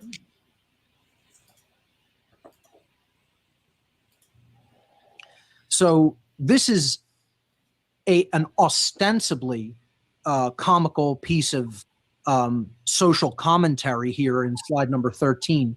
But if you want my opinion, it's literally true. It's quite literally the case. And these aliens have a human being on their dinner table with an apple stuffed in his mouth and all trimmings around him, like a Thanksgiving dinner, like a turkey on a table during a Thanksgiving dinner. And they're all making individual justifications. The 6 aliens who are seated around the dinner table around the dead human being are all making justifications for why they feel that it's okay for them to continue the practice of slaughtering human beings and using them as their food. Sorry to cut it. I know we hardly got anywhere with it. What- Can I just share screen something? Because Yeah. he's annoying me with the word justification. Just like Jeffrey was offended by my use of the word natural when I was just trying to explain that we should follow the natural, ecological. He even said everything's natural. What's supplements are natural. He literally said that because he doesn't like that word for some reason, because they're more of the idea that they're progressing towards something, instead of us realizing that the more we leave nature, the more that we are turning our back to the wisdom that is present within nature. Don't tell me that the bronchial tree, okay, that is literally an inverted image of trees that sucks in oxygen, produces CO2, and that a tree does the exact opposite. That somehow these two, like, separate, amazing things. So, like the Bible says, and I'm paraphrasing, no one's without excuse, because all of creation shows that there's an intelligent designer. It doesn't say it that way. So let's look at his word, his obvious discuss of the word justification. Okay, saying that we are trying to justify this. Again, they refuse. They're not in reality. So what are we doing when we are using justification? It is the action of showing something to be right and reasonable. So all of right now, what we're doing as a response video is a justification for our position, which is the action of showing something to be right and reasonable. But for some reason, we should be ashamed of our justification. Does that make any freaking sense? The word justification is not bad. Like, he doesn't notice that within the word justification, there's the word justice, and true justice is synonymous with truth. All right, sorry for stopping it. Well, I was just going to say, yes, he realizes this, but he's also a vegan, and I don't think that vegans are a group of people that have been proven to be generally honest, and so he's going to use he's going to say things that he's going to twist the truth. He's going to misrepresent the root words of English, the English language. He's going to paint people who eat meat as murderers and immoral, but he'll never stand up and bravely face the animal suffering and death that's required to bring the vegan menu to market. So it's an intellectually dishonest cult. Most vegans are misanthropes, so they hate human beings. They yearn for the extinction of the human race. And I always say a breathing misanthrope is an oxymoron, because if you really hate human beings so much, why are you even here? Veganism is a very dangerous cult. And in some countries, they've actually literally been the militant animal activists amongst them have been deemed terrorists.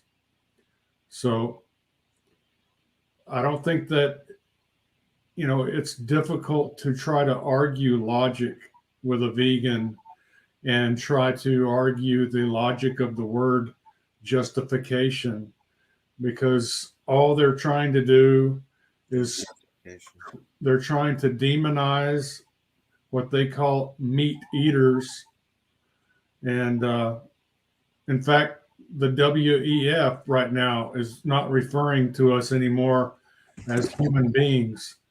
They are referring to us as meat eaters. Serious? Yeah.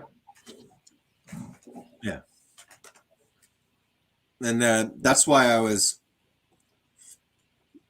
like really surprised when I was trying to talk about the World Economic Forum, about Bill Gates, and he kind of blew it off like they have no power. Like they're just a bunch of rich guys. I was like, are you freaking serious? And when I tried to tell him like, yeah, I know, but the Cargill, Tyson, and these things, they are pushing because they want to have the monopoly. So they want to maintain the meat packing aspect, but they also want to get big time into the protein, the plant protein, and then they want to redefine themselves as protein producers, having both sides. But it's so much more lucrative and easy to just grab the grains and feed it to us like we're cows, instead of having to produce all these grains to feed the cow to bring it here. It's like, screw it. Just feed them like cows and actually let them graze all day and tell them that that's healthy to be grazing like cows all day. And that's literally, what's happening. And it's amazing because as human rights are being degraded and we're being treated more like cattle, they're trying to herd us into smart 15-minute cities. They don't want you on your farm, JD. They don't like you. They don't like the independent milkman that we saw the 30,000 liters getting squashed, where they're probably constantly telling him that you need to buy this equipment or else you can't sell it because there's new standard. Like they're already squishing you guys. Now it's a direct attack. And I was trying that. It's like, dude, you're not being open-minded, because I wasn't trying to debate him. I was trying to also say, yes, the animal needs to, there's bad aspects here, but there's bad aspects on the grain. And he completely, he's like, are you serious? He's like, the subsidies going to the cattlemen and the cattlemen associate. And I was like, okay, if you're going to talk about subsidies, I'm sorry, you guys are way more subsidized than any of the animal industry. It's like, it's all soy, corn, wheat, rice, and stuff like that. It's all that. So it's like, what are you talking? What's wrong with subsidies? Obviously, the government wants to subsidize the food source. You're pointing out that we're getting subsidized, and you're not acknowledging, like, okay, yeah. It's like, again, the carnal person admits, like, oh yeah, there is death in our diet. Oh yeah, definitely. There's subsidies. And then I'm like, but you guys are subsidized too. So, and it's like, what? You're not like, you know what I mean? Like, it's like this two. What do you call not two-way? It's double standard. Double standard. Yeah, it's like, okay, we're subsidized, you guys are too. And it's like, no, it's a fact. Okay, don't tell me that the hand that feeds you, you don't bite the hand that's feeds you. Okay, so this rich guy, Bill Gates, okay, isn't he the second biggest funder of I think, is it the WHO? He's given more money to certain in certain very authoritative places. He's given more than certain countries. Okay, he was talking and telling us about vaccines and everything. So it's really disingenuous. It's an outright, like, assuming I'm stupid to kind of blow off Bill Gates. It's like, no, he does have influence, and he is buying up farmland. I don't care if he's buying up cattle and he's maintaining cattle industry too. Wait, there's a reason why he's stocking up on the land, and he is a significant owner of land, and he blew that off. I'm like, I didn't say he bought all the farmland in the United States, but he has a very significant amount for one individual.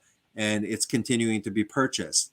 So like everything, I was trying to have like a midway conversation, and I had to bite my lip a lot because I could have called out so many things, you know.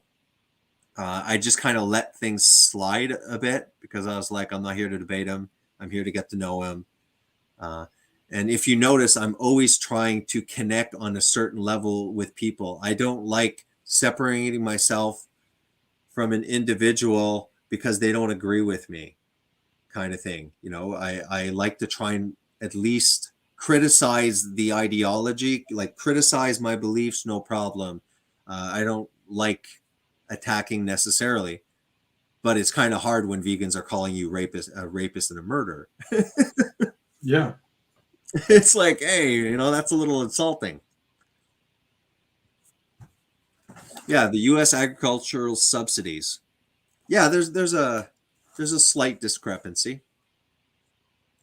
And like you said, I said about like a lot of the corn and soy, they're saying, look at how much corn and look how much soy.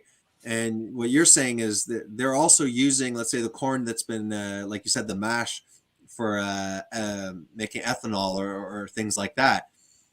That counts as them stealing the crops from us. Which is like, it's okay if you're a vegan and you believe that, but when somebody brings that up, like, aren't you searching for truth? So shouldn't that be like, oh man, yeah, I didn't think of that. No, it doesn't matter. Doesn't matter. Yeah. Yeah. Well, like with the soybeans, first of all, beef and dairy consume less than 2% of any soybean product in the world. So cattle are almost completely void of any soybean product.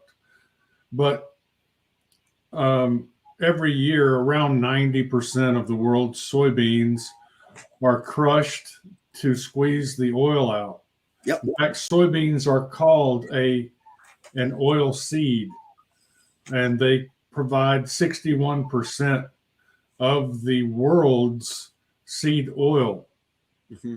And so if you're going to process 90% of the world's soybeans every year and extract the oil from them, and then human beings are going to consume 100% of that oil, either as cooking oil, ultra-processed food ingredients, or biodiesel, then by omitting livestock, how much soybean agriculture would be decreased? How much would you decrease soybean agriculture by removing livestock? I mean, see, 7% of the soybeans are consumed whole by livestock. 7% of the soybeans are consumed whole by humans. And then 100% of 90% of the soybean, 100% of the oil, which is extracted from 90% of the world's soybeans, is consumed by humans. So with that math, you could take 90%, or let's say 87% plus 7 is what, 94, which leaves 6. So you might be able to, best case scenario, if you ridded the world of all livestock, reduce soybean agriculture by 6%.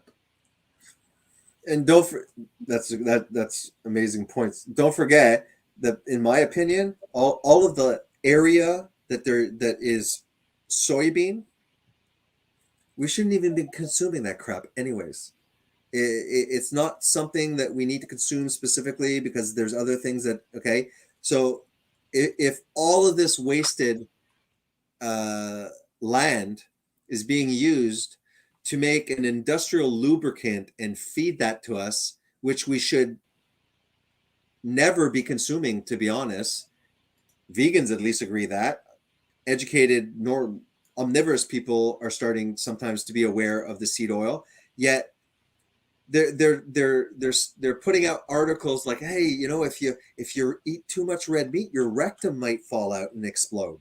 You might get like rectal cancer. Okay, well, how about the seed oils?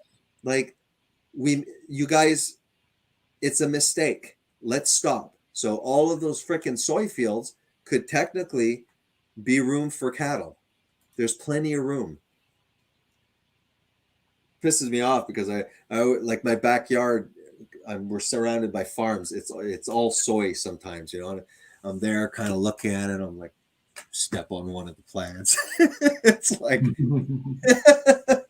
it's like I have this constant reminder of soybeans. So it's like constant reminder of vegans and soy and vegetable oils like soybean oil can disrupt genes in the brain in ways linked to disease. Yeah. I mean, there's associative studies, and I acknowledge that there are associations. There's no causation proof. Well, maybe there is some studies, but well, here's the thing: is that the violence is going up, and mental illness is there's an association with as we consume more. You know, yeah, that's the solvent. Hexane is used to extract oil from the soybean. Yep. So we have hexane contamination. It's like an industrial solvent. Damn it. Short-term exposure affects the nervous system. So hexane found in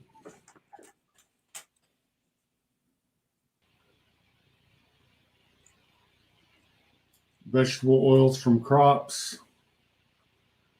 Hexane is a neurotoxin. Yeah, you shouldn't be like using an industrial solvent that can like take the paint off the wall and use that. Yeah. Yeah, as a regenerative ruminant grazer, when the vegan starts complaining to me about concentrated feedlots, I'm way ahead of them. I've already made the change. I've already made the transition. I'm where the rubber meets the road on getting rid of feeding cattle industrial wastes from the ethanol, soybean oil, biodiesel, high fructose corn syrup industries. That's why Jeffrey and I defended you. He was saying that, well, you're going to be biased. And I mean, maybe like, obviously you guys just met, like maybe he doesn't even know who you are, you know? And I was like, actually, I said, the current paradigm, I said, he's not going to be biased. I said, JD is a regenerative farmer that does grass fed.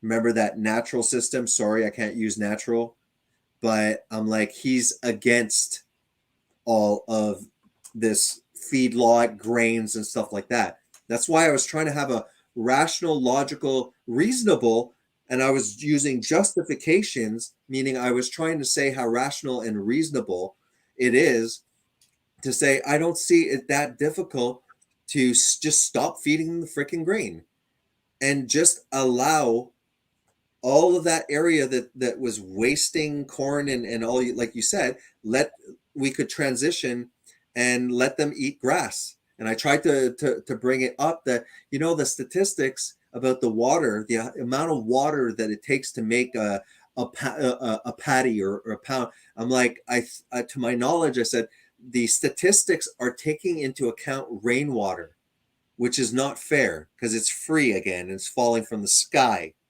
And it was kind of like everything was brushed off. It was kind of like, there's no study for that. It's like, okay, I understand studies have I'm pro science, but at one point, you know, like show me a study, show me a study, show me a study. It's like, okay, like, yes, that is a good supplement to coming to the truth. But there's also freaking like history and just common sense. Like we're not allowed to just use reasonable, logical, common sense responses. I mean, how long has this grain feeding existed? For millennia? No, I don't think so. To me, I'm assuming it must be a couple hundred years, if less, that all of a sudden all of these ranchers stopped doing that and started feeding grain. It seems to me like, back in the day, in the movies, ranchers were like modern shepherds, herding up the cows that were in the pasture and stuff like that. How long has this so-called grain feeding existed? Has it been that long? No, of course not. It's been a result of modern agriculture, which there was some lag between the Industrial Revolution and all of this excess grains and the production of ethanol, biodiesel. There hasn't always been this amount of industrial waste that they could feed to ruminant animals and livestock. So you can see that they want to make money on every last ounce of it. That is exactly the motivation of using vegetable oils that were industrial lubricants, because prior to that they were using animal fat, I think, like blubber and stuff like that, and they realized, okay, we can use that. Then they're like, oh, I think Procter and Gamble also were like in the pioneering area. So they're like, well, we have all this cottonseed oil, like, well, can we make money on that? Like it was really like a business, like yeah, maybe we can sell it as food. And you can see now, like, oh, like we're using all of this soy to make like toxic seed oils. Yeah, can we make money on the rest of it? We can feed it to the cows, and we can sell that as feed. You can see it's just screw the well-being if I can make a buck. And obviously the subsidized grains are an income for the government too. That's their motivation. It's like they're acting like the way we eat now has existed. Like, no, like this, there has been such an insanely drastic change in the last century and a half. About, like, seed oils just happened in the early 19th century, and we got sicker and sicker and sicker. And instead of saying, well, did we introduce anything new to the human diet, that something that, is there something that humans never ingested that we're giving them? No, it must be the animal fat and cholesterol and meat. They aren't that stupid. I figured it out. I'm not, I kind of like read up on stuff and said, that doesn't make sense, and come to a rational conclusion. You're telling me that the scientists haven't figured out that seed oils are bad, or we're not smart enough to figure out some kind of system that is more economic? It's like, give me a break, okay? On every level, we're talking about food scarcity, and the World Economic Forum's talking about feeding people, and we're talking about how many kids go hungry. Meanwhile, I'm watching gallons and liters of milk being poured down the drain because of quotas. It's like, shut up. You guys aren't stupid. You're evil, basically, because it doesn't take a genius to look at where we went off and say, that didn't work. Look what's happening. Let's tone it back. Let's return to this way. It seemed to be working. The idea that we have such scientific and medical advancements, and that they're managing to stretch our asses longer, but we're sick by the time children are sick. We used to say, by the time you're 20, you're sick, and and we'll stretch you, not thriving, not ever thriving, getting sicker and sicker, and we'll stretch you to 80. It's like, yeah, I know, but like I started being sick when I was 30, and now there's juvenile issues. Now they're literally pushing medication for children to lose weight and gastric bypass surgery. That is freaking insane. And they're starting to say that it's a genetic thing. Again, genetics. Oh, cancer is purely a genetic. Oh, obesity is purely genetic. What are they saying? It's another smack in the face to God, saying, instead of saying, my goodness, what God gave me an amazing body, and science, and the early scientists actually were all believers, because they knew that there must be order and wisdom and structure and laws within reality, because they believed in a structured, organized law giver. This idea that, like, for example, Christians are anti-science is ridiculous when you look at the amount of, especially founding fathers of science, were exactly the opposite. Okay, I'm going to address this question by Green Ghost. Yeah. He says, concerning grain feeding modern livestock, what is JD's thoughts on breeds and the need to feed grain?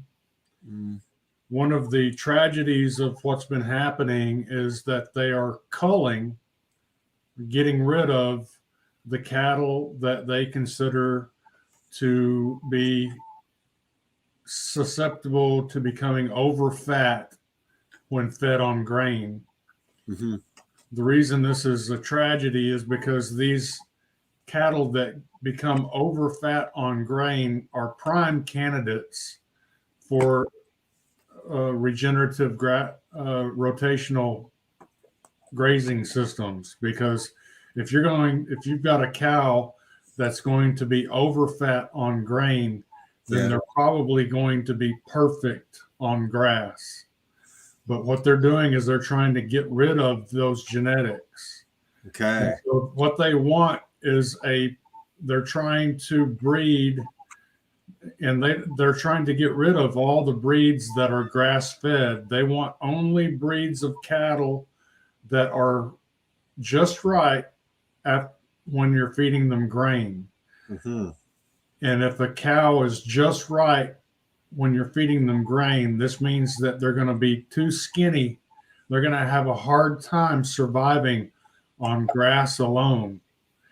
And so they're trying to weed out the genetics that are ideal for grass feeding systems and try to steer the cattle industry into a genetic situation where the majority or all of the cattle must have grains in order to survive or be a viable meat source. Mm-hmm. So they'll publish articles like this where they're demonizing these cattle that become over fat on grain, when really what they should be doing is taking those over fat cattle and moving them out to regenerative grazing system operations so that they can become part of the cattle herds that are rebuilding the soil and trying to repair the harm that's being done by the crop agriculture that's bringing the vegan menu to market. Can I show just a quick screen share about the genetically altered pigs that did you pop it up? I did. Yeah. So I think that's a super smart thing to do. A genetically engineered pig recently approved for the limited production in Canada. Yay, Canada. I'm getting prouder and prouder. makes urine and feces that contain up to 65% less phosphorus. Officials have announced that could be good news for lakes, rivers, oceans, deltas, where phosphorus from animal waste can play a role in causing algae blooms. Isn't phosphorus one of the main nutrients to keep soil alive? Yeah, it is. And isn't the runoff that's primarily occurring, that they're saying this pig shit is what's causing contamination? First of all, why is it running off everywhere? That's primarily because of the soil quality that cannot hold water.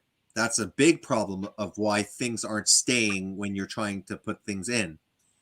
And probably to a large extent, it's also, if things are out of whack, it's probably because, again, that they're being fed grains that they're not supposed to. So now they want the Enviro pig, and I believe it's some kind of gene editing where they create an enzyme, I think, in the pig's mouth that degrades. I can't watch this one because National Geographic always wants to make money. It lets you look a little bit and then it stops. But the point's been proven. It's really stupid. It's like CO2 should be good for vegetation. I don't think that there's global warming, but if it does warm up a degree in 100 years, higher temperatures, more CO2, isn't that good for vegetation? Isn't that kind of like a rainforest effect? Yeah. Hey, like, we're gonna go mine the minerals that the land needs, but we're gonna also make sure that the pigs are producing less phosphorus, so their crap is what gives less of what's required in the land, and then we're not going to acknowledge all of the devastating effects of plant agriculture that's actually killing the rivers, the oceans. Well, yeah, let me show you something real quick. They're trying to reduce the phosphorus in the manure of the livestock, which means that we'll be more reliant upon mined phosphorus, right? Mm-hmm.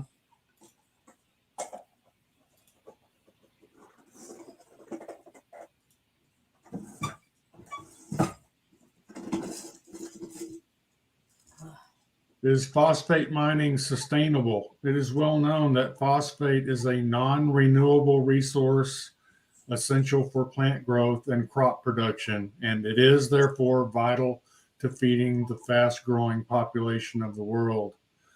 So if they're going to try to remove the phosphate from livestock manure, and at the same time watch the mineable phosphate disappear because it's a finite, non-renewable resource, then that is a blatant hedge into a global famine.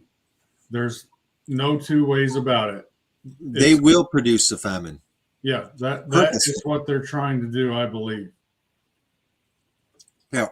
War, it's like the deadly trio. For some reason, they always come together. Sometimes it's one before the other. The famine, war, and pestilence. You know, if you have a famine, we know that it could spike wars because now it's a resource war, you know, and then there's pestilence. Pestilence can cause like it's always these three.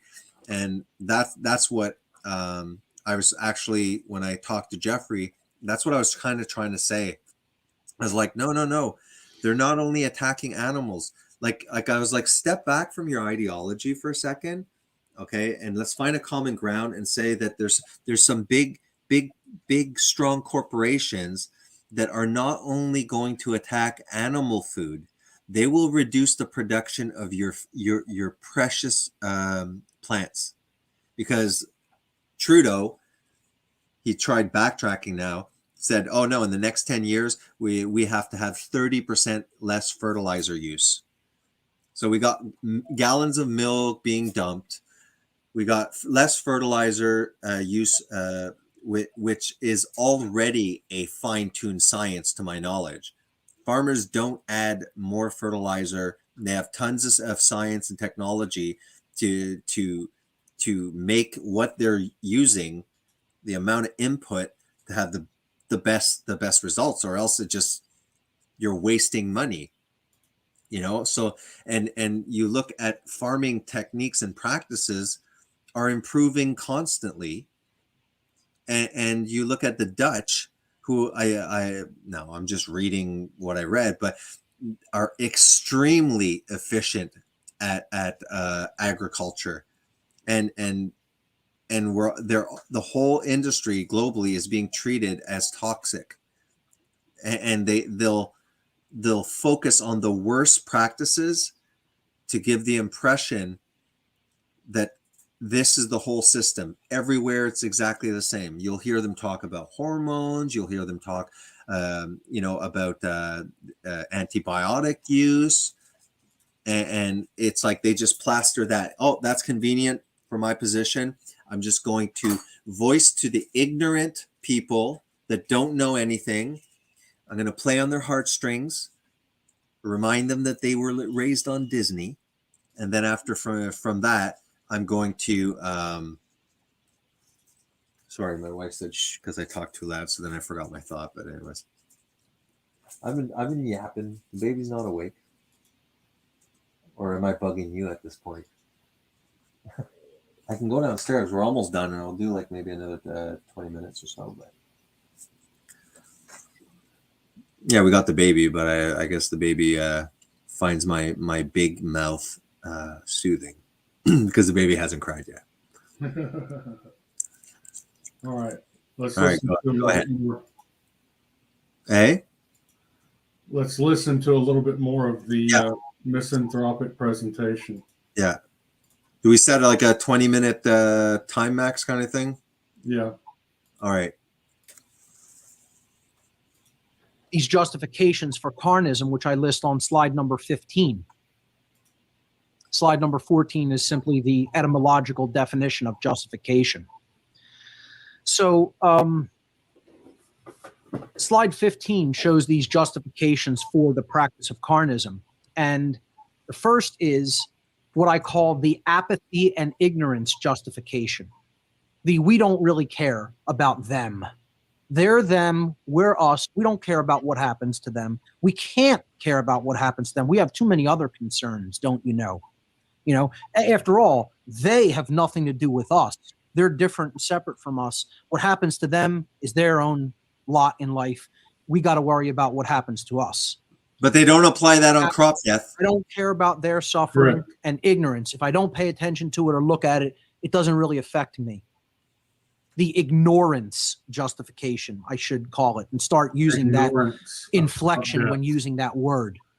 Pesticide. Ignorance, because that's what it really is it's ignoring the injustice. It's ignoring the suffering.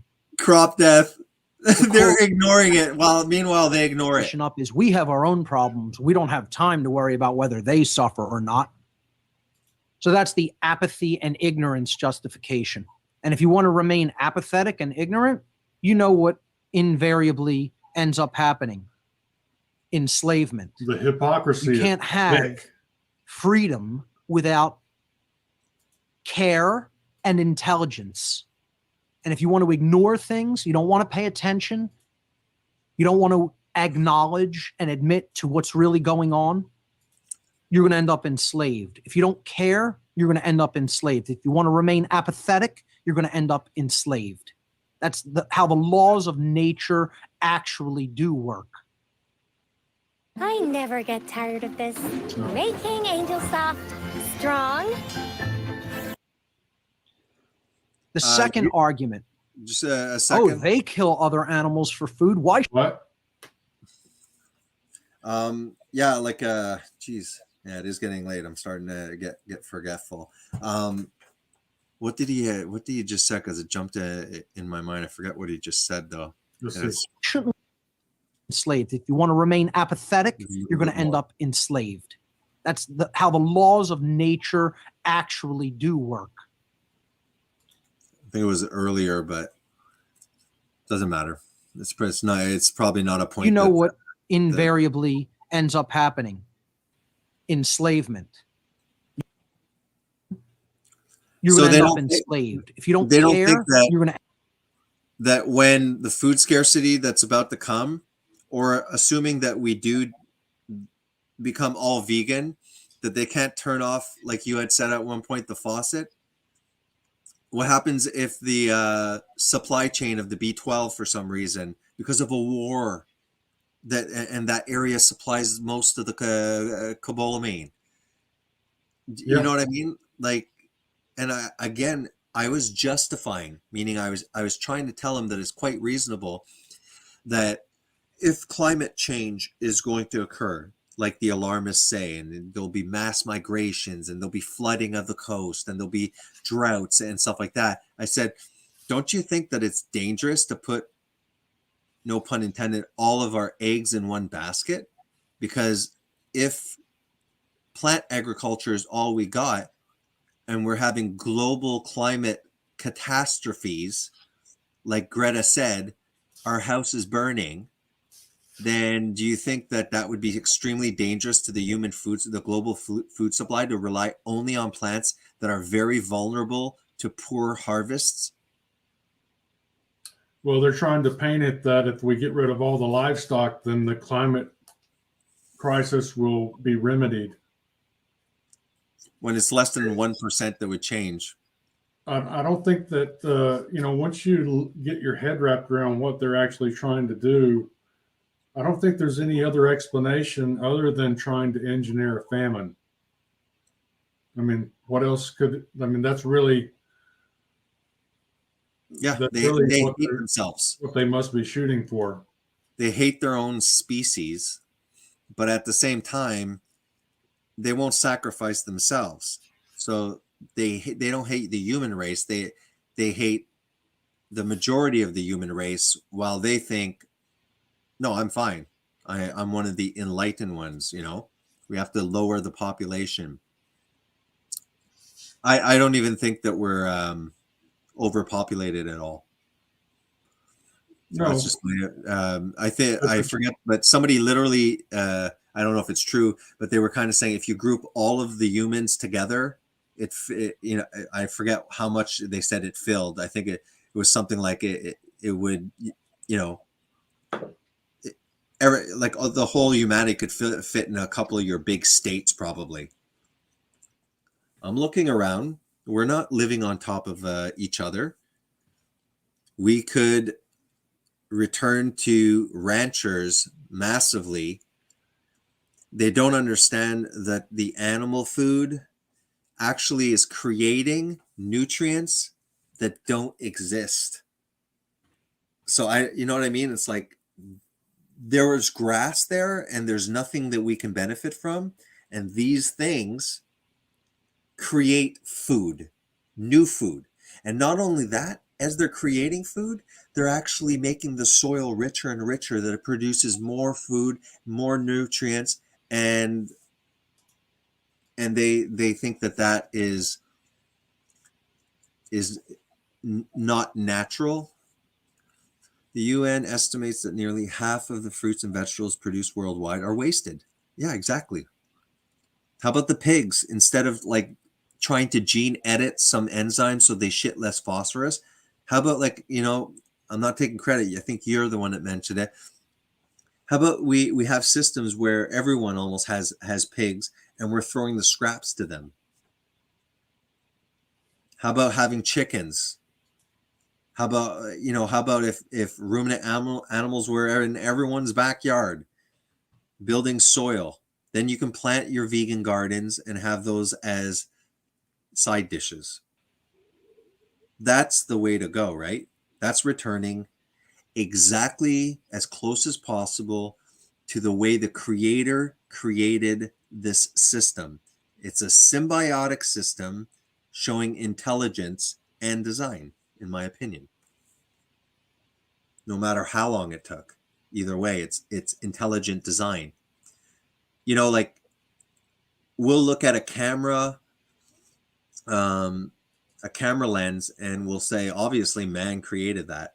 It shows intelligence, like, wow, like, we're smart, we made that. It pales in comparison to your eyes. How about, all of this electrical grid that we have? Well, look at the nervous system. Our grid is a shadow of the complexity of it. How about all the gears, the motors, the engines, Ford created the engine and all these things. Look at the flagella. Look at the complexity of that motor, and the microcosm once you look inside a single cell. You know what I mean? It's where humans have not really created anything quite smart at all. A helicopter, okay, look at the thing that falls off of a tree, expressing physics there. Like everything, pumps, complicated pump. Go look at the valves and the pumps in a giraffe, how the blood gets up to that head. The valve systems, we created valves. Plumbing. Like, can you tell me one thing that man's created that isn't an imitation of God's creation? There's not much that we created. A computer, okay, a binary zeros and ones to create all these cool things. And look at the complexity of DNA, the language of DNA.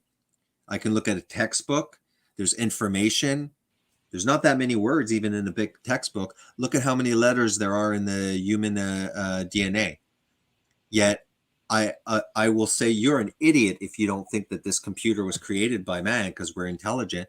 But I'll look at a system that is infinitely more complicated that we copied, and I'll say that, no, it's just blind chance.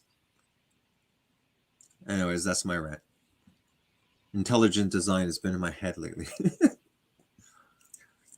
Go ahead, Jesus.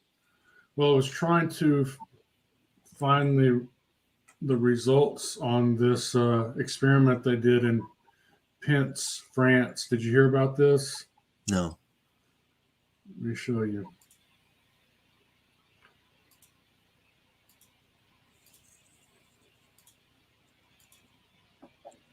So in France, they gave every family, they gave them 2 chickens, and so they each family was feeding the leftovers and the food wastes to the chickens, and it reduced the landfill, the burden on the landfill by millions and millions of pounds of food waste.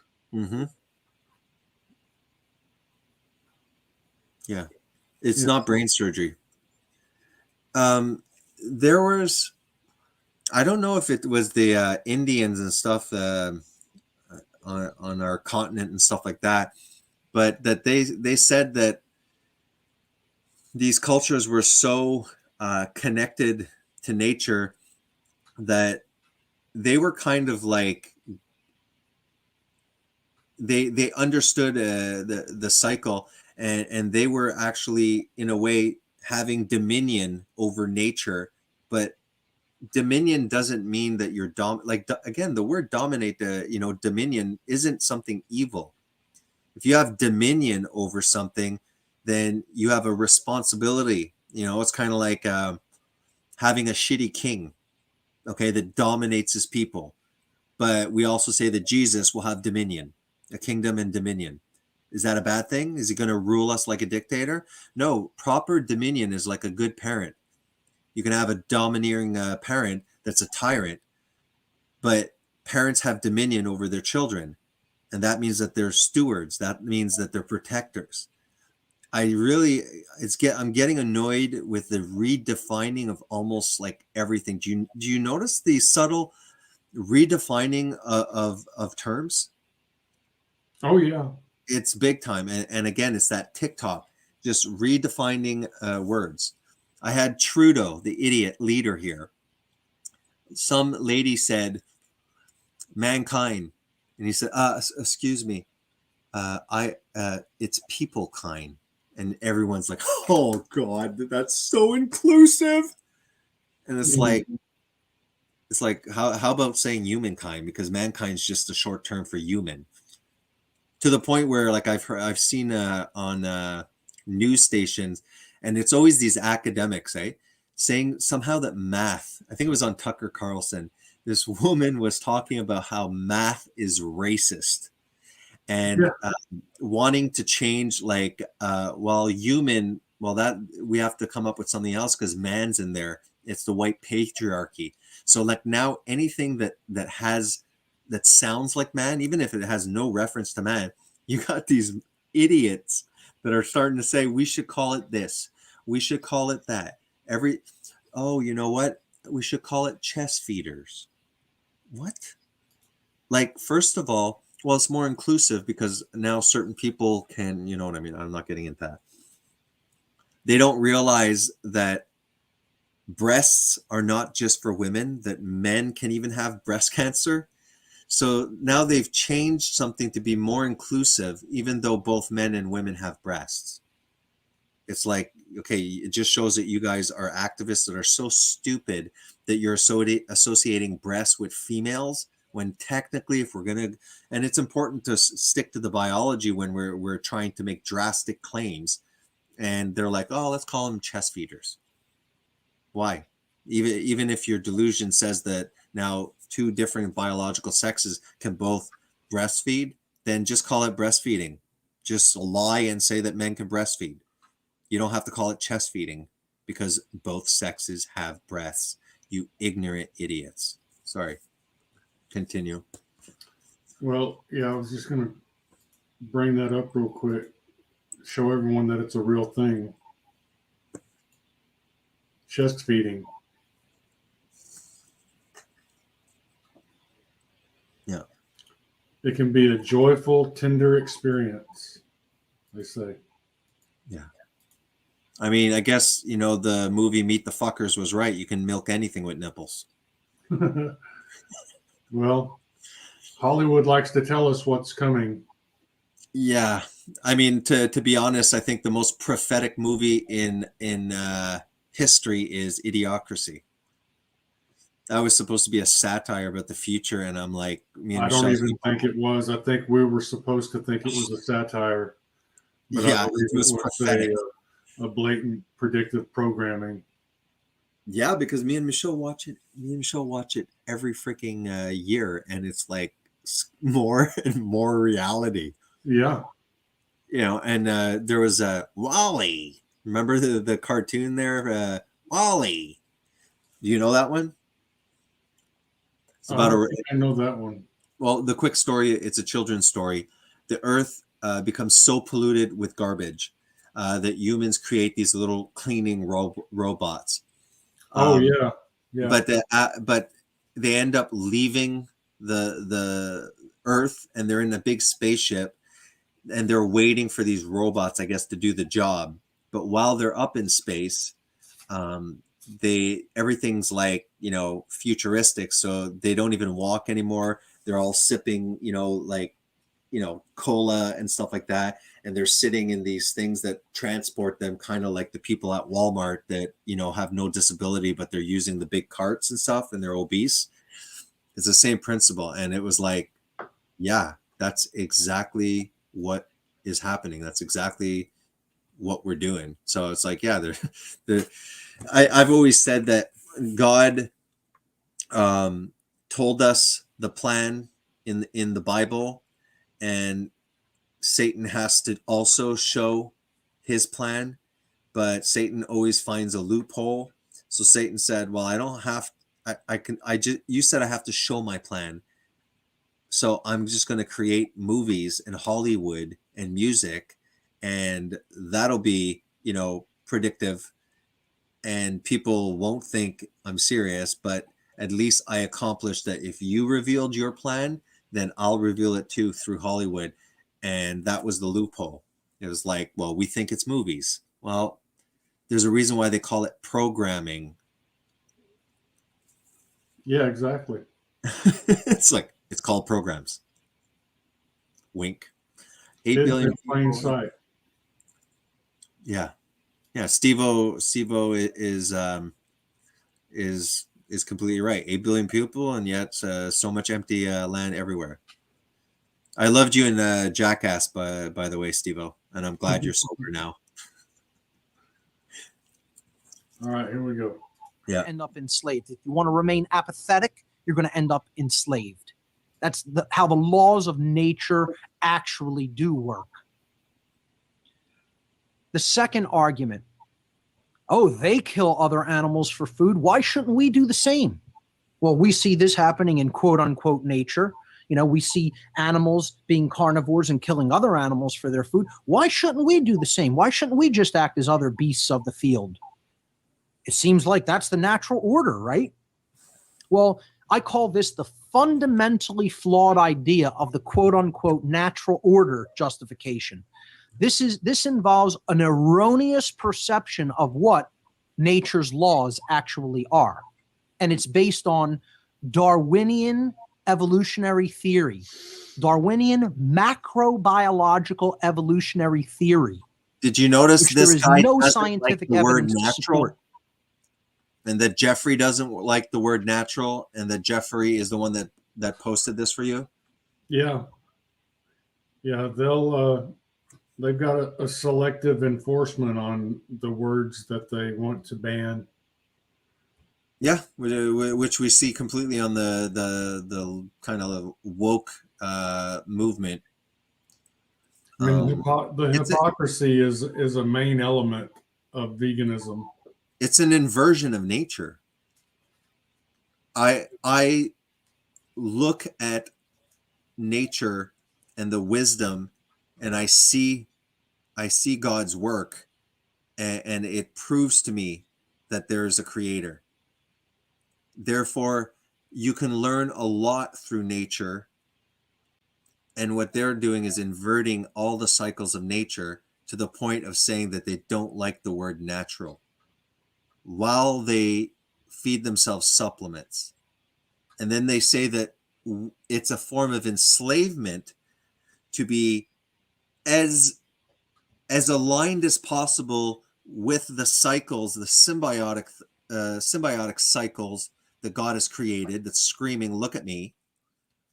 And they completely invert it, which is, again, something can be satanic without saying, oh, you're the devil, you're Satan. It's like, no, but there is truth in life, and anything that deviates from truth is a deception, and it's not from God. So where the hell do you think it's coming from? Mm-hmm. I've experienced alcoholism and rock bottom, and I know that the inner state that I felt was evil and dark, and I felt like it was infinitely deep, right onto death, and that vibration and that, let's say, state of consciousness proved to me that there is a God.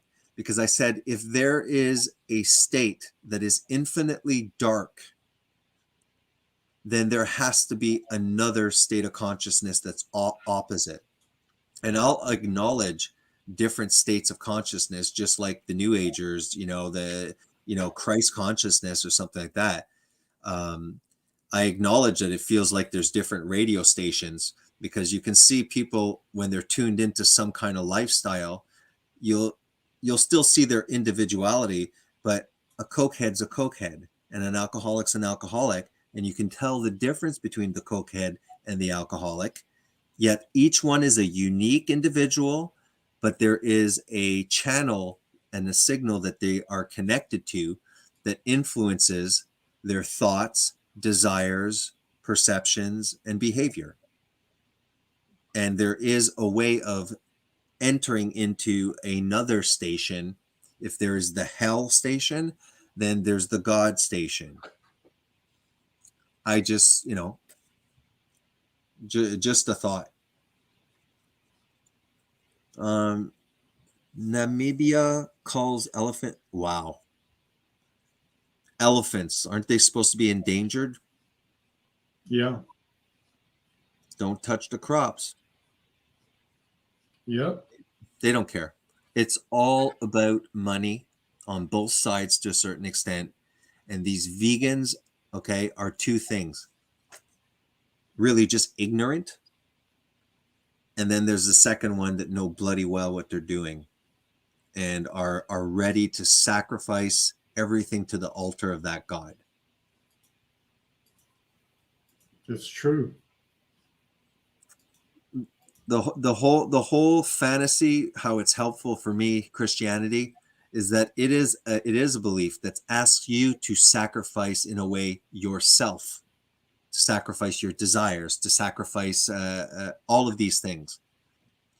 And if you don't have a fantasy that's telling you that you must sacrifice yourself to your children, to the well-being of your children, sacrifice and go and become a productive citizen, sacrifice your time to your neighbor, that's sacrifice.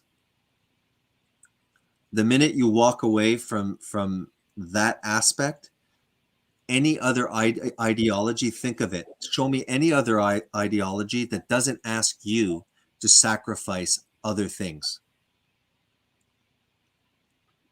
You know what I mean? Yeah, I know what you mean. I mean, they sacrifice their children. I mean, you can pop up, right, articles of vegan parents that went to jail, vegan parents with children that died and stuff. Imagine putting their children, and you can see the same spirit behind many movements.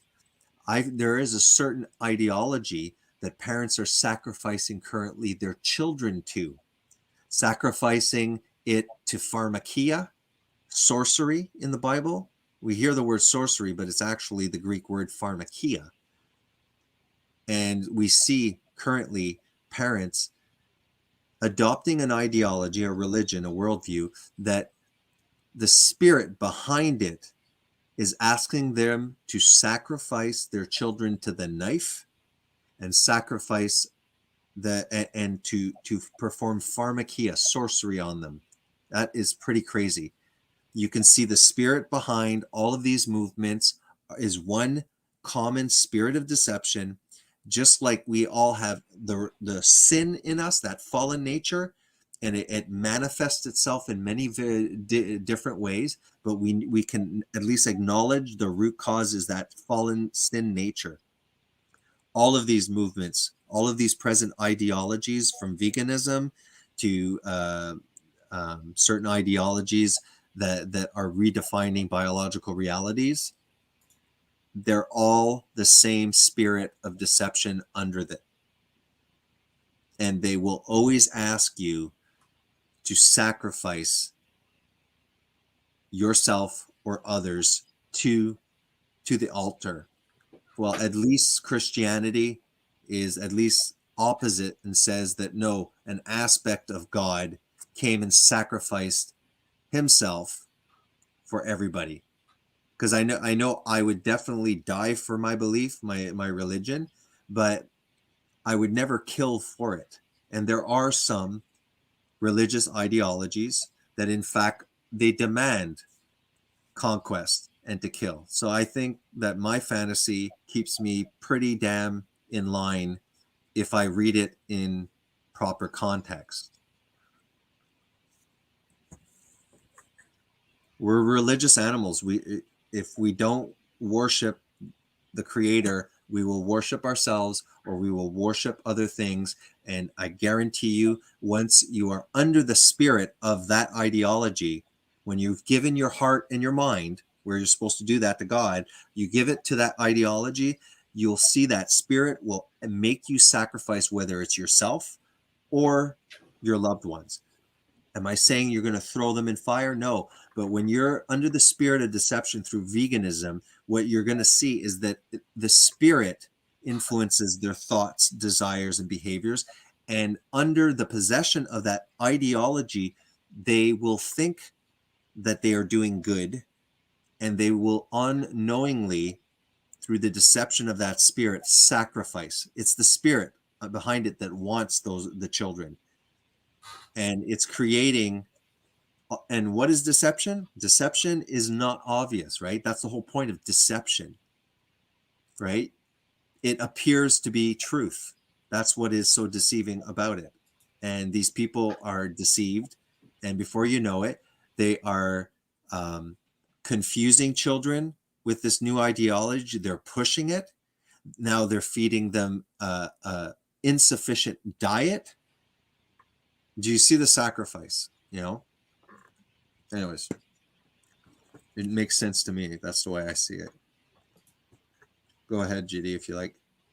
Okay.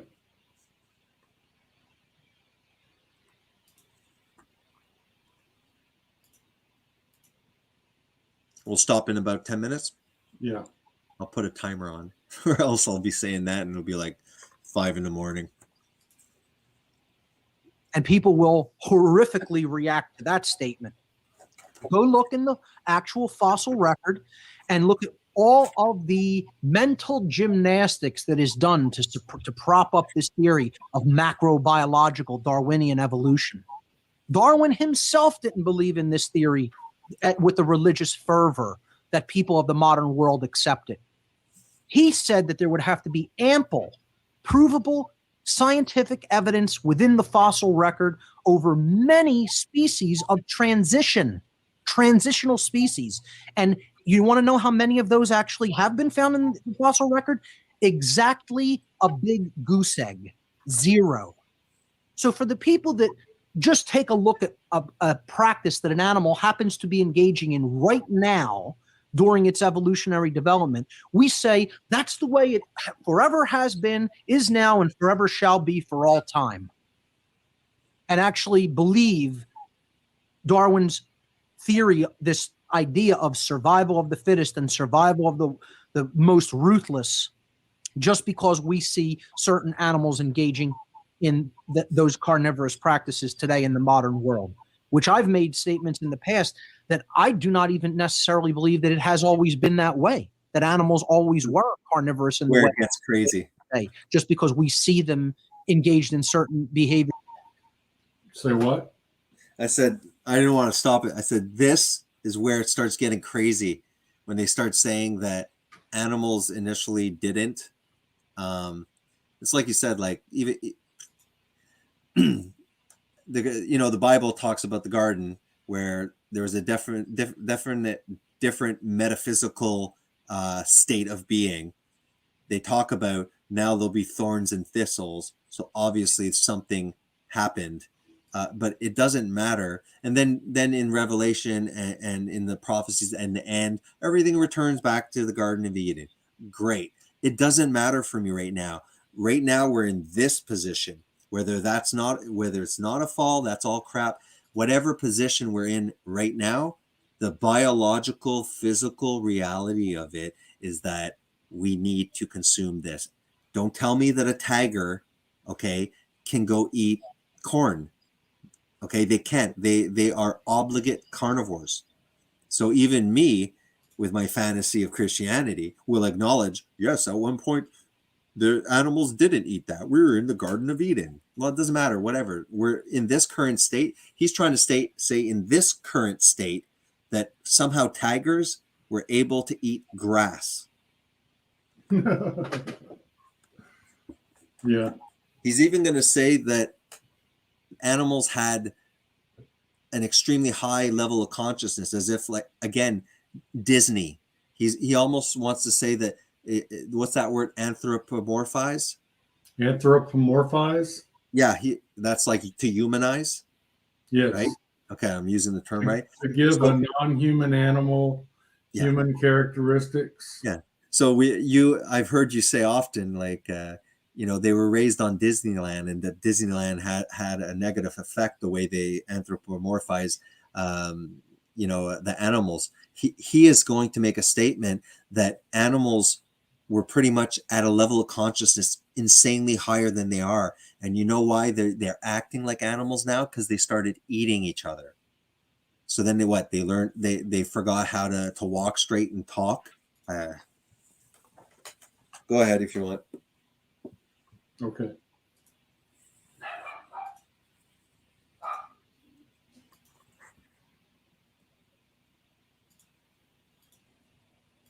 and practices today.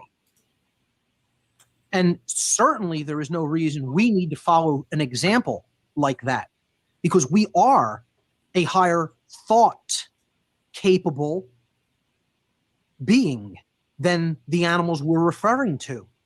Just because they're doing it doesn't mean you should follow suit and go and behave like an animal. You're supposedly something a little bit more. Adonis Creed. You don't remember me, huh? The commercial confused me. I was like, In consciousness, in evolutionary terms, in consciousness, than a base animal. At least we're supposed to be. This idea that man is nothing more than an animal is one of the root ideologies of Satanism. One of the root ideologies of Satanism is man is absolutely indistinct from other animals. Completely. And therefore, go ahead and just engage in animal behavior. And if you don't believe me, go look that up. I should know. I was a priest in this religion in my past, so I should know all about it better than most people, right? But don't even take my word for it. Go read about it for yourself.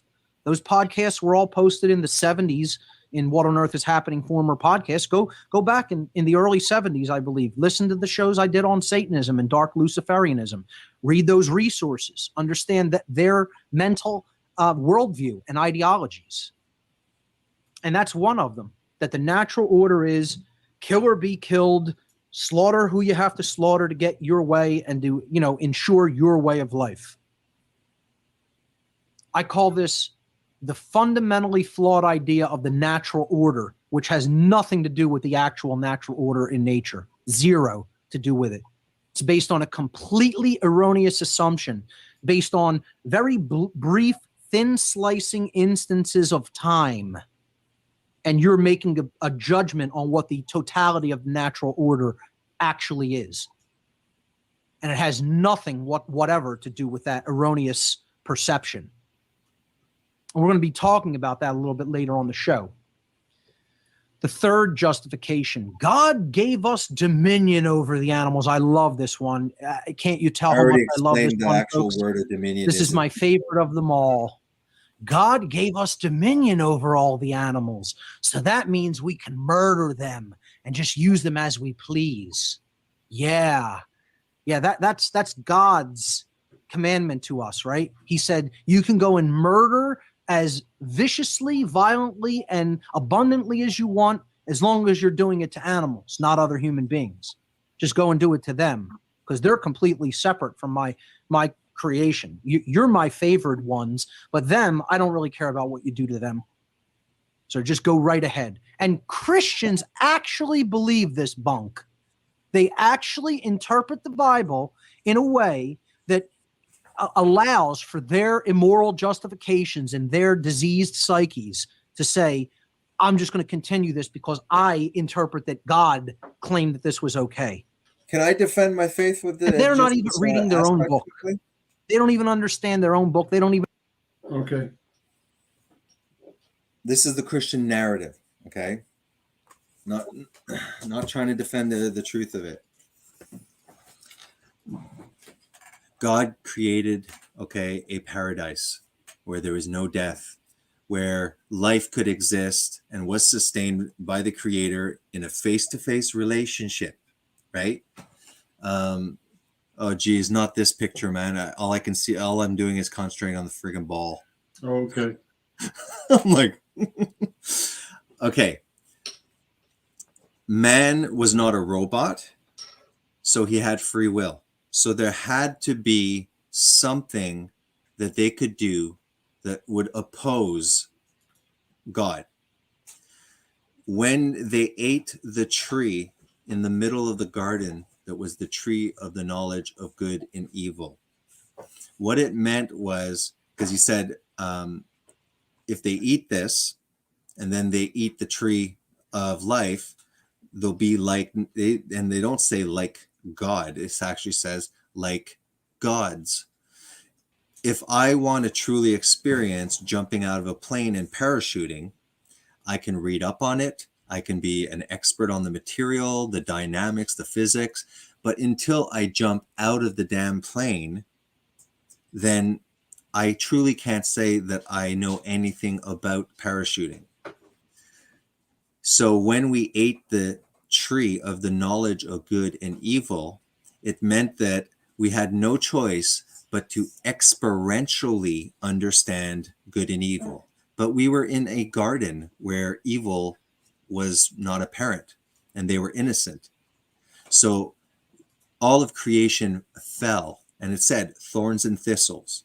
And it explains that humans in this part, the middle part of the story, this is a punishment. This is God letting us know that I created life and now there's death from your disobedience. Therefore, this current reality, you will experience. You're going to stop reading about it. You're going to jump out of the plane and experience what parachuting is, meaning good and evil.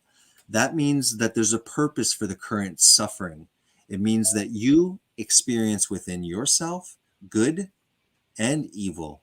You are the tyrant sometimes, you're the victim, you're the victimizer. You see evil everywhere. You see the subtle effects. You see the rippling effects, the butterfly effect, whatever you want to call it. And by the time the end of the story occurs, there is a correction. And that correction is not even done by us. And all of creation, it says, is groaning for the redemption of not only man, but with the redemption of man, because man has dominion, there's a correction that occurs. And now we are exactly where the vegans want to go. Okay, we are in a different creation where there's no longer death. It talks about a predator and a prey lying down together with a little child leading them. So this is the story that the Christian, this is our worldview. And therefore we use our intellect and rationale, gazing through the lens of our own worldview that we believe. And we realize that every time we have to kill to eat, it is a spiritual reminder of our fallen state. And it is a way of experiencing the fact that now evil and good exist, and the innocent pay the price for the evil person. And that's why they said Jesus is the Lamb of God.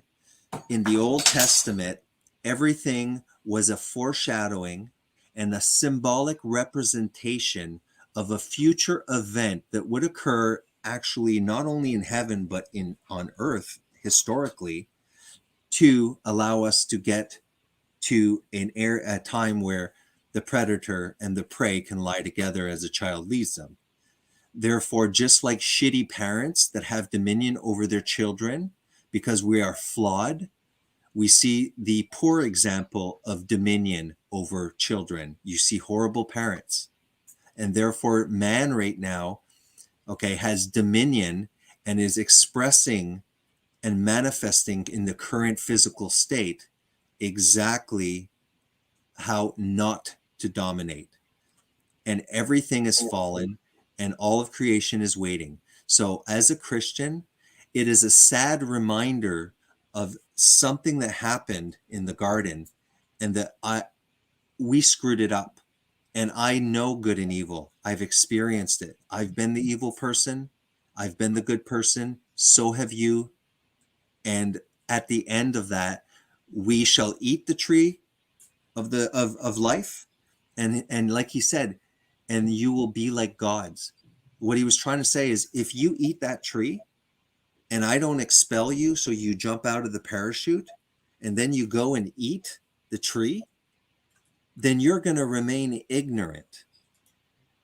Out of love, he said, I will allow you to experience good and evil, not intellectually, but experientially. So when I see the death of animals, it's a reminder that of my sin, of my fallen nature, of the fact that we had dominion and now everyone's suffering because we are made in the image of God. That's pretty much the story of a Christian when he's eating his steak. Okay. And other cultures had extreme respect for animals. They drew pictures of them. They realized the sacrifice of the animal. I'm sure that they adopted practices that were as quick and painless as possible. And they also ate the animal from nose to tail, because why would you disrespect the sacrifice of an innocent animal?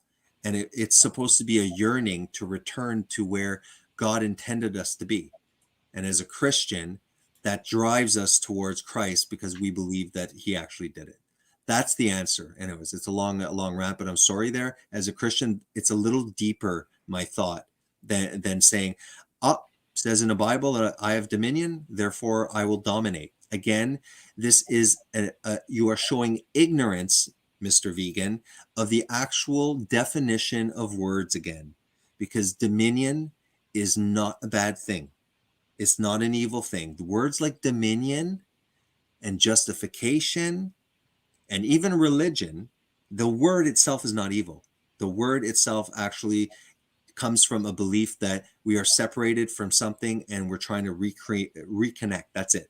Religion, now I understand, oh my God, the Vatican, the priest, that's not religion. The actual word was intended to mean to reconnect to truth and to the Creator. So it's constantly redefining shit. Go ahead, JD.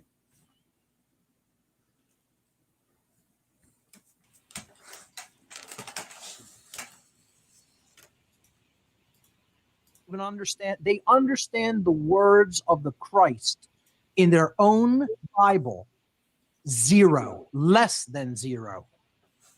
They have what I call negative knowledge of it. Not only do they have no idea what the actual teachings of the Christ consciousness is all about, but they actually have ascribed things to it which have nothing whatsoever to do with it.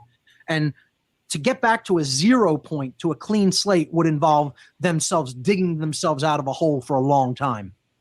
I call that the state of negative knowledge. Not only don't you know anything, you've put a whole lot of erroneous beliefs on top of the 0 point. Yeah, so you have to dig your way back to zero.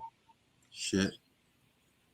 Resolutions are out. Sure, lofty goals are great, but so are small wins, like better. Just read the book of Genesis, first of all, if you want to even acknowledge this whole notion of, the Bible says, to engage in this kind of practice or not engage in this kind of practice. I think that's a horrible way of judging what's right and wrong. First of all, is that men wrote it in a book and claimed that it was the inspired word of God, and therefore I'm going to just follow that blindly. You need to know. You need to develop true conscience, which is Wasn't he just describing the act of eating meat earlier as satanic? Yeah. Where is he getting? What he's doing is he's grabbing the start of the Bible where, like I said, we didn't need to eat animals and animals didn't need to eat animals. We were completely in a different metaphysical state. So he'll quote from Genesis when we're in a garden and then, saying, look, he says plants, seeds, and all of that. And that is true that it says that. But as we also lived for 1,000 years in the Bible narrative. So there was something that was occurring where we fell, but over time, sin was making us live less and less long. And then after things started changing, thorns and thistles, there was a metaphysical change. God then, because remember I said it is spiritual, it's a reminder, everything's fallen, and that's why death entered on all levels. Death, the punishment of sin is death. But that goes deeper than saying because you sinned, you're going to die in this life, and maybe you'll get judged and die in the next one. The punishment of sin is death. And that means look at this realm, this fallen state that we're in. Everything, dies. And life, evolution's based on that. The hero of evolution is death, because for for a mutation to become dominant and beneficial, the other ones you need to eventually die off. So then God says that we can, to the point of the New Testament. But again, there is a correction that is done by God himself, by the Son of God in the narrative, and we return, but not because of vegan activists. We return when there's an actual new creation, a new heaven and a new earth, where there must be some metaphysical change, because they also talk about somebody asking a question, because back then they kept it in a family kind of thing. If somebody died, the man died, they would usually marry the next brother and stuff like that. So they said, well, if the woman gets married, husband dies, and she gets married 7 more times, when they get to heaven, as if there's going to be issues, whose wife is she? And he said, no, in this state, there's no giving in marriage. It's a different metaphysical state, that there's procreation is no more necessary, because we're living in eternity. So there's no need to continue that aspect. What was the main question that he was challenging? Oh, the food. I just want to show you where Jesus, okay, because they want to use, just give me a second. I'm paraphrasing it, but Jesus, here, it'll be faster. Jesus basically says, what goes in your body doesn't taint you, because it goes in from what in the mouth and out the other side. It says what dirties you is your the way you speak, because it reveals your heart. Jesus said, you can continue talking, JD. I'll try and find the passage. Definitive knowledge of the objective difference between right and wrong, not have a belief system about what you think is right or think is wrong, and then back it up with man-written words that you're claiming is the divine and inspired word of God. Let me tell you something. The Bible is written by flawed men for the reasons of their own agenda.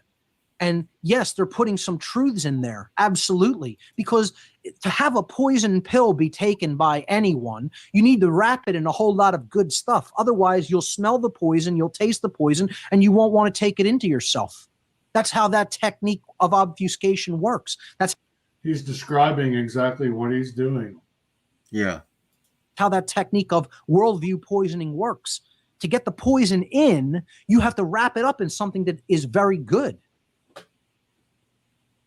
And I'm not saying that that's always the case, but with the biblical writings and the specific choice of the canon of the Bible, and deliberately obfuscating and eliminating and keeping out of the official canon other books that could be said to be as equally, quote unquote, divinely inspired.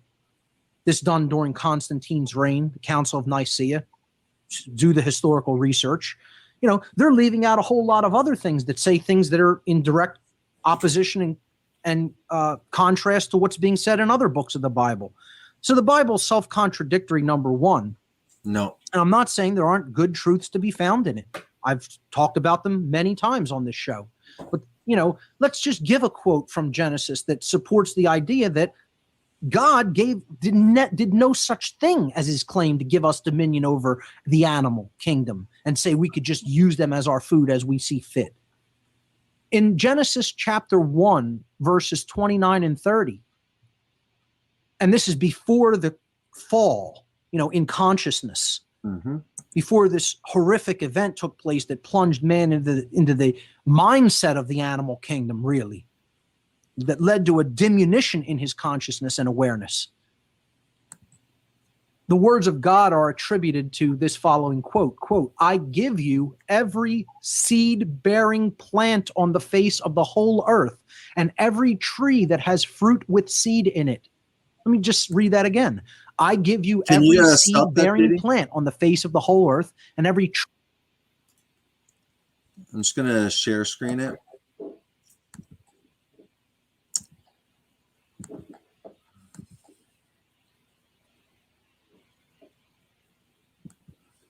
Shortly after the fall, Here we have Genesis 9:3. Everything that lives and moves about will be food for you.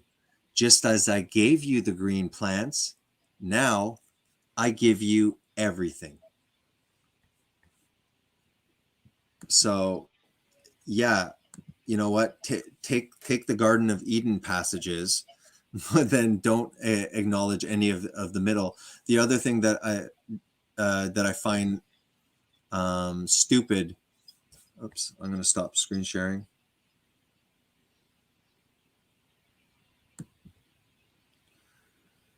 I mean, they like to cherry pick things. So they're going to always go and say, look at the passage here that Jesus said in the Bible. It's like, I know, but you're picking and choosing, and then you're saying Paul's lying this and that, and these are doctrines of men and stuff. But then they turn around and then they quote specific passages that says Jesus said. Do you think that the guys, if they were deceptive, why would the passages that these guys are writing on scripts where he says Jesus said, because if they're deceptive, right, they're doctrines of men and we're just making this crap up, but they're saying that Jesus said stuff, they take that as gold. Jesus said that. Where did Jesus say that? It's like, well, if these guys were really deceptive, they would have lied and said, and Jesus said this and Jesus said that. Why are they taking that? And on top of it, they basically, they'll take it out of context completely. But you know what I mean? It's like they're picking and choosing. You're like, if these guys, and Paul even acknowledges we prophesy, and he goes, we look through a glass darkly. Now, when they say that, I understand people that say, oh, infallible. No, in a way, it's not infallible because it is written by men. But you could tell that in the New Testament, you have 4 gospels. It just makes sense that these guys are trying to give a brief description of the Messiah, pulling out, hey, look, in the Old Testament, this is what it meant, because they're about to die. Before, there was no social media, so these guys were trying to spread this truth that they experienced, this man that they met that was the Messiah that they truly believed. What benefit was it for them back then when they lost everything by going against the Pharisees? So now they were run out by the Romans as well as as murdered, by the Jews. Like, what was the benefit of these people saying, you know what, let's make a new religion and let's all die martyrs. That'll be cool. These people believed it enough that as time went by, and we're not talking about 300 years when the Gospels were written after Jesus, it showed that it's probably around 90 AD to 150 AD where Christ, died at 30. So it's within that generation. They were like, hey, the only way we're spreading this is word of mouth. So you know what? Let's write a story with the important aspects. They could write every single thing Jesus said for 3 years and stuff like that. They said, this is the gist of it. This explains what God was telling us to do in the Old Testament. This is important. This guy's the Messiah, and we got to let other people know. So they wrote it down towards the end. And if you look at the other epistles, you can tell that this is just Paul writing to various churches, saying, I heard this was happening. And it was a guy that was like based on his Jewish beliefs and the understanding now through the lens of Jesus and those claims. He was writing letters. Like, if you look at a lot of people probably don't read the New Testament. The majority are 4 accounts by 4 different people that pretty much say the main issue that people should know about. And after, there's full of communications between them. They sent letters to each other, and some of them were trying to teach the other followers, because they couldn't talk on the phone, they couldn't preach everywhere. They were making sure that other people that were well on track could be church fathers that could follow it. These churches weren't buildings; these were people hiding together. That's what they called churches. You have to put things into context. But Jesus clearly said, that what you put in your body does not, yeah, that's the word. What you put inside your body doesn't defile you because it comes out the other end. He literally says that. He goes, what defiles you is the darkness, the words that show the darkness in your heart. And we all know, think of the majority, 95% of the crap that we shouldn't have done that ruin our conscience come from our mouth. Like, think of how many times in a day do you kind of like, slander somebody out of frustration, or show some pride with the way you're talking, or say something that's just, like think of it. That's what defiles you. Meanwhile, I had the awakened community that are vegan calling my wife a whore, and concentrating on things like what they're putting, what kind of diet they are, when they don't realize that what you're putting in your body doesn't defile you spiritually.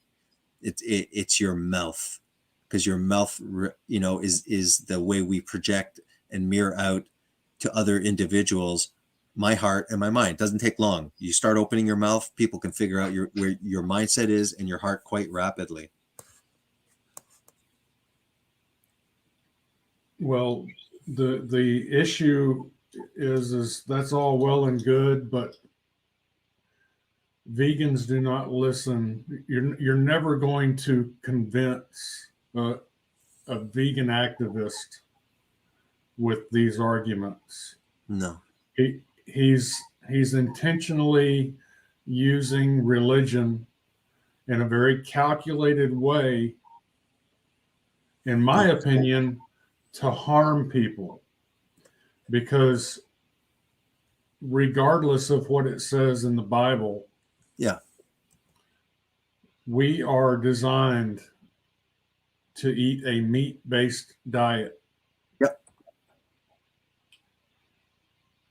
And physiologically, we cannot be healthy on a plant-based diet. And living a life where your health and your life is dependent upon some supplement company delivering a plastic bottle of pills that you must take to stay alive, that is a dystopian nightmare. Mm-hmm. But can I just show this? Because there's one thing that I noticed that they do is sometimes they'll say the Bible says, and they'll blurt something out, and I'm like, no, it's like, show me. I challenged one of them about that. I was like, really? Show me in the Bible. And they were like, oh, I don't have my my phone or whatever. Let me just present. This is exactly. So he wants to quote the Bible. That's fine. Here. Is it there? Did you pop it up? It's just popping up now. Okay, so you guys see it? So this is Matthew 15. No, I don't see it. It's not showing up. Yeah, that's why. Yeah, frig.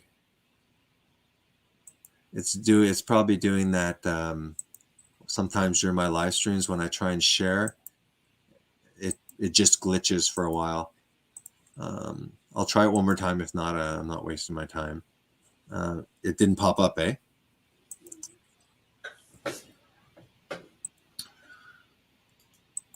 Nope.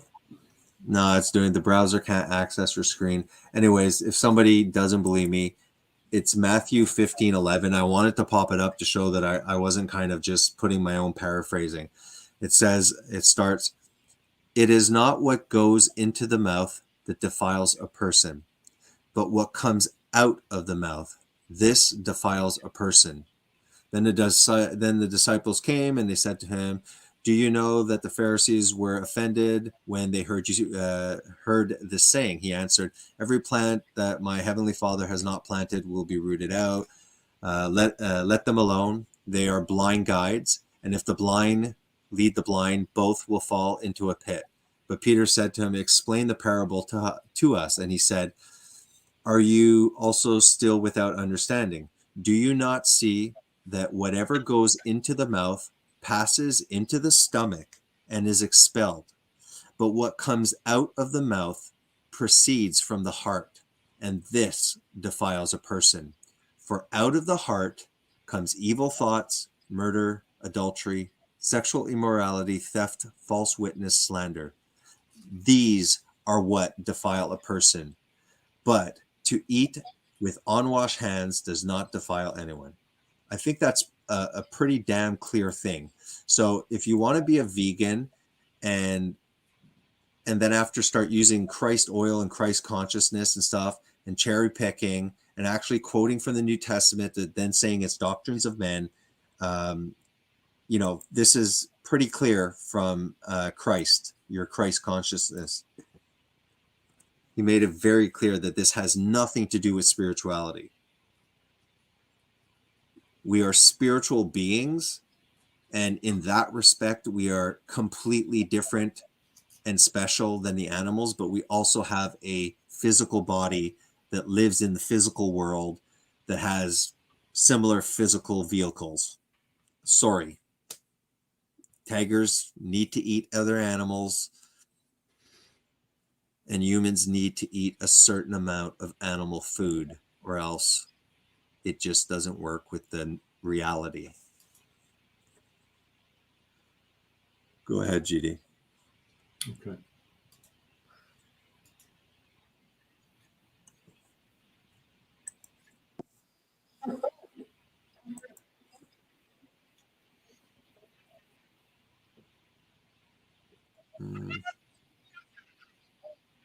I can't hear it yet. Is it? Do you hear it yet?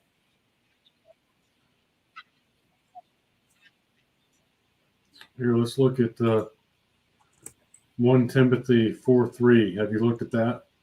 No. Are you popping it up? Yeah. Okay.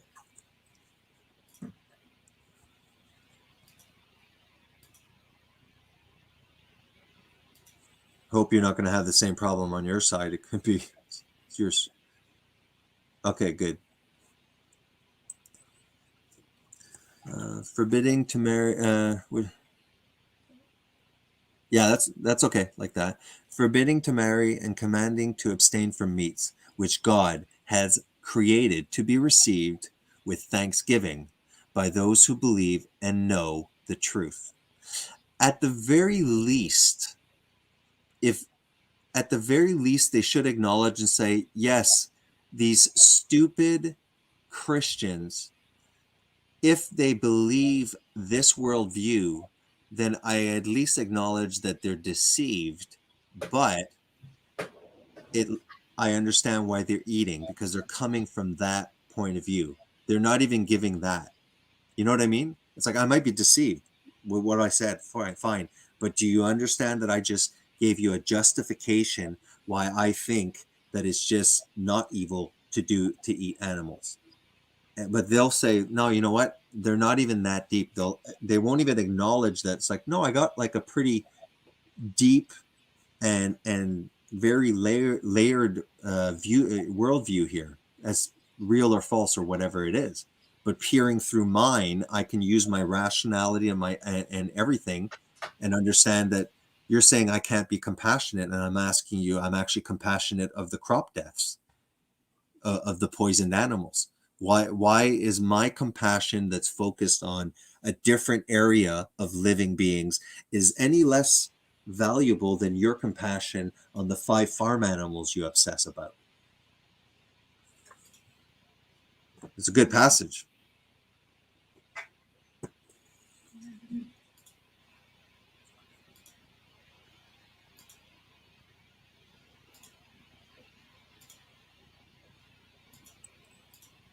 In other words, everything that has the breath of life in it, I give every green plant for food.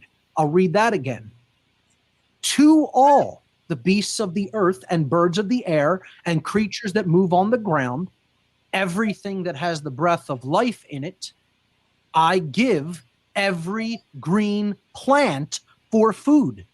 No mention of other animals, even to the other animals.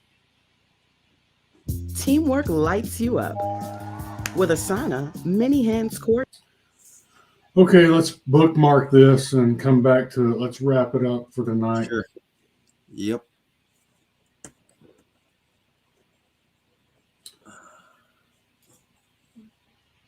We've got 5 watching. Yeah.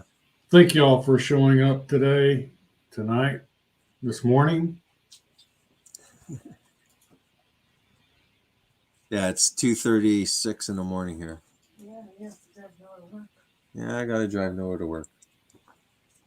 You drove halfway to Toronto and slept 2 hours. I think I can suck it up to driving down the street. All right, JD, man. Good talking to you. Let's do this again soon. Yeah, absolutely. All right. I guess I pressed leave studio. All right. See you guys. Bye. Thank you all for coming. I got to get some shut eye. Talk to you later.